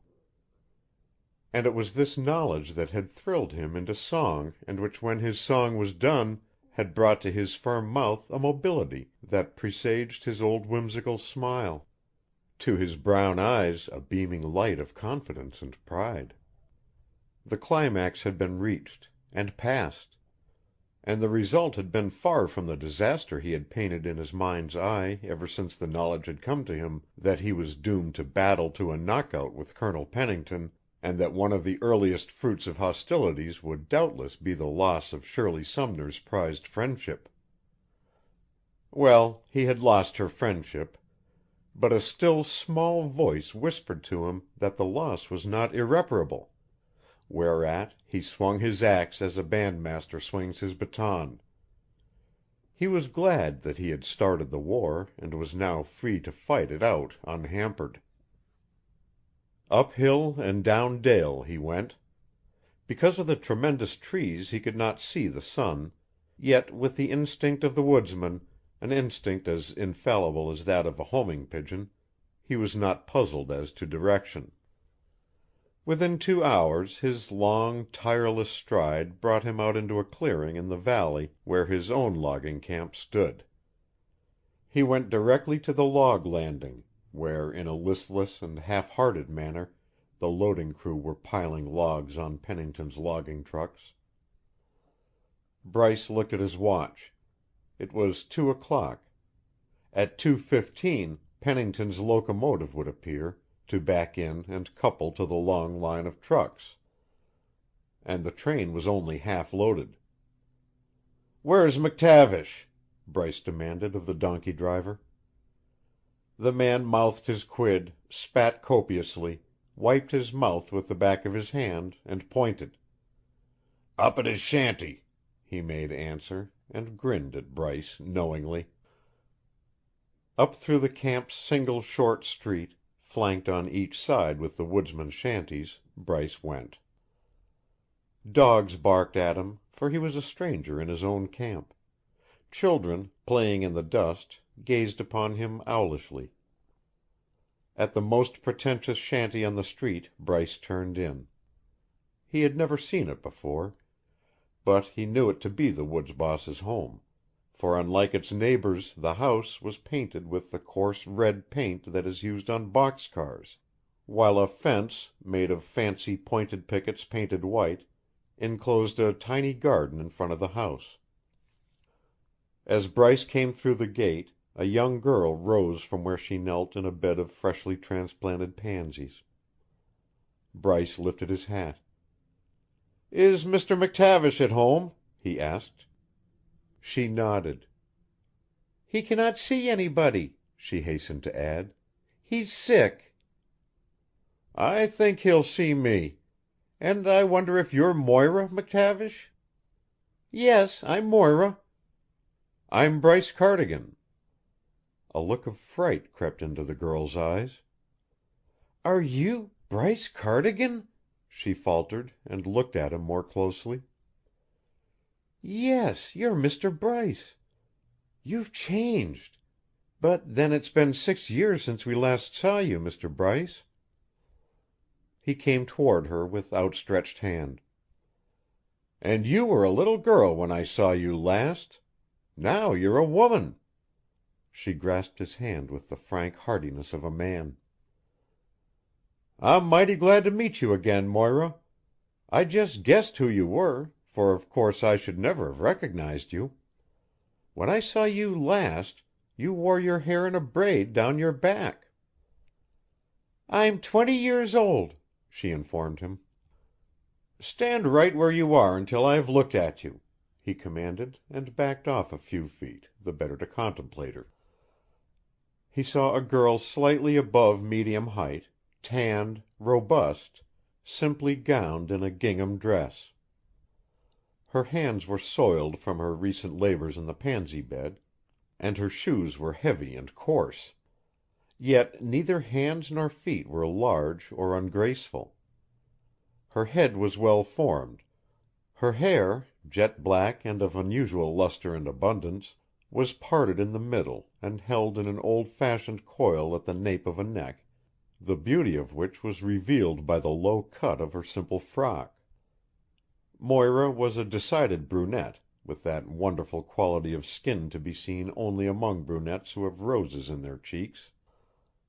Her brow was broad and spiritual. In her eyes, large, black, and lustrous, there was a brooding tenderness not untouched with sorrow. Some such expression, indeed, as Da Vinci put in the eyes of his Mona Lisa. Her nose was patrician, her face oval. Her lips, full and red, were slightly parted in the adorable Cupid's bow which is the inevitable heritage of a short upper lip. Her teeth were white as Parian marble, and her full breast was rising and falling swiftly, as if she labored under suppressed excitement. So delightful a picture did Moira McTavish make that Bryce forgot all his troubles in her sweet presence. "By the gods, Moira," he declared earnestly, "you're a peach. When I saw you last you were awkward and leggy like a colt. I'm sure you weren't a bit good looking. And now you're the most ravishing young lady in 17 counties. By jingo, Moira, you're a stunner and no mistake. Are you married?" She shook her head, blushing pleasurably at his unpolished but sincere compliments. "What? Not married?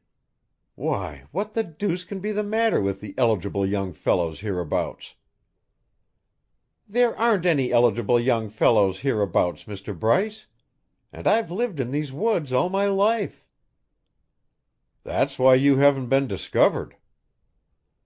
"And I don't intend to marry a lumberjack and continue to live in these woods," she went on earnestly, as if she found pleasure in this opportunity to announce her rebellion. Despite her defiance, however, there was a note of sad resignation in her voice. "You don't know a thing about it, Moira. Some bright day your Prince Charming will come by, riding the log train, and after that it will always be autumn in the woods for you. Everything will just naturally turn to crimson and gold." "How do you know, Mr. Bryce?" He laughed. "I read about it in a book." "I prefer spring in the woods, I think. It's so foolish of me, I know. I ought to be contented, but it's hard to be contented when it is always winter in one's heart. That frieze of timber on the skyline limits my world, Mr. Bryce. Hills and timber, timber and hills, and the thunder of falling redwoods. And when the trees have been logged off so we can see the world, we move back into green timber again." She sighed. "Are you lonely, Moira?" She nodded. "Poor Moira," he murmured absently. The thought that he so readily understood touched her. A glint of tears was in her sad eyes. He saw them and placed his arm fraternally around her shoulders. "Tut, tut, Moira, don't cry," he soothed her. "I understand perfectly, and of course we'll have to do something about it. You're too fine for this." With a sweep of his hand he indicated the camp. He had led her to the low stoop in front of the shanty. "Sit down on the steps, Moira, and we'll talk it over. I really called to see your father, but I guess I don't want to see him after all, if he's sick." She looked at him bravely. "I didn't know you at first, Mr. Bryce. I fibbed. Father isn't sick. He's drunk." "I thought so when I saw the loading crew taking it easy at the log landing. I'm terribly sorry." "I loathe it, and I cannot leave it," she burst out vehemently. "I'm chained to my degradation. I dream dreams, and they'll never come true. Oh, Mr. Bryce, Mr. Bryce, I'm so unhappy." "So am I," he retorted. "We all get our dose of it, you know, and just at present I'm having an extra helping, it seems. You're cursed with too much imagination, Moira. I'm sorry about your father. He's been with us a long time, and my father has borne a lot from him for old time's sake. He told me the other night that he has discharged Mac 14 times during the past 10 years, but to date he hasn't been able to make it stick. For all his 60 years, Moira, your confounded parent can still manhandle any man on the payroll, and as fast as Dad put in a new woods boss, old Mac drove him off the job. He simply declines to be fired, and Dad's worn out and too tired to bother about his old woods boss any more. He's been waiting until I should get back." "I know," said Moira wearily. "Nobody wants to be Cardigan's woods boss and have to fight my father to hold his job. I realize what a nuisance he has become." Bryce chuckled.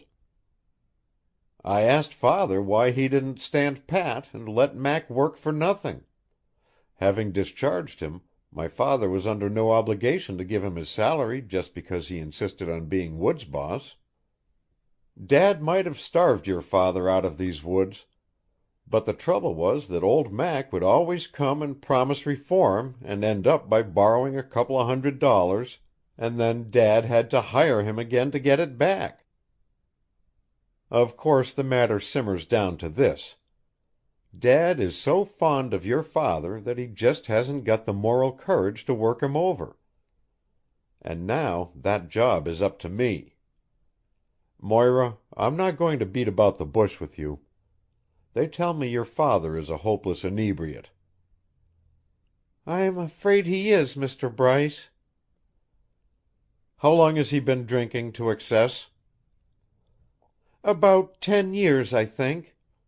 Of course, he would always take a few drinks with the men around pay day, but after Mother died, he began taking his drinks between pay days. Then he took to going down to Sequoia on Saturday nights and coming back on the mad train, the maddest of the lot. I suppose he was lonely, too. He didn't get real bad, however, till about 2 years ago." "Just about the time my father's eyes began to fail him and he ceased coming up into the woods to jack Mac up? So he let the brakes go and started to coast, and now he's reached the bottom. I couldn't get him on the telephone today or yesterday. I suppose he was down in Arcata, liquoring up." She nodded miserably. "Well, we have to get logs to the mill, and we can't get them with old John Barleycorn for a woods boss, Moira. So we're going to change woods bosses. And the new woods boss will not be driven off the job, because I'm going to stay up here a couple of weeks and break him in myself. By the way, is Mac ugly in his cups?" "Thank God, no," she answered fervently. "Drunk or sober, he has never said an unkind word to me." "But how do you manage to get money to clothe yourself? Sinclair tells me Mac needs every cent of his $250 a month to enjoy himself." "I used to steal from him," the girl admitted. "Then I grew ashamed of that, and for the past 6 months I've been earning my own living. Mr. Sinclair was very kind. He gave me a job waiting on table in the camp dining room. You see, I had to have something here. I couldn't leave my father. He had to have somebody to take care of him. Don't you see, Mr. Bryce?" "Sinclair is a fuzzy old fool," Bryce declared with emphasis. "The idea of our woods boss's daughter slinging hash to lumberjacks. Poor Moira." He took one of her hands in his, noting the callous spots on the plump palm, the thick finger joints that hinted so of toil, the nails that had never been manicured save by Moira herself. "Do you remember when I was a boy, Moira, how I used to come up to the logging camps to hunt and fish? I always lived with the McTavishes then. And in September, when the huckleberries were ripe, we used to go out and pick them together. Poor Moira! Why, we're old pals, and I'll be shot if I'm going to see you suffer." She glanced at him shyly, with beaming eyes. "You haven't changed a bit, Mr. Bryce. Not one little bit. Let's talk about you, Moira. You went to school in Sequoia, didn't you?" "Yes, I was graduated from the high school there. I used to ride the log trains into town and back again." "Good news. Listen, Moira, I'm going to fire your father, as I've said, because he's working for old J.B. now, not the Cardigan Redwood Lumber Company.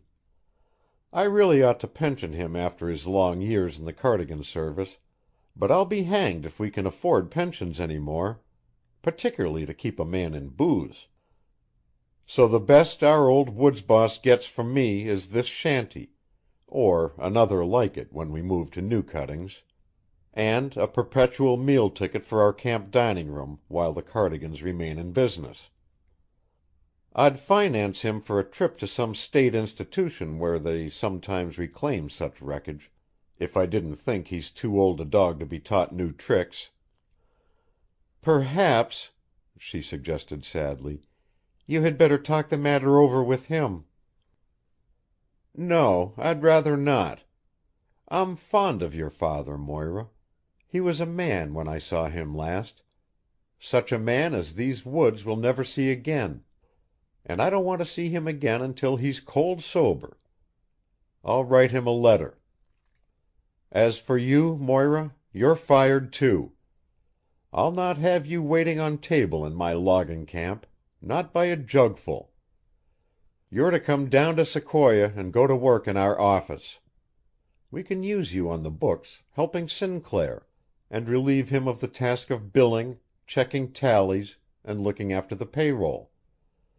I'll pay you $100 a month, Moira. Can you get along on that?"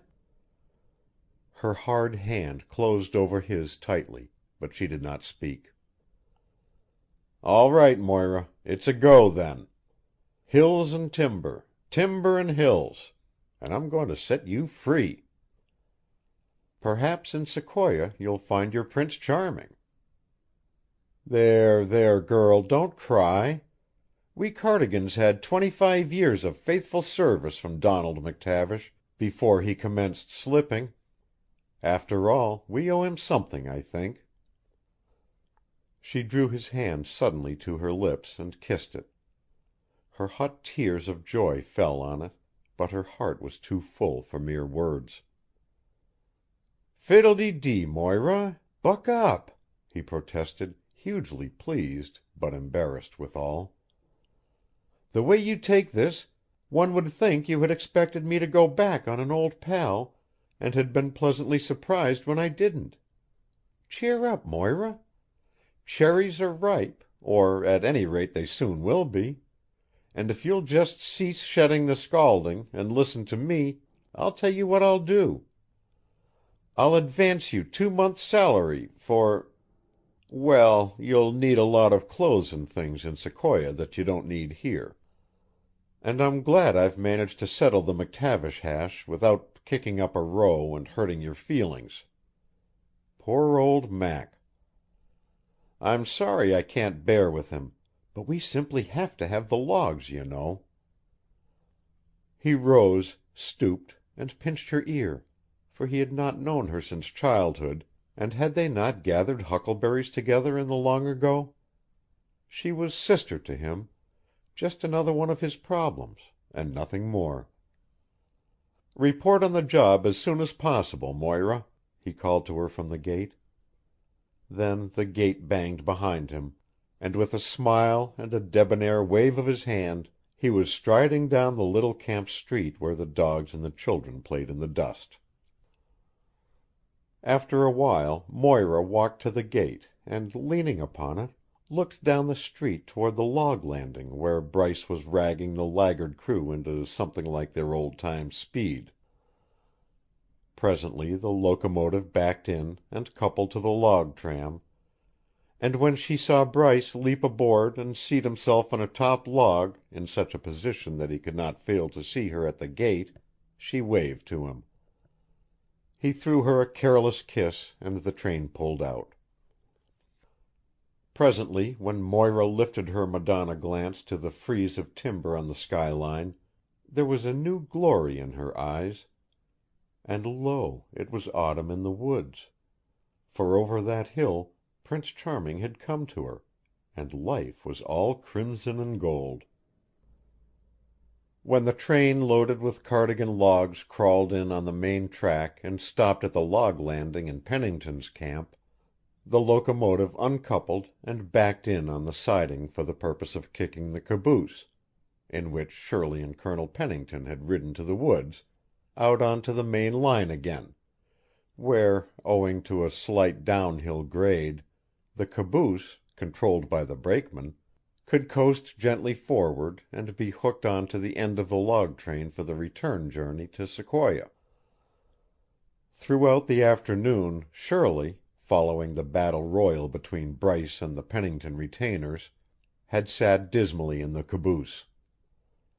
She was prey to many conflicting emotions, but having had what her sex term "a good cry," she had to a great extent recovered her customary poise, and was busily speculating on the rapidity with which she could leave Sequoia and forget she had ever met Bryce Cardigan, when the log train rumbled into the landing, and the last of the long string of trucks came to a stop directly opposite the caboose.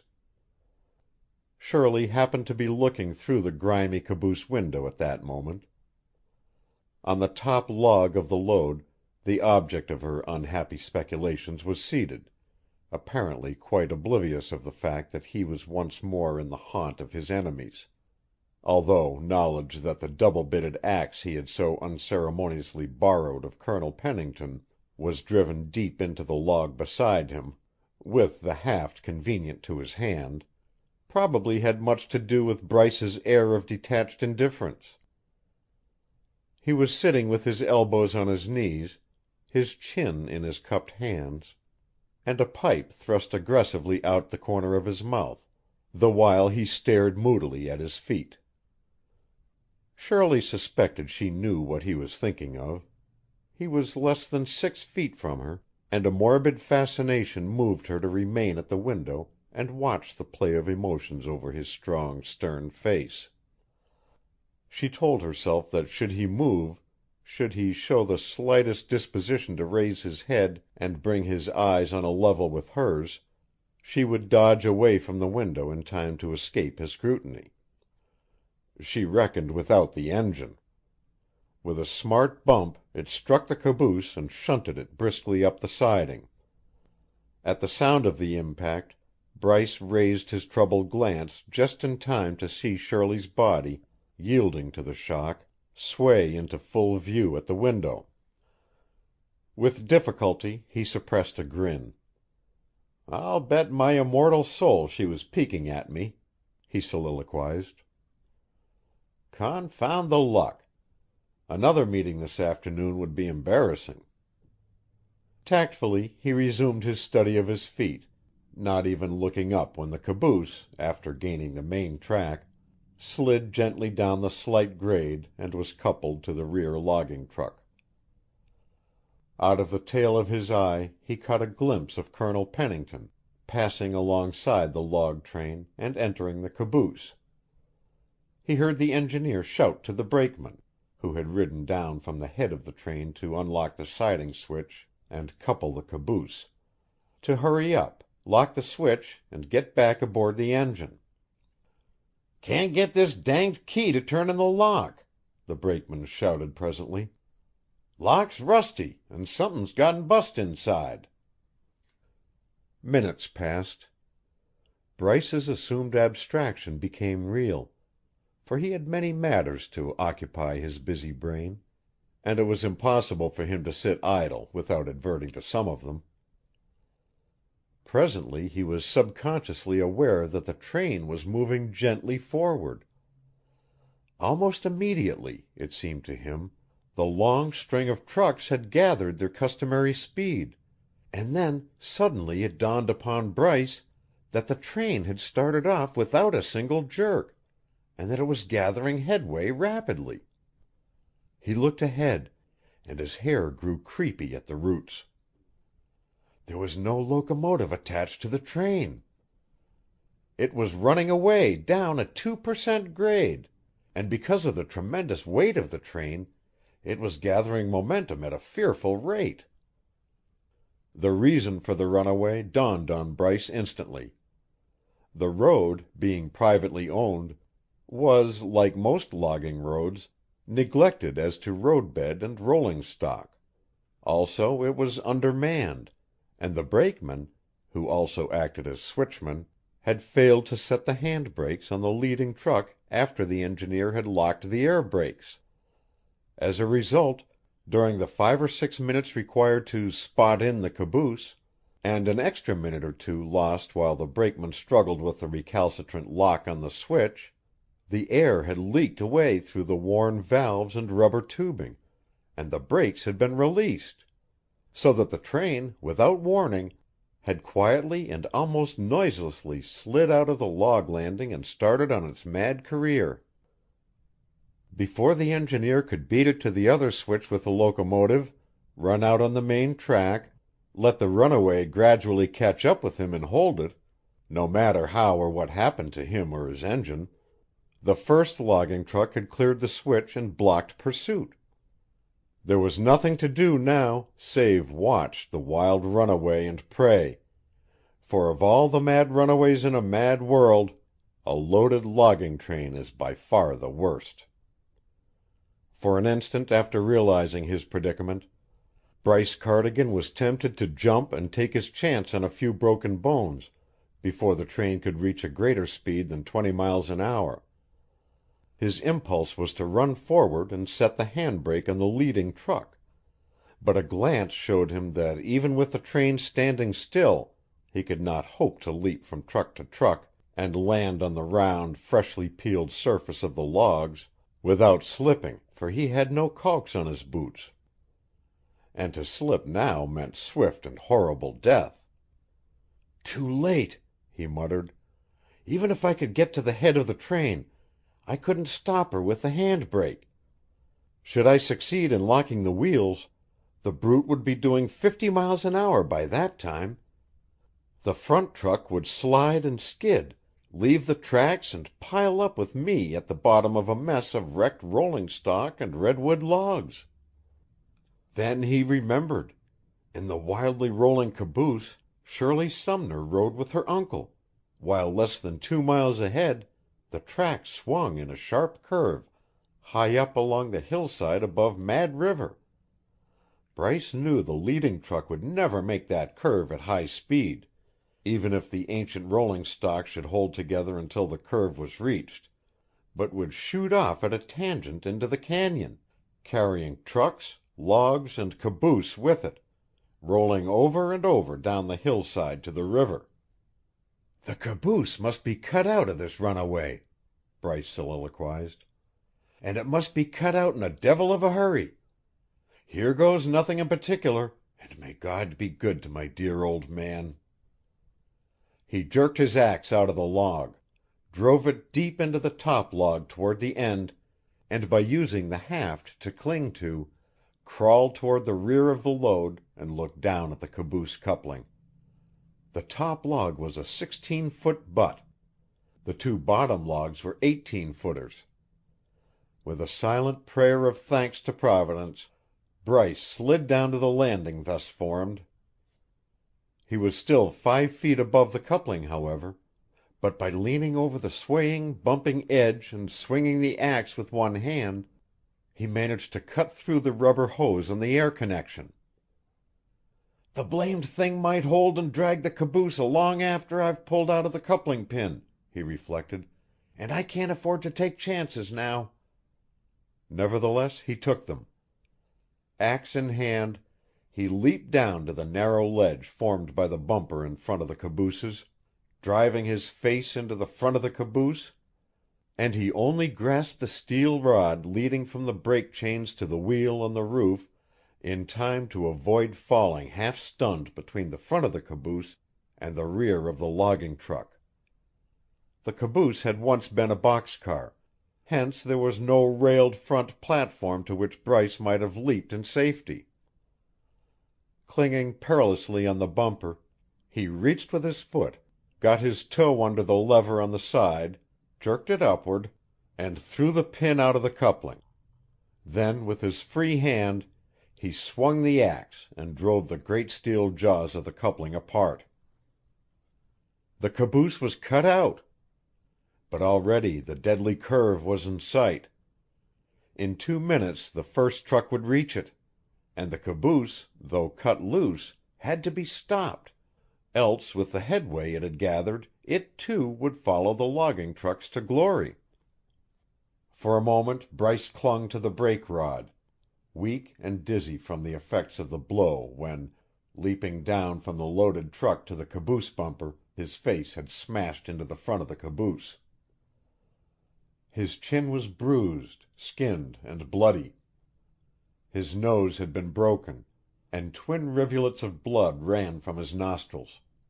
He wiped it away, swung his axe, drove the blade deep into the bumper, and left it there with the haft quivering. Turning, he climbed swiftly up the narrow iron ladder beside the brake rod until he reached the roof. Then, still standing on the ladder, he reached the brake wheel and drew it promptly but gradually around until the wheel blocks began to bite, when he exerted his tremendous strength to the utmost and with his knees braced doggedly against the front of the caboose, held the wheel. The brake screamed, but the speed of the caboose was not appreciably slackened. "It's had too good a start," Bryce moaned. "The momentum is more than I can overcome. Oh, Shirley, my love, God help you!" He cast a sudden, despairing look over his shoulder downward at the coupling. He was winning, after all, for a space of 6 feet now yawned between the end of the logging truck and the bumper of the caboose. If he could but hold that tremendous strain on the wheel for a quarter of a mile, he might get the demon caboose under control. Again he dug his knees into the front of the car and twisted on the wheel until it seemed that his muscles must crack. After what seemed an eon of waiting, he ventured another look ahead. The rear logging truck was 100 yards in front of him now, and from the wheels of the caboose an odor of something burning drifted up to him. "I've got your wheels locked," he half sobbed. "I'll hold you yet, you brute. Slide! That's it. Slide and flatten your infernal wheels. Ha! You're quitting. Quitting. I'll have you in control before we reach the curve. Burn, curse you, burn!" With a shriek of metal scraping metal, the head of the juggernaut ahead took the curve, clung there an instant, and was catapulted out into space. Logs weighing 20 tons were flung about like kindling. One instant Bryce could see them in the air, the next they had disappeared down the hillside.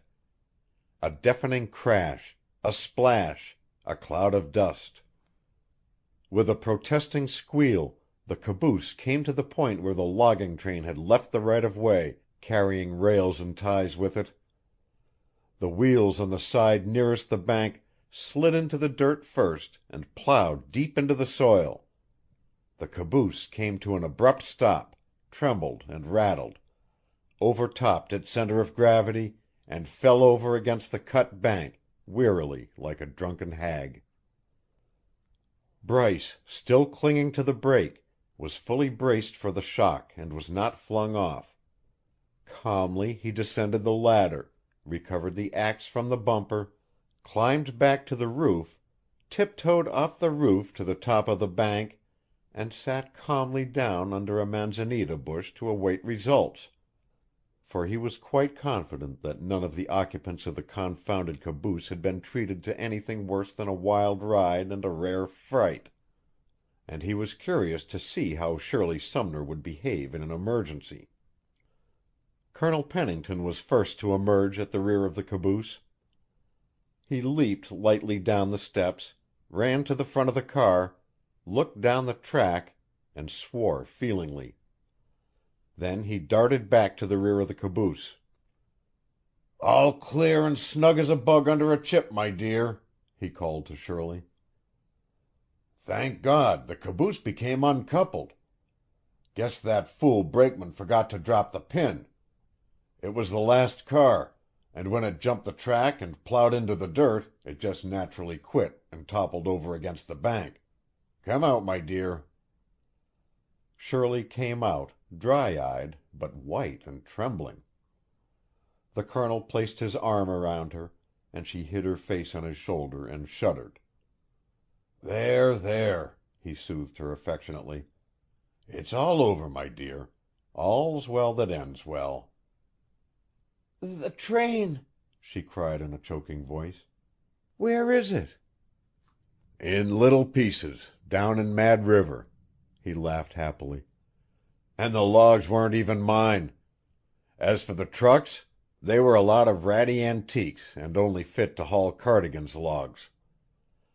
About 100 yards of roadbed ruined. That's the extent of my loss, for I'd charged off the trucks to profit and loss 2 years ago."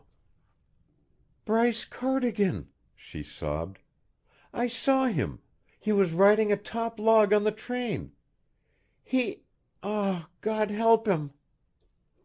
The Colonel shook her with sudden ferocity. "Young Cardigan?" he cried sharply. "Riding the logs? Are you certain?" She nodded, and her shoulders shook piteously. "Then Bryce Cardigan is gone." Pennington's pronouncement was solemn, deadly with its flat finality. "No man could have rolled down into Mad River with a trainload of logs and survived. The devil himself couldn't." He heaved a great sigh, and added, "Well, that clears the atmosphere considerably. Although, for all his faults, I regret, for his father's sake, that this dreadful affair has happened. Well, it can't be helped, Shirley. Don't cry, my dear. I know it's terrible, but there, there, my love. Do brace up. Poor devil! For all his damnable treatment of me, I wouldn't have had this happen for $1,000,000. Shirley burst into wild weeping. Bryce's heart leaped, for he understood the reason for her grief. She had sent him away in anger, and he had gone to his death. Ergo, it would be long before Shirley would forgive herself. Bryce had not intended presenting himself before her in his battered and bloodied condition, but the sight of her distress now was more than he could bear. He coughed slightly, and the alert Colonel glanced up at him instantly. "Well, I'll be hanged!"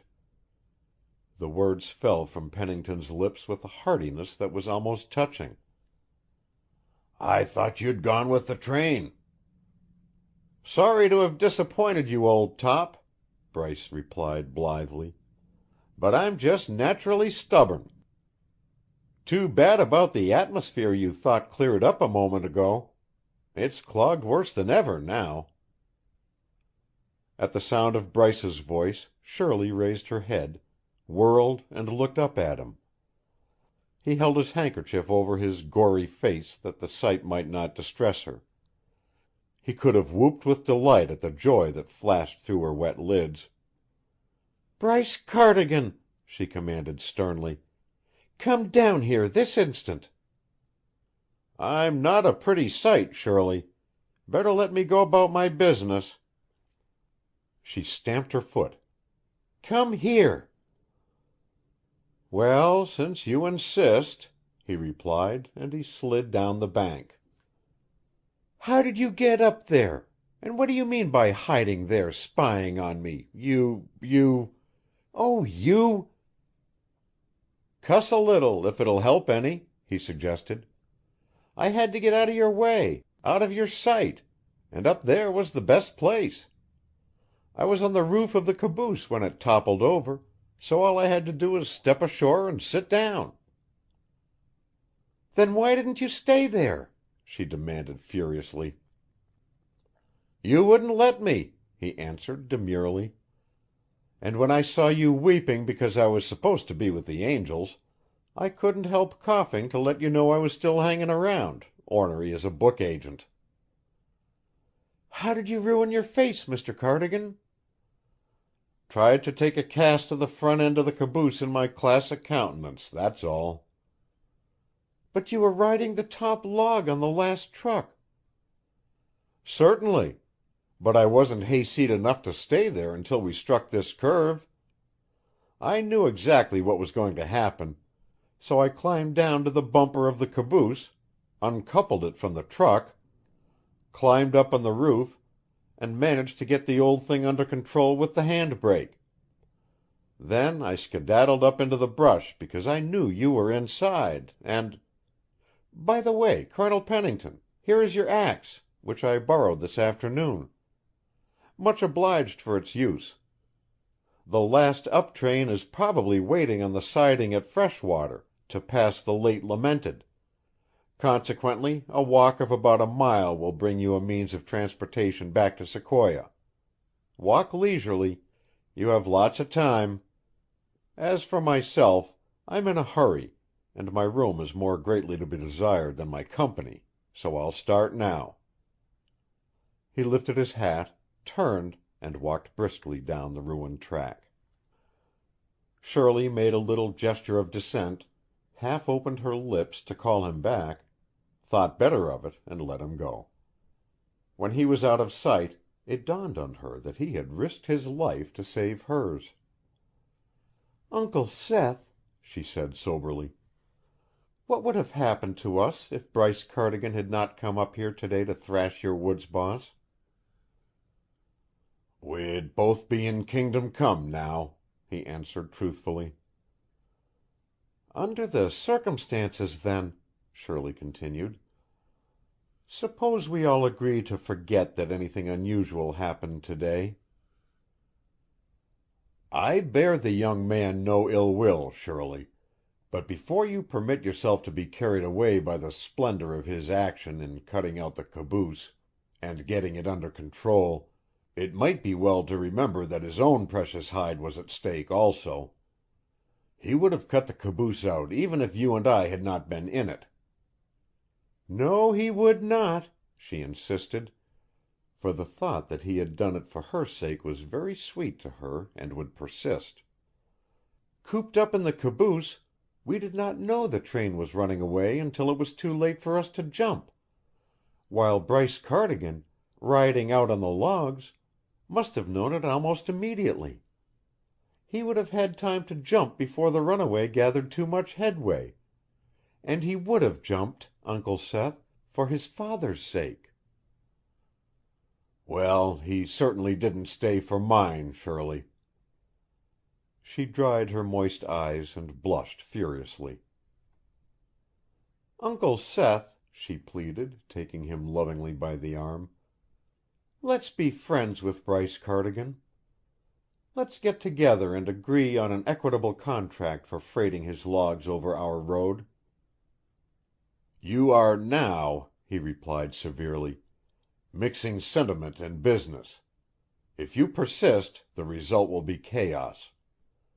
Cardigan has in a large measure squared himself for his ruffianly conduct earlier in the day, and I'll forgive him and treat him with courtesy hereafter. But I want you to understand, Shirley, that such treatment by me does not constitute a license for that fellow to crawl up in my lap and be petted. He is practically a pauper now, which makes him a poor business risk, and you'll please me greatly by leaving him severely alone, by making him keep his distance." "I'll not do that," she answered, with a quiet finality that caused her uncle to favor her with a quick, searching glance. He need not have worried, however, for Bryce Cardigan was too well aware of his own financial condition to risk the humiliation of asking Shirley Sumner to share it with him. Moreover, he had embarked upon a war which he meant to fight to a finish. End of chapter 17.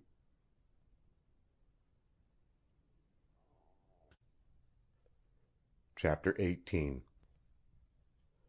George Sea Otter, summoned by telephone, came out to Freshwater, the station nearest the wreck, and transported his battered young master back to Sequoia. Here Bryce sought the doctor in the Cardigan Redwood Lumber Company's little hospital, and had his wrecked nose reorganized, and his cuts bandaged. It was characteristic of his father's son that when this detail had been attended to, he should go to the office and work until the 6 o'clock whistle blew. Old Cardigan was waiting for him at the gate when he reached home. George Sea Otter had already given the old man a more or less garbled account of the runaway log train, and Cardigan eagerly awaited his son's arrival in order to ascertain the details of this new disaster which had come upon them. For disaster it was, in truth. The loss of the logs was trifling, perhaps $3,000 or $4,000. The destruction of the rolling stock was the crowning misfortune. Both Cardigans knew that Pennington would eagerly seize upon this point to stint his competitors still further on logging equipment, that there would be delays, purposeful but apparently unavoidable, before this lost rolling stock would be replaced. And in the interim the Cardigan mill, unable to get a sufficient supply of logs to fill orders in hand, would be forced to close down. Full well Pennington knew that anything which tends to bring about a shortage of raw material for any manufacturing plant will result inevitably in the loss of customers. "Well, son," said John Cardigan mildly as Bryce unlatched the gate. "Another bump, huh?"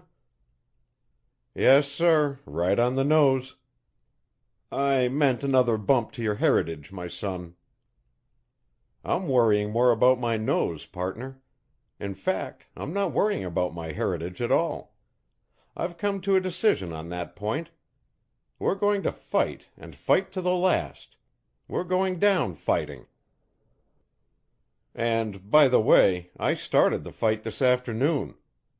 I whaled the wadding out of that bucko woods boss of Pennington's, and as a special compliment to you, John Cardigan, I did an almighty fine job of cleaning. Even went so far as to muss the colonel up a little." "Wow, wow, Bryce! Bully for you! I wanted that man Rondeau taken apart. He has terrorized our woodsmen for a long time. He's king of the mad train, you know." Bryce was relieved. His father did not know, then, of the act of vandalism in the Valley of the Giants. This fact strengthened Bryce's resolve not to tell him; also to get the fallen monarch sawed up and the stump blasted out before an operation should restore his father's sight and reveal to him the crowning cruelty of his enemy. Arm in arm they walked up the garden path together. Just as they entered the house, the telephone in the hall tinkled, and Bryce answered. "Mr. Cardigan," came Shirley Sumner's voice over the wire. "Bryce," he corrected her. She ignored the correction. I don't know what to say to you," she faltered. "There is no necessity for saying anything, Shirley." "But you saved our lives, and at least have a right to expect due and grateful acknowledgment of our debt. I rang up to tell you how splendid and heroic your action was." "I had my own life to save, Shirley." "You did not think of that at the time." "Well, I didn't think of your uncle's either," he replied without enthusiasm. "I'm sure we never can hope to catch even with you, Mr. Cardigan." "Don't try. Your revered relative will not, so why should you?" "You are making it somewhat hard for me to rehabilitate our friendship, Mr. Cardigan.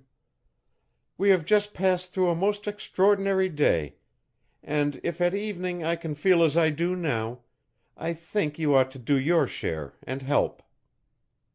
"Bless your heart," he murmured. "The very fact that you bothered to ring me up at all makes me your debtor.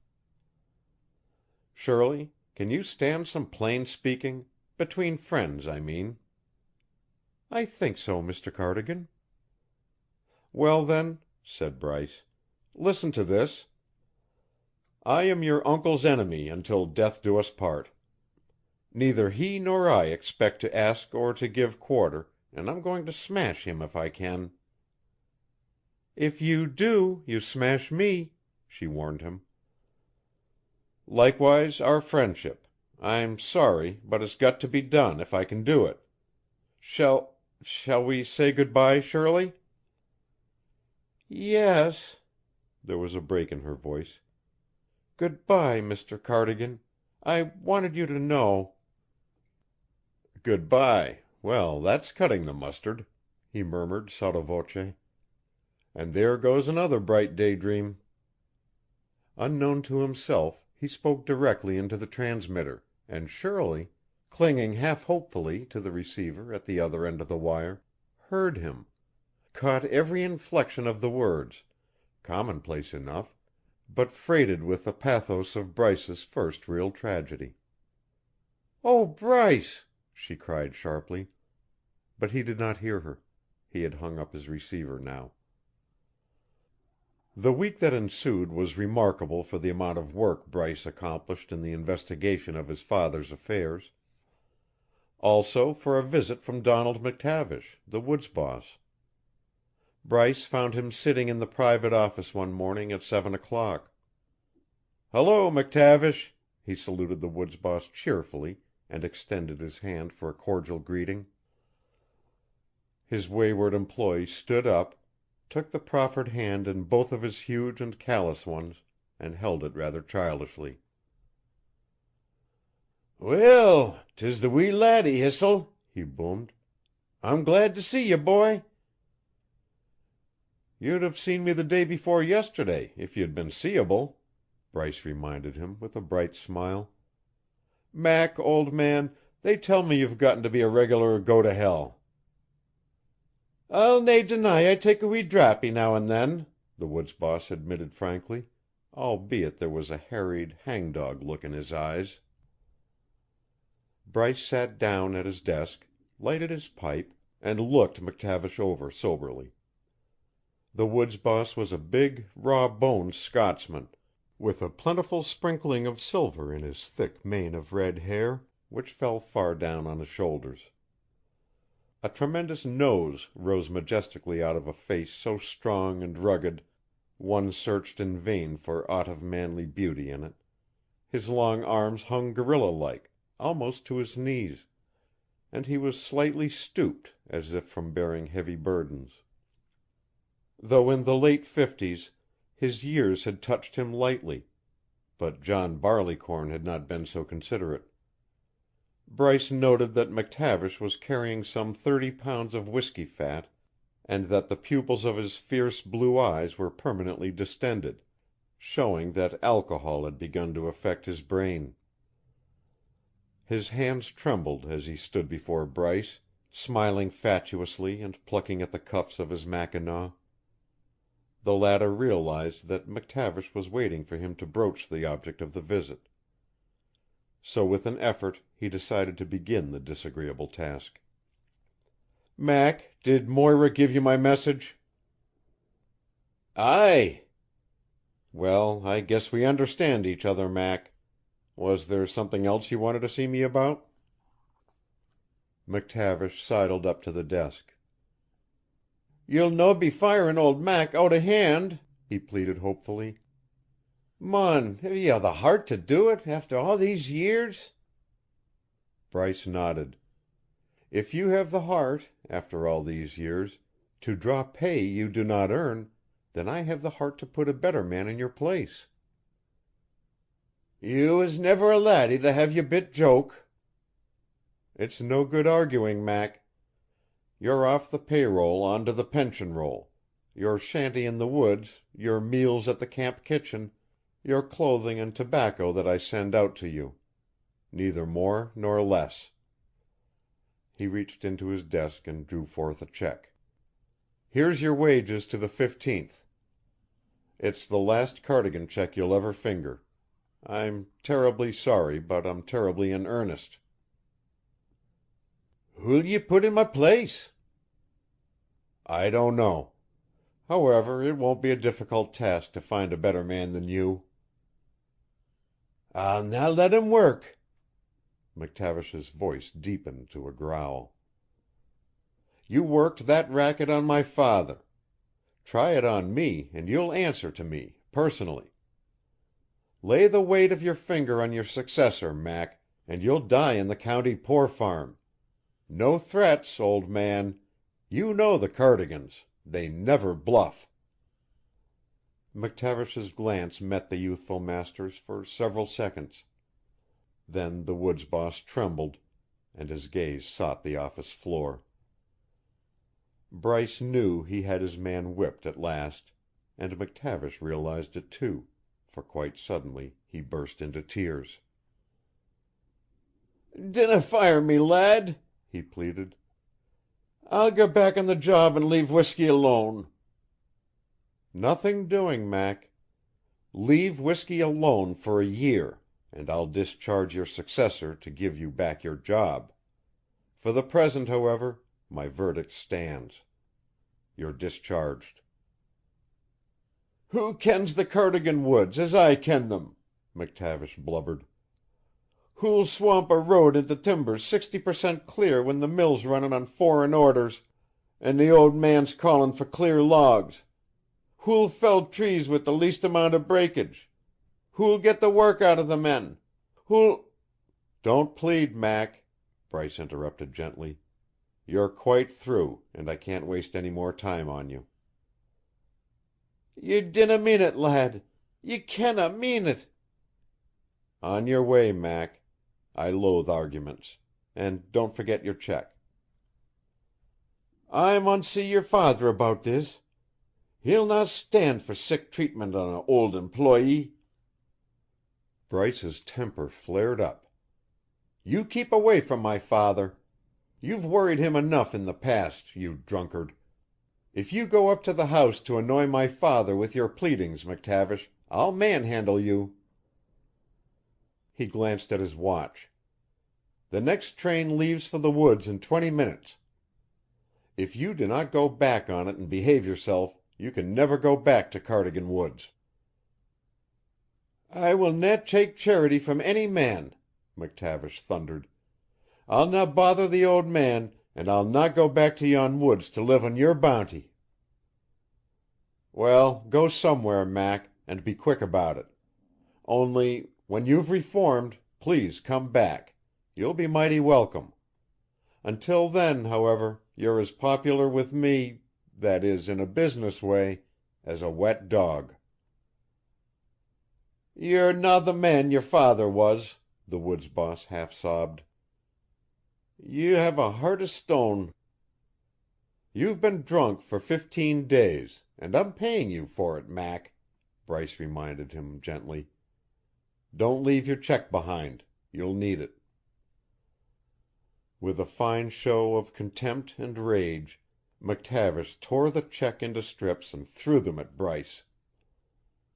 "I was never a man to take charity," he roared furiously, and left the office. Bryce called after him a cheerful good bye, but he did not answer. And he did not remain in town. Neither did he return to his shanty in the woods. For a month his whereabouts remained a mystery. Then one day Moira received a letter from him informing her that he had a job knee-bolting in a shingle mill in Mendocino County. End of chapter 18. Chapter 19. In the interim Bryce had not been idle. From his woods crew he picked an old, experienced hand, one Jabez Curtis, to take the place of the vanished McTavish. Colonel Pennington, having repaired in 3 days the gap in his railroad, wrote a letter to the Cardigan Redwood Lumber Company, informing Bryce that until more equipment could be purchased and delivered to take the place of the rolling stock destroyed in the wreck, the latter would have to be content with half deliveries. Whereupon Bryce irritated the Colonel profoundly by purchasing a lot of second-hand trucks from a bankrupt sugar pine mill in Lassen County and delivering them to the Colonel's road via the deck of a steam schooner. "That will ensure delivery of sufficient logs to get out our orders on file," Bryce informed his father. "While we are morally certain our mill will run but 1 year longer, I intend that it shall run full capacity for that year. In fact, I'm going to saw, in that 1 year remaining to us, as much lumber as we could ordinarily saw in 2 years. To be exact, I'm going to run a night shift." The sightless old man raised both hands in deprecation. "The market won't absorb it," he protested. "Then we'll stack it in piles to air dry and wait until the market is brisk enough to absorb it," Bryce replied. "Our finances won't stand the overhead of that night shift, I tell you. his father warned. "I know we haven't sufficient cash on hand to attempt it, Dad, but I'm going to borrow some." "From whom? No bank in Sequoia will lend us a penny, and long before you came home I had sounded every possible source of a private loan." "Did you sound the Sequoia Bank of Commerce?" "Certainly not. Pennington owns the controlling interest in that bank, and I was never a man to waste my time." Bryce chuckled. "I don't care where the money comes from so long as I get it, partner. Pennington's money may be tainted, in fact, I'd risk a bet that it is, but our employees will accept it for wages nevertheless. Desperate circumstances require desperate measures, you know, and the day before yesterday, when I was quite ignorant of the fact that Colonel Pennington controls the Sequoia Bank of Commerce, I drifted in on the president and casually struck him for a loan of $100,000. "Well, I'll be shot, Bryce. What did he say?" "Said he'd take the matter under consideration and give me an answer this morning.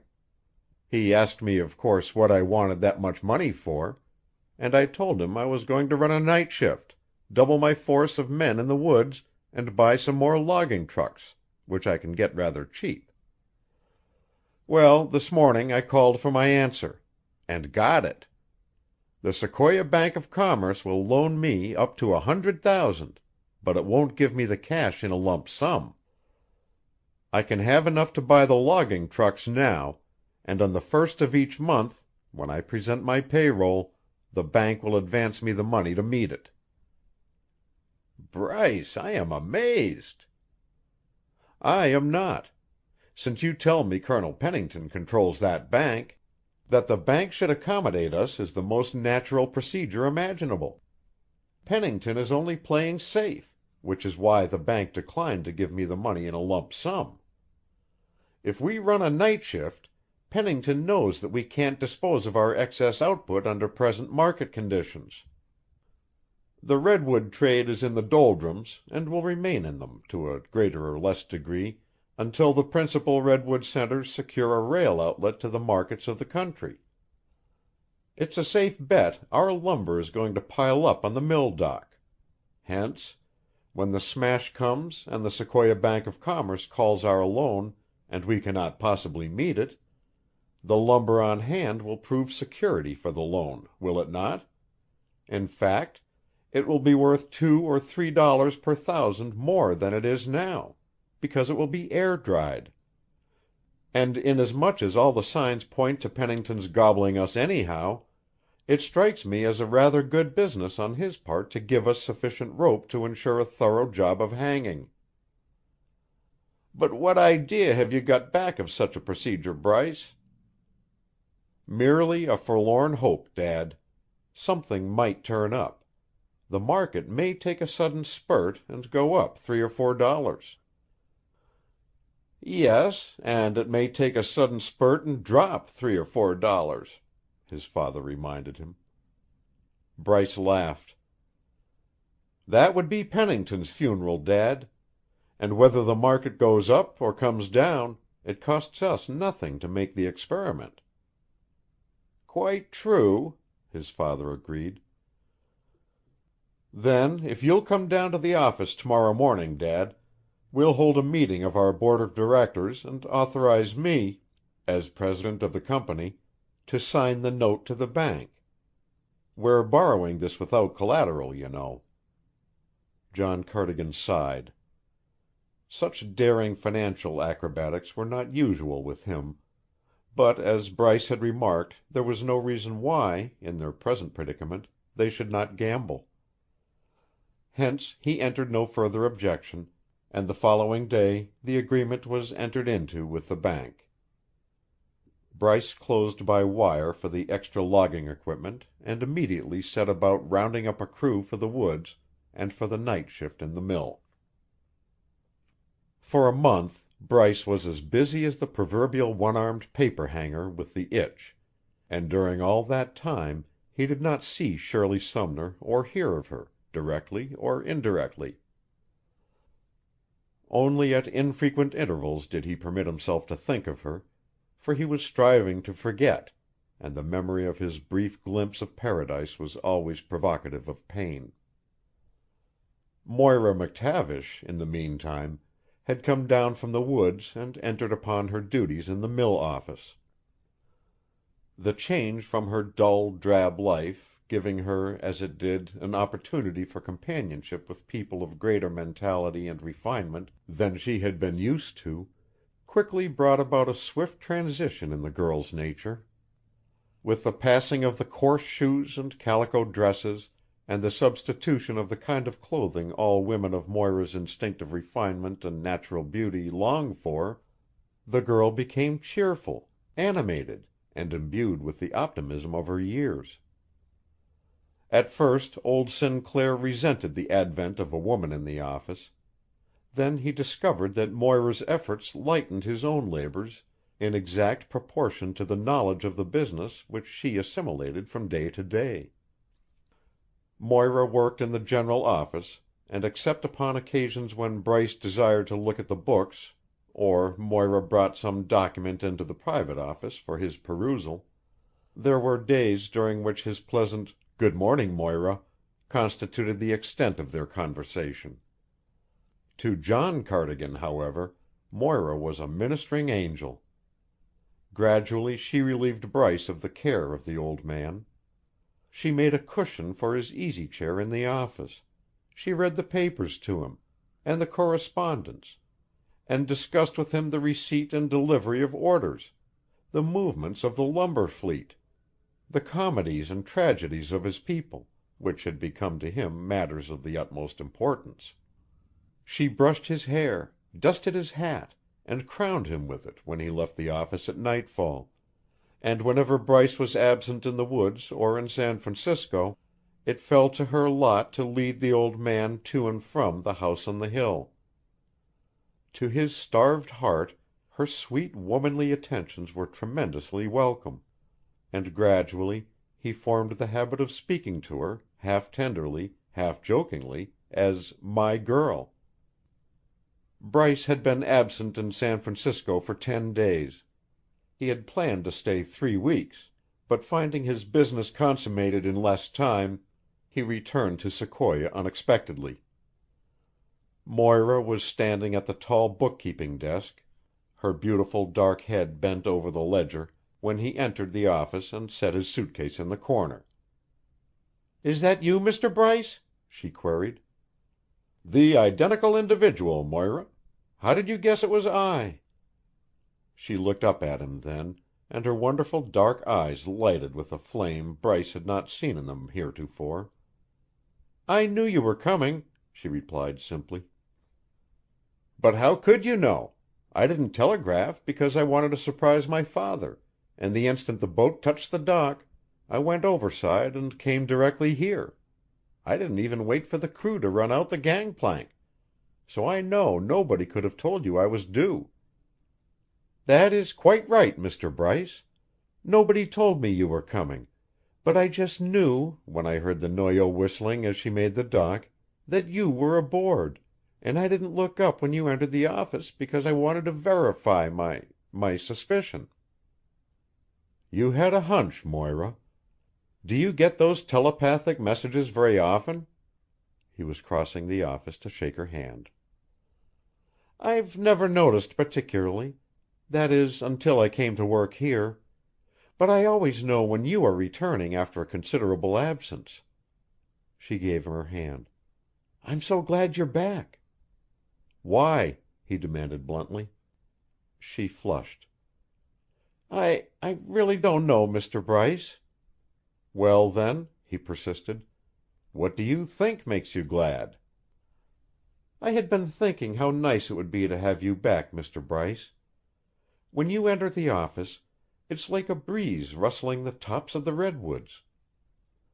And your father misses you so. He talks to me a great deal about you. Why, of course, we miss you. Anybody would." As he held her hand, he glanced down at it and noted how greatly it had changed during the past few months. The skin was no longer rough and brown, and the fingers, formerly stiff and swollen from hard work, were growing more shapely. From her hand his glance roved over the girl, noting the improvements in her dress, and the way the thick, wavy black hair was piled on top of her shapely head. "It hadn't occurred to me before, Moira," he said with a bright, impersonal smile that robbed his remark of all suggestion of masculine flattery. "But it seems to me I'm unusually glad to see you, also. You've been fixing your hair different." The soft lambent glow leaped again into Moira's eyes. He had noticed her, particularly. "Do you like my hair done that way?" she inquired eagerly. "I don't know whether I do or not. It's unusual for you. You look mighty sweetly old-fashioned with it coiled in back, somewhat like an old-fashioned daguerreotype of my mother. Is this new style the latest in hairdressing in Sequoia?" "I think so, Mr. Bryce. I copied it from Colonel Pennington's niece, Miss Sumner." "Oh," he replied briefly. "You've met her, have you? I didn't know she was in Sequoia still." "She's been away, but she came back last week. I went to the Valley of the Giants last Saturday afternoon." Bryce interrupted. "You didn't tell my father about the tree that was cut, did you?" he demanded sharply. "No." "Good girl. He mustn't know. Go on, Moira. I interrupted you." "I met Miss Sumner up there. She was lost.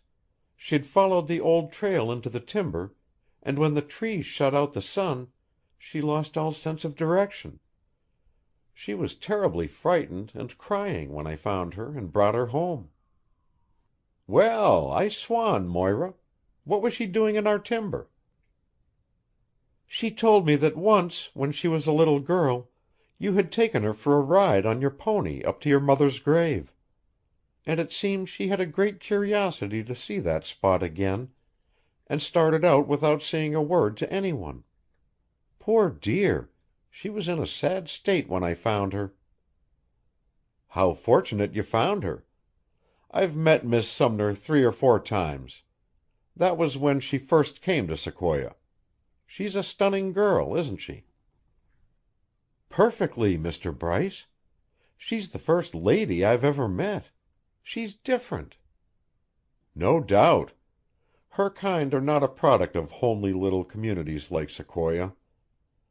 And for that matter, neither is her wolf of an uncle. What did Miss Sumner have to say to you, Moira?" "She told me all about herself, and she said a lot of nice things about you, Mr. Bryce, after I told her I worked for you. And when I showed her the way home, she insisted that I should walk home with her. So I did, and the butler served us with tea and toast and marmalade. Then she showed me all her wonderful things, and gave me some of them.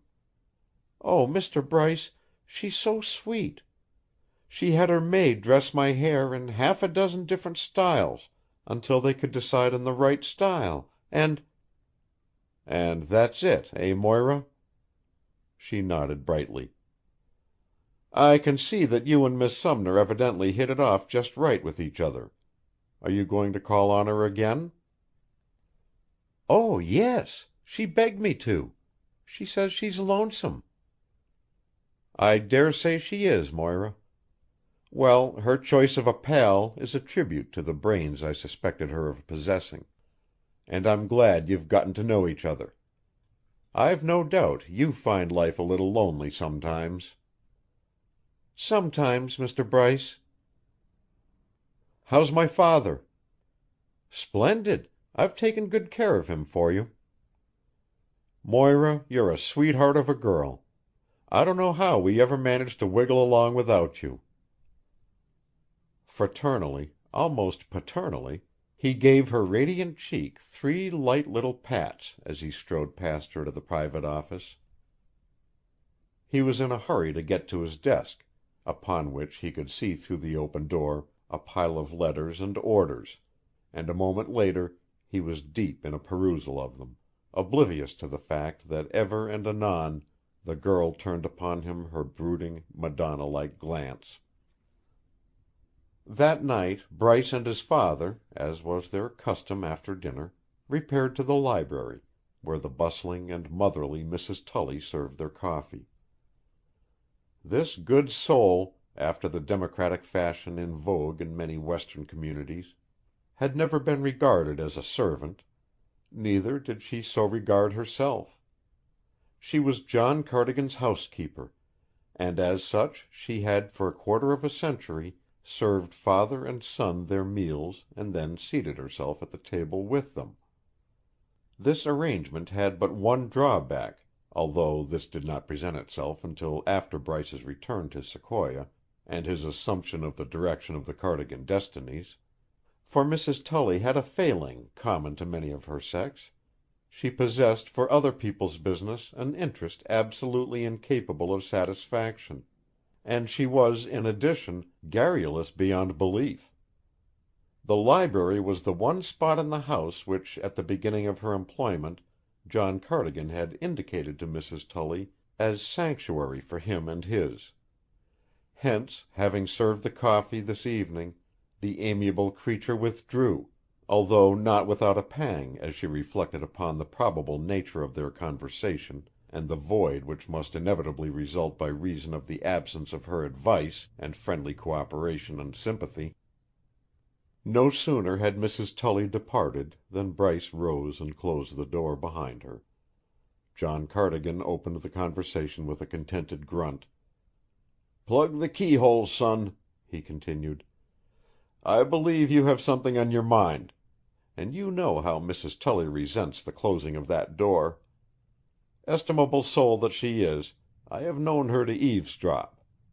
She can't help it, poor thing. She was born that way." Bryce clipped a cigar and held a lighted match while his father smoked up.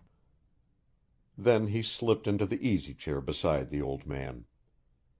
"Well, John Cardigan," he began eagerly, "fate ripped a big hole in our dark cloud the other day and showed me some of the silver lining. I've been making bad medicine for Colonel Pennington. Partner, the pill I'm rolling for that scheming scoundrel will surely nauseate him when he swallows it." "What's in the wind, boy?" "We're going to parallel Pennington's logging road." "Inasmuch as that will cost close to $750,000, I'm of the opinion that we're not going to do anything of the sort." "Perhaps. Nevertheless, if I can demonstrate to a certain party that it will not cost more than $750,000, he'll loan me the money." The old man shook his head. "I don't believe it, Bryce. Who's the crazy man?" "His name is Gregory. He's Scotch." "Now I know he's crazy. When he hands you the money, you'll find he's talking real money but thinking of Confederate greenbacks. For a sane Scotchman to loan that much money without collateral security would be equivalent to exposing his spinal cord and tickling it with a rat-tail file." Bryce laughed. "Pal," he declared, "if you and I have any brains, they must roll around in our skulls like buckshot in a tin pan. Here we've been sitting for 3 months, and twiddling our thumbs, or lying awake nights trying to scheme a way out of our difficulties, when if we'd had the sense that God gives geese, we would have solved the problem long ago and ceased worrying. Listen now with all your ears. When Bill Henderson wanted to build the logging railroad which he afterwards sold to Pennington, and which Pennington is now using as a club to beat our brains out, did he have the money to build it?" "No." "Where did he get it?" "I loaned it to him. He only had about 8 miles of road to build then, so I could afford to accommodate him." "How did he pay you back?" "Why, he gave me a 10-year contract for hauling our logs at $1.50 a thousand feet, and I merely credited his account with the amount of the freight bills he sent me until he'd squared up the loan, principal and interest." Well, if Bill Henderson financed himself on that plan, why didn't we think of using the same time-honored plan for financing a road to parallel Pennington's?" John Cardigan sat up with a jerk. "By thunder!" he murmured. That was as close as he ever came to uttering an oath. "By thunder!" he repeated. "I never thought of that. But then," he added, "I'm not so young as I used to be, and there are any number of ideas which would have occurred to me 20 years ago, but do not occur to me now. All right, John Cardigan. I forgive you. Now then, continue to listen. To the north of that great block of timber held by you and Pennington lie the redwood holdings of the Trinidad Redwood Timber Company." "Never heard of them before." "Well, timber away in there, in back of beyond, has never been well advertised, because it is regarded as practically inaccessible. By extending his logging road and adding to his rolling stock, Pennington could make it accessible, but he will not. He figures on buying all that back timber rather cheap when he gets around to it, for the reason that the Trinidad Redwood Timber Company cannot possibly mill its timber until a railroad connects its holdings with the outside world. They can hold it until their corporation franchise expires, and it will not increase sufficiently in value to pay taxes." "I wonder why the blamed fools ever bought in there, Bryce?" "When they bought, it looked like a good buy. You will remember that some 10 years ago a company was incorporated with the idea of building a railroad from Grants Pass, Oregon, on the line of the Southern Pacific, down the Oregon and California coast to tap the redwood belt." "I remember. There was a big whoop and hurrah, and then the proposition died a-bornin'. The engineers found that the cost of construction through that mountainous country was prohibitive." "Well, before the project died, Gregory and his associates believed that it was going to survive. They decided to climb in on the ground floor, had some advance inside information that the road was to be built. So they quietly gathered together 30,000 acres of good stuff and then sat down to wait for the railroad. And they are still waiting. Gregory, by the way, is the president of the Trinidad Redwood Timber Company.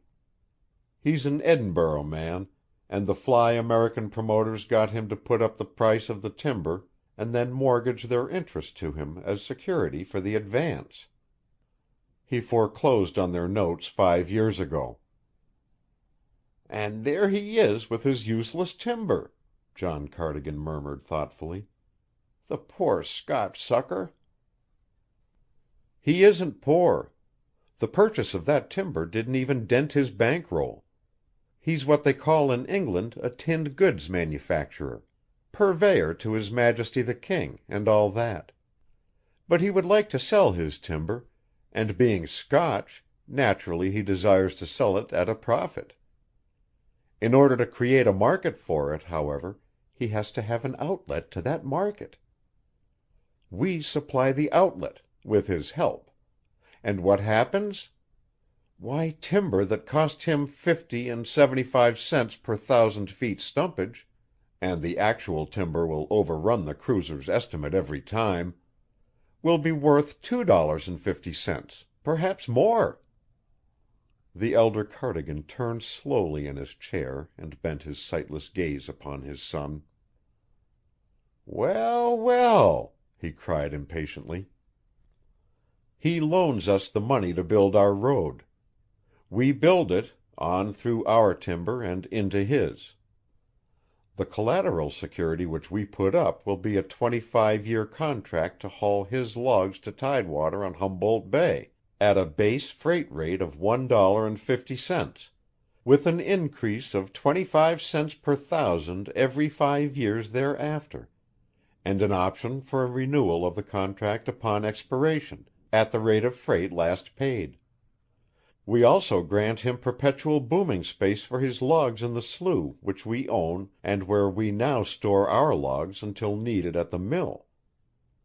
In addition, we sell him, at a reasonable figure, sufficient land fronting on tidewater to enable him to erect a sawmill, lay out his yards, and build a dock out into the deep water.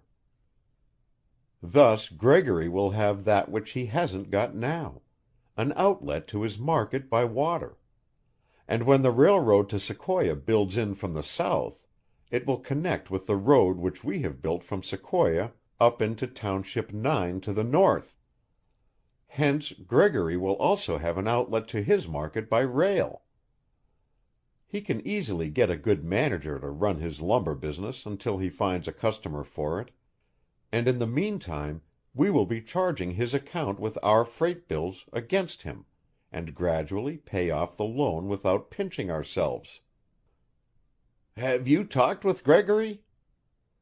"Yes. I met him while I was in San Francisco. Somebody brought him up to a meeting of the Redwood Lumber Manufacturers Association, and I pounced on him like an owl on a mouse." John Cardigan's old hand came gropingly forth and rested affectionately upon his boy's. "What a wonderful scheme it would have been a year ago," he murmured sadly. "You forget, my son, that we cannot last in business long enough to get that road built, though Gregory should agree to finance the building of it. The interest on our bonded indebtedness is payable on the first—" "We can meet it, sir." "Aye, but we can't meet the $50,000 which, under the terms of our deed of trust, we are required to pay in on July 1st of each year as a sinking fund toward the retirement of our bonds.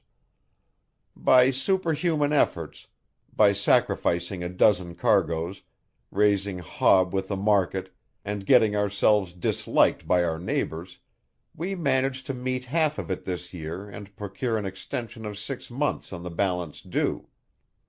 That is Pennington's way. He plays with us as a cat does with a mouse, knowing, like the cat, that when he is weary of playing he will devour us. And now, when we are deeper in debt than ever, when the market is lower and more sluggish than it has been in 15 years, to hope to meet the interest and the next payment to the sinking fund taxes my optimism. Bryce, it just can't be done. We'd have our road about half completed when we'd bust up in business. Indeed, the minute Pennington suspected we were paralleling his line, he'd choke off our wind. I tell you, it can't be done." But Bryce contradicted him earnestly. "It can be done," he said. "Gregory knows nothing of our financial condition. Our rating in the reports of the commercial agencies is as good as it ever was, and a man's never broke till somebody finds it out." "What do you mean?" "I mean that if we can start building our road and have it half completed before Pennington jumps on us, Gregory will simply have to come to our aid in self-defense. Once he ties up with us, he's committed to the task of seeing us through. If we fall, he must pick us up and carry us, whether he wants to or not. And I will so arrange the deal that he will have to. I can do it, I tell you." John Cardigan raised his hand. "No," he said firmly. "I will not allow you to do this. That is Pennington's method. If we fall, my son, we pass out like gentlemen, not blackguards. We will not take advantage of this man Gregory's faith. If he joins forces with us, we lay our hand on the table and let him look. Then he'll never join hands with us, partner. We're done." "We're not done, my son. We have one alternative, and I'm going to take it. I've got to, for your sake. Moreover, your mother would have wished it so." "You don't mean—" "Yes, I do. I'm going to sell Pennington my Valley of the Giants. Thank God, that quarter section does not belong to the Cardigan Redwood Lumber Company. It is my personal property, and it is not mortgaged.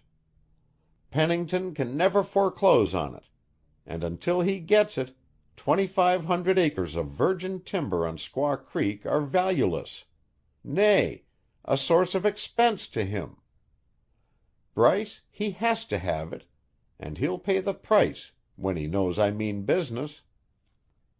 With a sweeping gesture he waved aside the arguments that rose to his son's lips.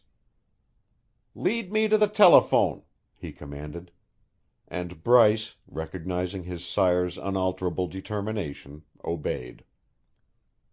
"Find Pennington's number in the telephone book," John Cardigan commanded next. Bryce found it, and his father proceeded to get the Colonel on the wire. "Pennington," he said hoarsely, "this is John Cardigan speaking. I've decided to sell you that quarter section that blocks your timber on Squaw Creek." "Indeed," the Colonel purred. "I had an idea you were going to present it to the city for a natural park." "I've changed my mind. I've decided to sell at your last offer." "I've changed my mind, too. I've decided not to buy at my last offer. Good night." Slowly John Cardigan hung the receiver on the hook, turned and groped for his son. When he found him, the old man held him for a moment in his arms. "Lead me upstairs, son," he murmured presently. "I'm tired. I'm going to bed." When Colonel Seth Pennington turned from the telephone and faced his niece, Shirley read his triumph in his face. "Old Cardigan has capitulated at last," he cried exultingly. "We've played a waiting game, and I've won. He just telephoned to say he'd accept my last offer for his Valley of the Giants, as the sentimental old fool calls that quarter section of huge redwoods that blocks the outlet to our Squaw Creek timber." "But you're not going to buy it. You told him so, Uncle Seth." "Of course I'm not going to buy it at my last offer.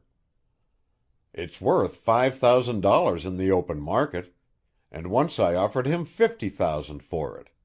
Now I'll give him $5,000. "I wonder why he wants to sell," Shirley mused.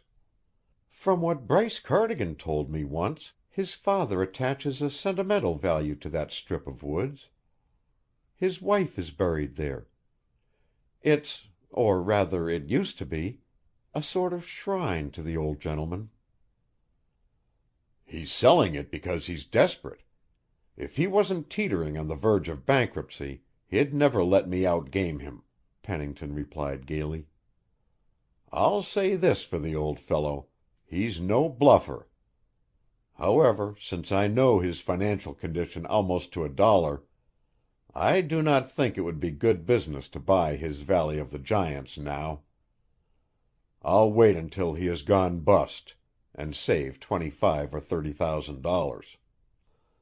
"I think you're biting off your nose to spite your face, Uncle Seth. The Laguna Grande Lumber Company needs that outlet. In dollars and cents, what is it worth to the company?" "If I thought I couldn't get it from Cardigan a few months from now, I'd go as high as $100,000 for it tonight," he answered coolly. "In that event, I advise you to take it for $50,000. It's terribly hard on old Mr. Cardigan to have to sell it, even at that price." "You do not understand these matters, Shirley. Don't try. And don't waste your sympathy on that old humbug. He has to dig up $50,000 to pay on his bonded indebtedness, and he's finding it a difficult job. He's just sparring for time, but he'll lose out." As if to indicate that he considered the matter closed, the Colonel drew his chair toward the fire, picked up a magazine, and commenced idly to slit the pages. Shirley studied the back of his head for some time, then got out some fancy work and commenced plying her needle. And as she plied it, a thought, nebulous at first, gradually took form in her head, until eventually she murmured loud enough for the Colonel to hear: "I'll do it." "Do what?" Pennington queried. "Something nice for somebody who did something nice for me," she answered. "That McTavish girl?" he suggested. "Poor Moira. Isn't she sweet, Uncle Seth? I'm going to give her that black suit of mine. I've scarcely worn it." "I thought so," he interrupted with an indulgent yawn. "Well, do whatever makes for your happiness, my dear. That's all money is for." About 2:00 the following afternoon, old Judge Moore, of the Superior Court of Humboldt County, drifted into Bryce Cardigan's office, sat down uninvited, and lifted his long legs to the top of an adjacent chair. "Well, Bryce, my boy," he began, "a little bird tells me your daddy is considering the sale of Cardigan's redwoods, or the Valley of the Giants, as your paternal ancestor prefers to refer to that little old quarter section out yonder on the edge of town. How about it?" Bryce stared at him a moment questioningly. "Yes, Judge," he replied. "We'll sell if we get our price." "Well," his visitor drawled, "I have a client who might be persuaded. I'm here to talk turkey. What's your price?" "Before we talk price," Bryce parried, "I want you to answer a question." "Let her fly," said Judge Moore. "Are you directly or indirectly acting for Colonel Pennington?" "That's none of your business, young man. At least, it would be none of your business if I were, directly or indirectly, acting for that unconvicted thief. To the best of my information and belief, Colonel Pennington doesn't figure in this deal in any way, shape, or manner. And as you know, I've been your daddy's friend for 30 years. Still Bryce was not convinced, notwithstanding the fact that he would have staked his honor on the judge's veracity. Nobody knew better than he in what devious ways the Colonel worked his wonders to perform. "Well," he said, "your query is rather sudden, Judge, but still I can name you a price. I will state frankly, however, that I believe it to be over your head. We have several times refused to sell to Colonel Pennington for $100,000. Naturally, that little dab of timber is worth more to Pennington than to anybody else. However, my client has given me instructions to go as high as $100,000 if necessary to get the property." "What?" "I said it. $100,000 of the present standard weight and fineness." Judge Moore's last statement swept away Bryce's suspicions.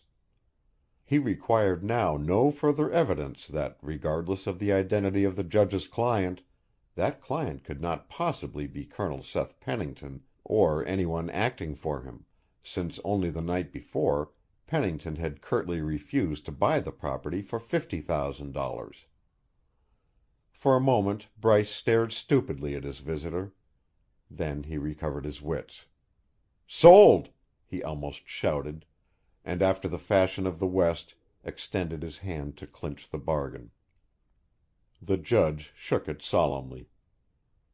"The Lord loveth a quick trader," he declared, and reached into the capacious breast pocket of his Prince Albert coat. "Here's the deed, already made out in favor of myself, as trustee." He winked knowingly. "Client's a bit modest, I take it," Bryce suggested. "Oh, very. Of course I'm only hazarding a guess, but that guess is that my client can afford the gamble and is figuring on giving Pennington a pain where he has never knew it to ache him before. In plain English, I believe the Colonel is in for a razooing at the hands of somebody with a small grouch against him." "May the Lord strengthen that somebody's arm," Bryce breathed fervently. "If your client can afford to hold out long enough, he'll be able to buy Pennington's Squaw Creek timber at a bargain." "My understanding is that such is the program." Bryce reached for the deed, then reached for his hat. "If you'll be good enough to wait here, Judge Moore, I'll run up to the house and get my father to sign this deed. The Valley of the Giants is his personal property, you know. He didn't include it in his assets when incorporating the Cardigan Redwood Lumber Company." A quarter of an hour later he returned with the deed duly signed by John Cardigan and witnessed by Bryce, whereupon the judge carelessly tossed his certified check for $100,000 on Bryce's desk and departed, whistling "Turkey in the Straw." Bryce reached for the telephone and called up Colonel Pennington. "Bryce Cardigan speaking," he began, but the colonel cut him short. "My dear, impulsive young friend," he interrupted in oleaginous tones, "how often do you have to be told that I am not quite ready to buy that quarter section?" "Oh," Bryce retorted, "I merely called up to tell you that every dollar and every asset you have in the world, including your heart's blood, isn't sufficient enough to buy the Valley of the Giants from us now." "Huh? What's that? Why?" "Because, my dear, overcautious, and thoroughly unprincipled enemy, it was sold 5 minutes ago for the tidy sum of $100,000, and if you don't believe me, come over to my office and I'll let you feast your eyes on the certified check." He could hear a distinct gasp. After an interval of 5 seconds, however, the colonel recovered his poise. "I congratulate you," he purred. "I suppose I'll have to wait a little longer now, won't I? Well, patience is my middle name. Au revoir." The colonel hung up. His hard face was ashen with rage, and he stared at a calendar on the wall with his cold, Phidian stare. However, he was not without a generous stock of optimism. "Somebody has learned of the low state of the Cardigan fortune," he mused, "and taken advantage of it to induce the old man to sell at last. They're figuring on selling to me at a neat profit. And I certainly did overplay my hand last night. However, there's nothing to do now except sit tight and wait for the new owner's next move." Meanwhile, in the general office of the Cardigan Redwood Lumber Company, joy was rampant. Bryce Cardigan was doing a buck and wing dance around the room, while Moira McTavish, with her back to her tall desk, watched him, in her eyes a tremendous joy and a sweet yearning glow of adoration that Bryce was too happy and excited to notice. Suddenly he paused before her. "Moira, you're a lucky girl," he declared. "I thought this morning you were going back to a kitchen in a logging camp. It almost broke my heart to think of fate swindling you like that." He put his arm around her and gave her a brotherly hug. "It's autumn in the woods, Moira, and all the underbrush is golden." She smiled, though it was winter in her heart. Chapter 19.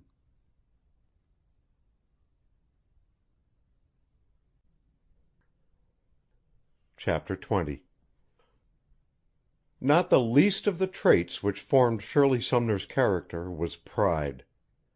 Proud people quite usually are fiercely independent and meticulously honest, and Shirley's pride was monumental. Hers was the pride of lineage, of womanhood, of an assured station in life, combined with that other pride which is rather difficult of definition without verbosity, and is perhaps better expressed in the terse and illuminating phrase, "a dead game sport." Unlike her precious relative, unlike the majority of her sex, Shirley had a wonderfully balanced sense of the eternal fitness of things. Her code of honor resembled that of a very gallant gentleman. She could love well and hate well.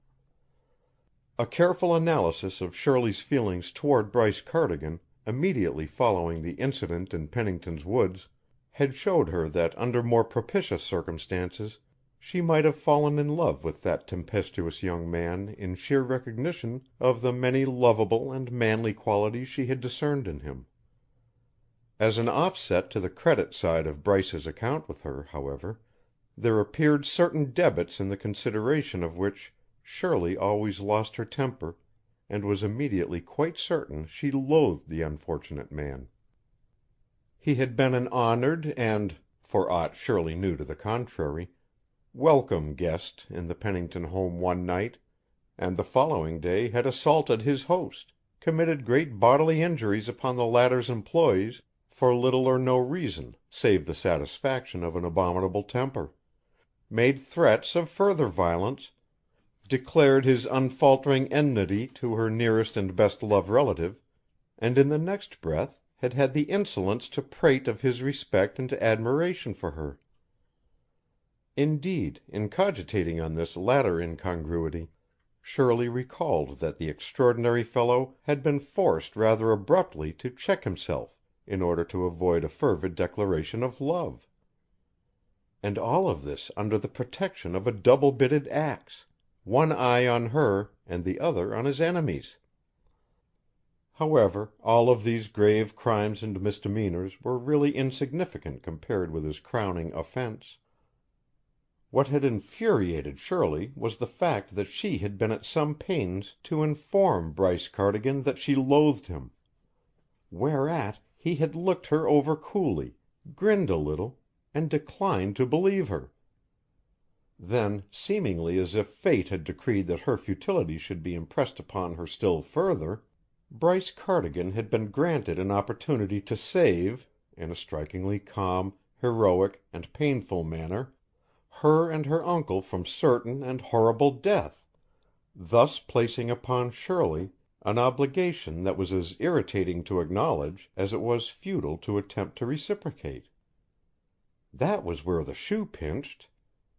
Before that day was over she had been forced to do one of two things: acknowledge in no uncertain terms her indebtedness to him, or remain silent and be convicted of having been, in plain language, a rotter. So she had telephoned him, and purposely left ajar the door to their former friendly relations. Monstrous! He had seen the open door and deliberately slammed it in her face. Luckily for them, both she had heard, all unsuspected by him as he slowly hung the receiver on the hook, the soliloquy wherein he gave her a pointed hint of the distress with which he abdicated, which knowledge was all that deterred her from despising him with the fervor of a woman scorned. Resolutely Shirley set herself to the task of forgetting Bryce, when, after the passage of a few weeks, she realized that he was quite sincere in his determination to forget her. Frequent glimpses of him on the streets of Sequoia, the occasional mention of his name in the Sequoia Sentinel, the very whistle of Cardigan's mill, made her task a difficult one, and presently in desperation she packed up and departed for an indefinite stay in the southern part of the state. At the end of 6 weeks, however, she discovered that absence had had the traditional effect upon her heart, and found herself possessed of a great curiosity to study the villain at short range and discover, if possible, what new rascality he might be meditating. About this time a providential attack of that aristocratic ailment, gout, having laid Colonel Pennington low, she told herself her duty lay in Sequoia, that she had Shirley Sumner in hand at last, and that the danger was over. In consequence, she returned to Sequoia. The fascination which a lighted candle holds for a moth is too well known to require further elucidation here. In yielding one day to a desire to visit the Valley of the Giants, Shirley told herself that she was going there to gather wild blackberries. She had been thinking of a certain blackberry pie, which thought naturally induced reflection on Bryce Cardigan, and reminded Shirley of her first visit to the Giants under the escort of a boy in knickerbockers. She had a very vivid remembrance of that little amphitheater with the sunbeams falling like a halo on the plain tombstone. She wondered if the years had changed it all, and decided that there could not possibly be any harm in indulging a very natural curiosity to visit and investigate. Her meeting with Moira McTavish that day, and the subsequent friendship formed with the woods boss's daughter, renewed all her old apprehensions. On the assumption that Shirley and Bryce were practically strangers to each other, an assumption which Shirley, for obvious reasons, did not attempt to dissipate, Moira did not hesitate to mention Bryce very frequently. To her he was the one human being in the world utterly worth while, and it is natural for women to discuss, frequently and at great length, the subject nearest their hearts. In the three stock subjects of the admirable sex, man, dress, and the ills that flesh is heir to, man readily holds the ascendancy.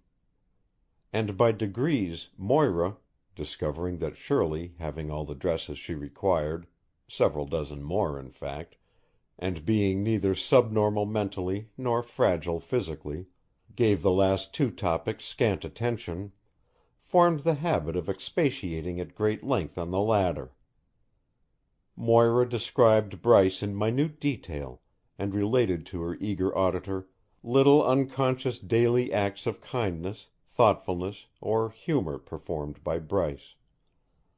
His devotion to his father, his idealistic attitude toward the Cardigan employees, his ability, his industry, the wonderful care he bestowed upon his fingernails, his marvelous taste in neckwear, the boyishness of his lighter and the mannishness of his serious moments. And presently, little by little, Shirley's resentment against him faded, and in her heart was born a great wistfulness, bred of the hope that some day she would meet Bryce Cardigan on the street, and that he would pause, lift his hat, smile at her his compelling smile, and forthwith proceed to bully her into being friendly and forgiving, browbeat her into admitting her change of heart and glorifying in it. To this remarkable state of mind had Shirley Sumner attained at the time old John Cardigan, leading his last little trump in a vain hope that it would enable him to take the odd trick in the huge game he had played for 50 years, decided to sell his Valley of the Giants. Shortly after joining her uncle in Sequoia, Shirley had learned from the Colonel the history of old man Cardigan and his Valley of the Giants, or, as the townspeople called it, Cardigan's Redwoods. Therefore she was familiar with its importance to the assets of the Laguna Grande Lumber Company, since, while that quarter section remained the property of John Cardigan, 2,500 acres of splendid timber owned by the former were rendered inaccessible.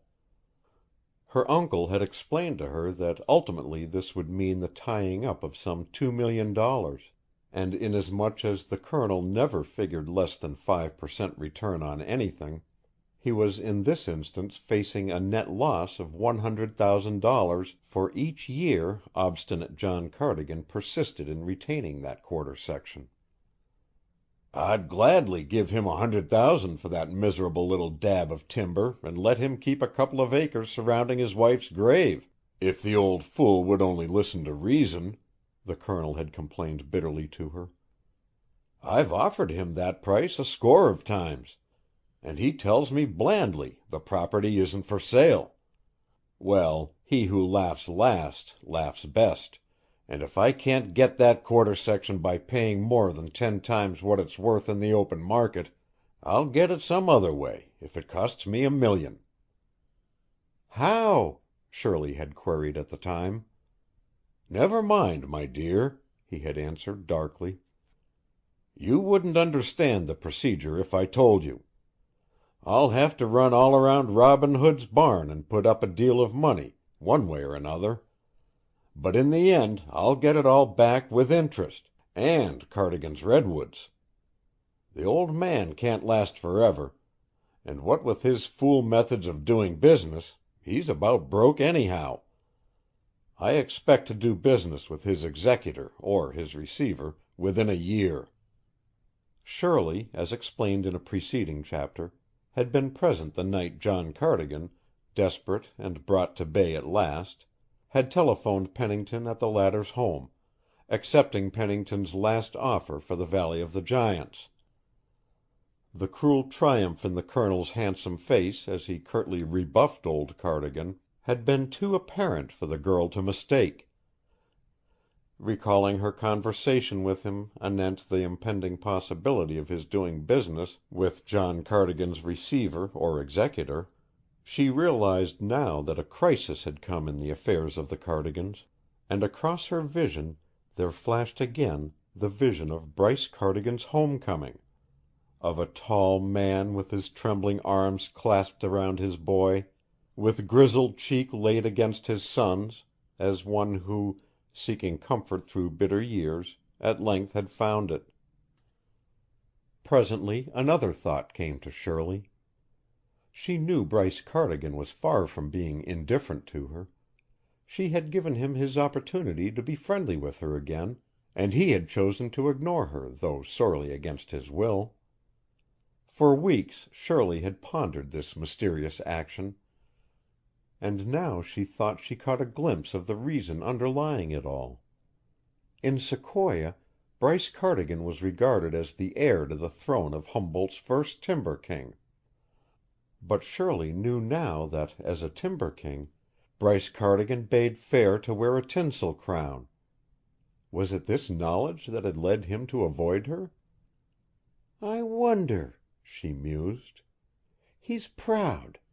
Perhaps the realization that he will soon be penniless and shorn of his high estate has made him chary of acquiring new friends in his old circle. Perhaps if he were secure in his business affairs. Ah, yes. Poor boy! He was desperate for $50,000. Her heart swelled. "Oh, Bryce, Bryce," she murmured. "I think I'm beginning to understand some of your fury that day in the woods. It's all a great mystery, but I'm sure you didn't intend to be so terrible. Oh, my dear, if we had only continued to be the good friends we started out to be, perhaps you'd let me help you now. For what good is money if one cannot help one's dear friend in distress? Still, I know you wouldn't let me help you, for men of your stamp cannot borrow from a woman, no matter how desperate their need. And yet, you only need a paltry $50,000. Shirley carried to bed with her that night the woes of the Cardigans, and in the morning she telephoned Moira McTavish and invited the latter to lunch with her at home that noon. It was in her mind to question Moira with a view to acquiring additional information. When Moira came, Shirley saw that she had been weeping. "My poor Moira," she said, putting her arms around her visitor. "What has happened to distress you? Has your father come back to Sequoia? Forgive me for asking. You never mentioned him, but I have heard—" There, dear. Tell me all about it." Moira laid her head on Shirley's shoulder and sobbed for several minutes. Then, "It's Mr. Bryce," she wailed. "He's so unhappy. Something's happened. They're going to sell Cardigan's redwoods, and they don't want to. Old Mr. Cardigan is home, ill, and just before I left the office, Mr. Bryce came in and stood a moment looking at me so tragically, I asked him what had happened. Then he patted my cheek, oh, I know I'm just one of his responsibilities, and said, 'Poor Moira, never any luck,' and went into his private office. I waited a little, and then I went in too. And, oh, Miss Sumner, he had his head down on his desk, and when I touched his head, he reached up and took my hand and held it, and laid his cheek against it a little while, and, oh, his cheek was wet. It's cruel of God to make him unhappy. He's good, too good. And, oh, I love him so, Miss Shirley, I love him so. And he'll never, never know. I'm just one of his responsibilities, you know, and I shouldn't presume. But nobody has ever been kind to me but Mr. Bryce and you. And I can't help loving people who are kind and gentle to nobodies." The hysterical outburst over, Shirley led the girl to her cozy sitting room upstairs, and prevailed upon the girl to put on one of her own beautiful negligées. Moira's story, her confession of love, so tragic because so hopeless, had stirred Shirley deeply. She seated herself in front of Moira and cupped her chin in her palm. "Of course, dear," she said, "you couldn't possibly see anybody you loved suffer so and not feel dreadfully about it. And when a man like Bryce Cardigan is struck down, he's apt to present rather a tragic and helpless figure. He wanted sympathy, Moira, woman's sympathy, and it was dear of you to give it to him." "I'd gladly die for him," Moira answered simply. "Oh, Miss Shirley, you don't know him the way we who work for him do. If you did, you'd love him too. You couldn't help it, Miss Shirley." "Perhaps he loves you too, Moira." The words came with difficulty. Moira shook her head hopelessly. "No, Miss Shirley, I'm only one of his many human problems, and he just won't go back on me, for old time's sake. We played together 10 years ago, when he used to spend his vacations at our house in Cardigan's woods, when my father was woods boss. He's Bryce Cardigan, and I used to work in the kitchen of his logging camp. Never mind, Moira. He may love you, even though you do not suspect it. You mustn't be so despairing. Providence has a way of working out these things. Tell me about his trouble, Moira." "I think it's money. He's been terribly worried for a long time, and I'm afraid things aren't going right with the business. I've felt, ever since I've been there, that there's something that puts a cloud over Mr. Bryce's smile. It hurts them terribly to have to sell the Valley of the Giants, but they have to. Colonel Pennington is the only one who would consider buying it. They don't want him to have it, and still they have to sell it to him.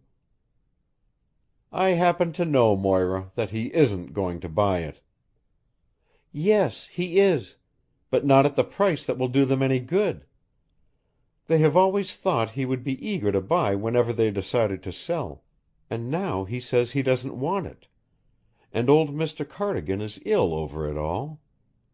Mr. Bryce says his father has lost his courage at last.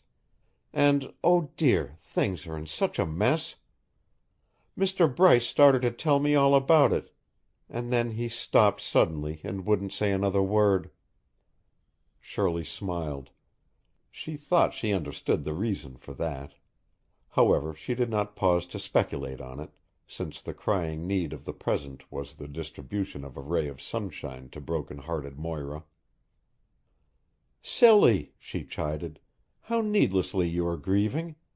You say my uncle has declined to buy the Valley of the Giants?"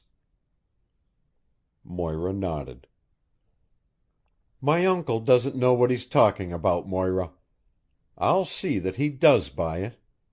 What price are the Cardigans asking for it now?"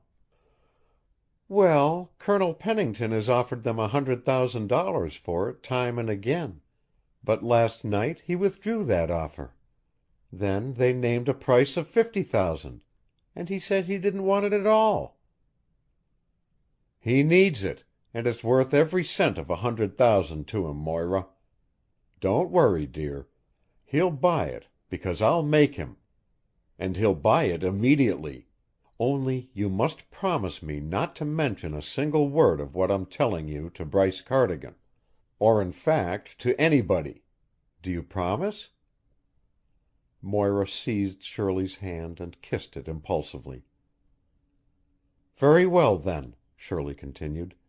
That matter is adjusted, and now we'll all be happy. Here comes Thelma with luncheon. Cheer up, dear, and remember that sometime this afternoon you're going to see Mr. Bryce smile again, and perhaps there won't be so much of a cloud over his smile this time." When Moira returned to the office of the Cardigan Redwood Lumber Company, Shirley rang for her maid. "Bring me my motor coat and hat, Thelma," she ordered, "and telephone for the limousine." She seated herself before the mirror at her dressing table and dusted her adorable nose with a powder puff. "Mr. Smarty Cardigan," she murmured happily, "you walked roughshod over my pride, didn't you? Placed me under an obligation I could never hope to meet, and then ignored me, didn't you? Very well, old boy. We all have our innings sooner or later, you know, and I'm going to make a substantial payment on that huge obligation as sure as my name is Shirley Sumner. Then some day when the sun is shining for you again, you'll come to me and be very, very humble. You're entirely too independent, Mr. Cardigan, but, oh, my dear, I do hope you will not need so much money. I'll be put to my wits' end to get it to you without letting you know, because if your affairs go to smash, you'll be perfectly intolerable. And yet you deserve it. You're such an idiot for not loving Moira. She's an angel, and I gravely fear I'm just an interfering, mischievous, resentful little devil seeking vengeance on—" She paused suddenly. "No, I'll not do that either," she soliloquized. "I'll keep it myself, for an investment. I'll show Uncle Seth I'm a business woman after all. He has had his fair chance at the Valley of the Giants, after waiting years for it, and now he has deliberately sacrificed that chance to be mean and vindictive. I'm afraid Uncle Seth isn't very sporty, after what Bryce Cardigan did for us that day the log train ran away. I'll have to teach him not to hit an old man when he's down and begging for mercy.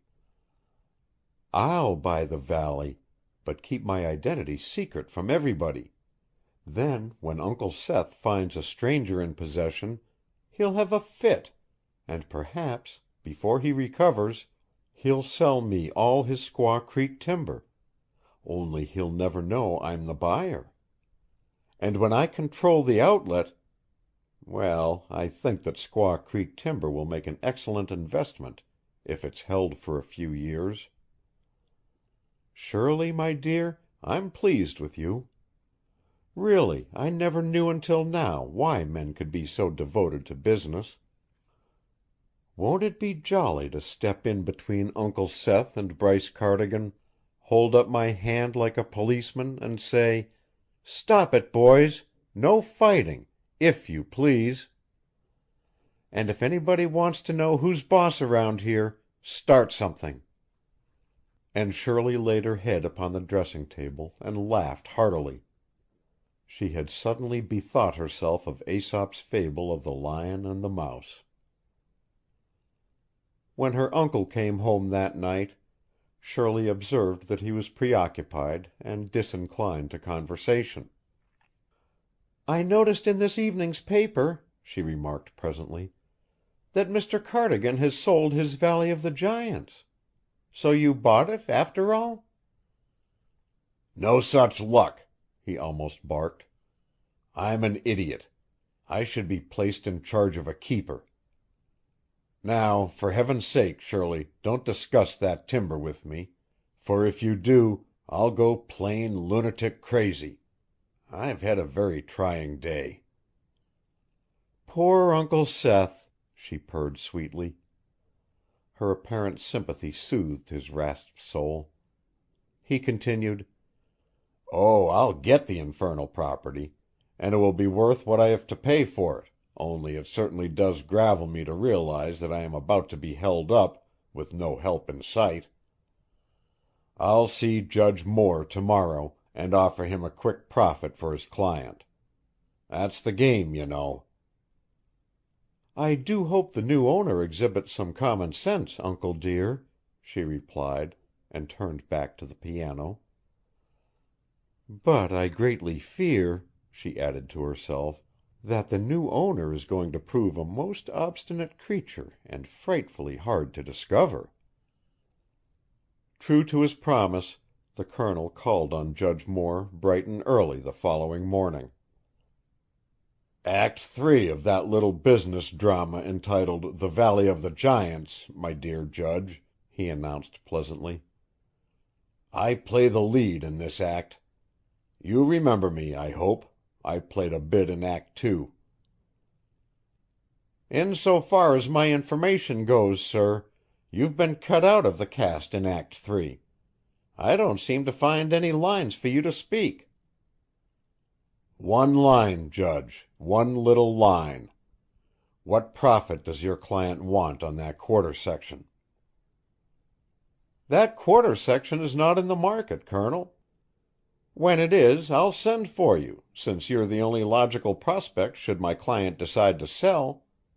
And remembering how you butted in on politics in this county last fall, and provided a slush fund to beat me and place a crook on the Superior Court bench, in order to give you an edge in the many suits you are always filing or having filed against you, I rise to remark that you have about 10 split seconds in which to disappear from my office.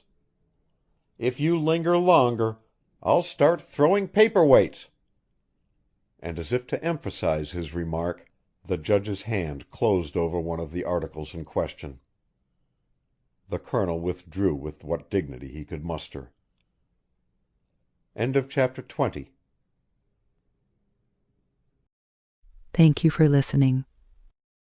Please like, share, and subscribe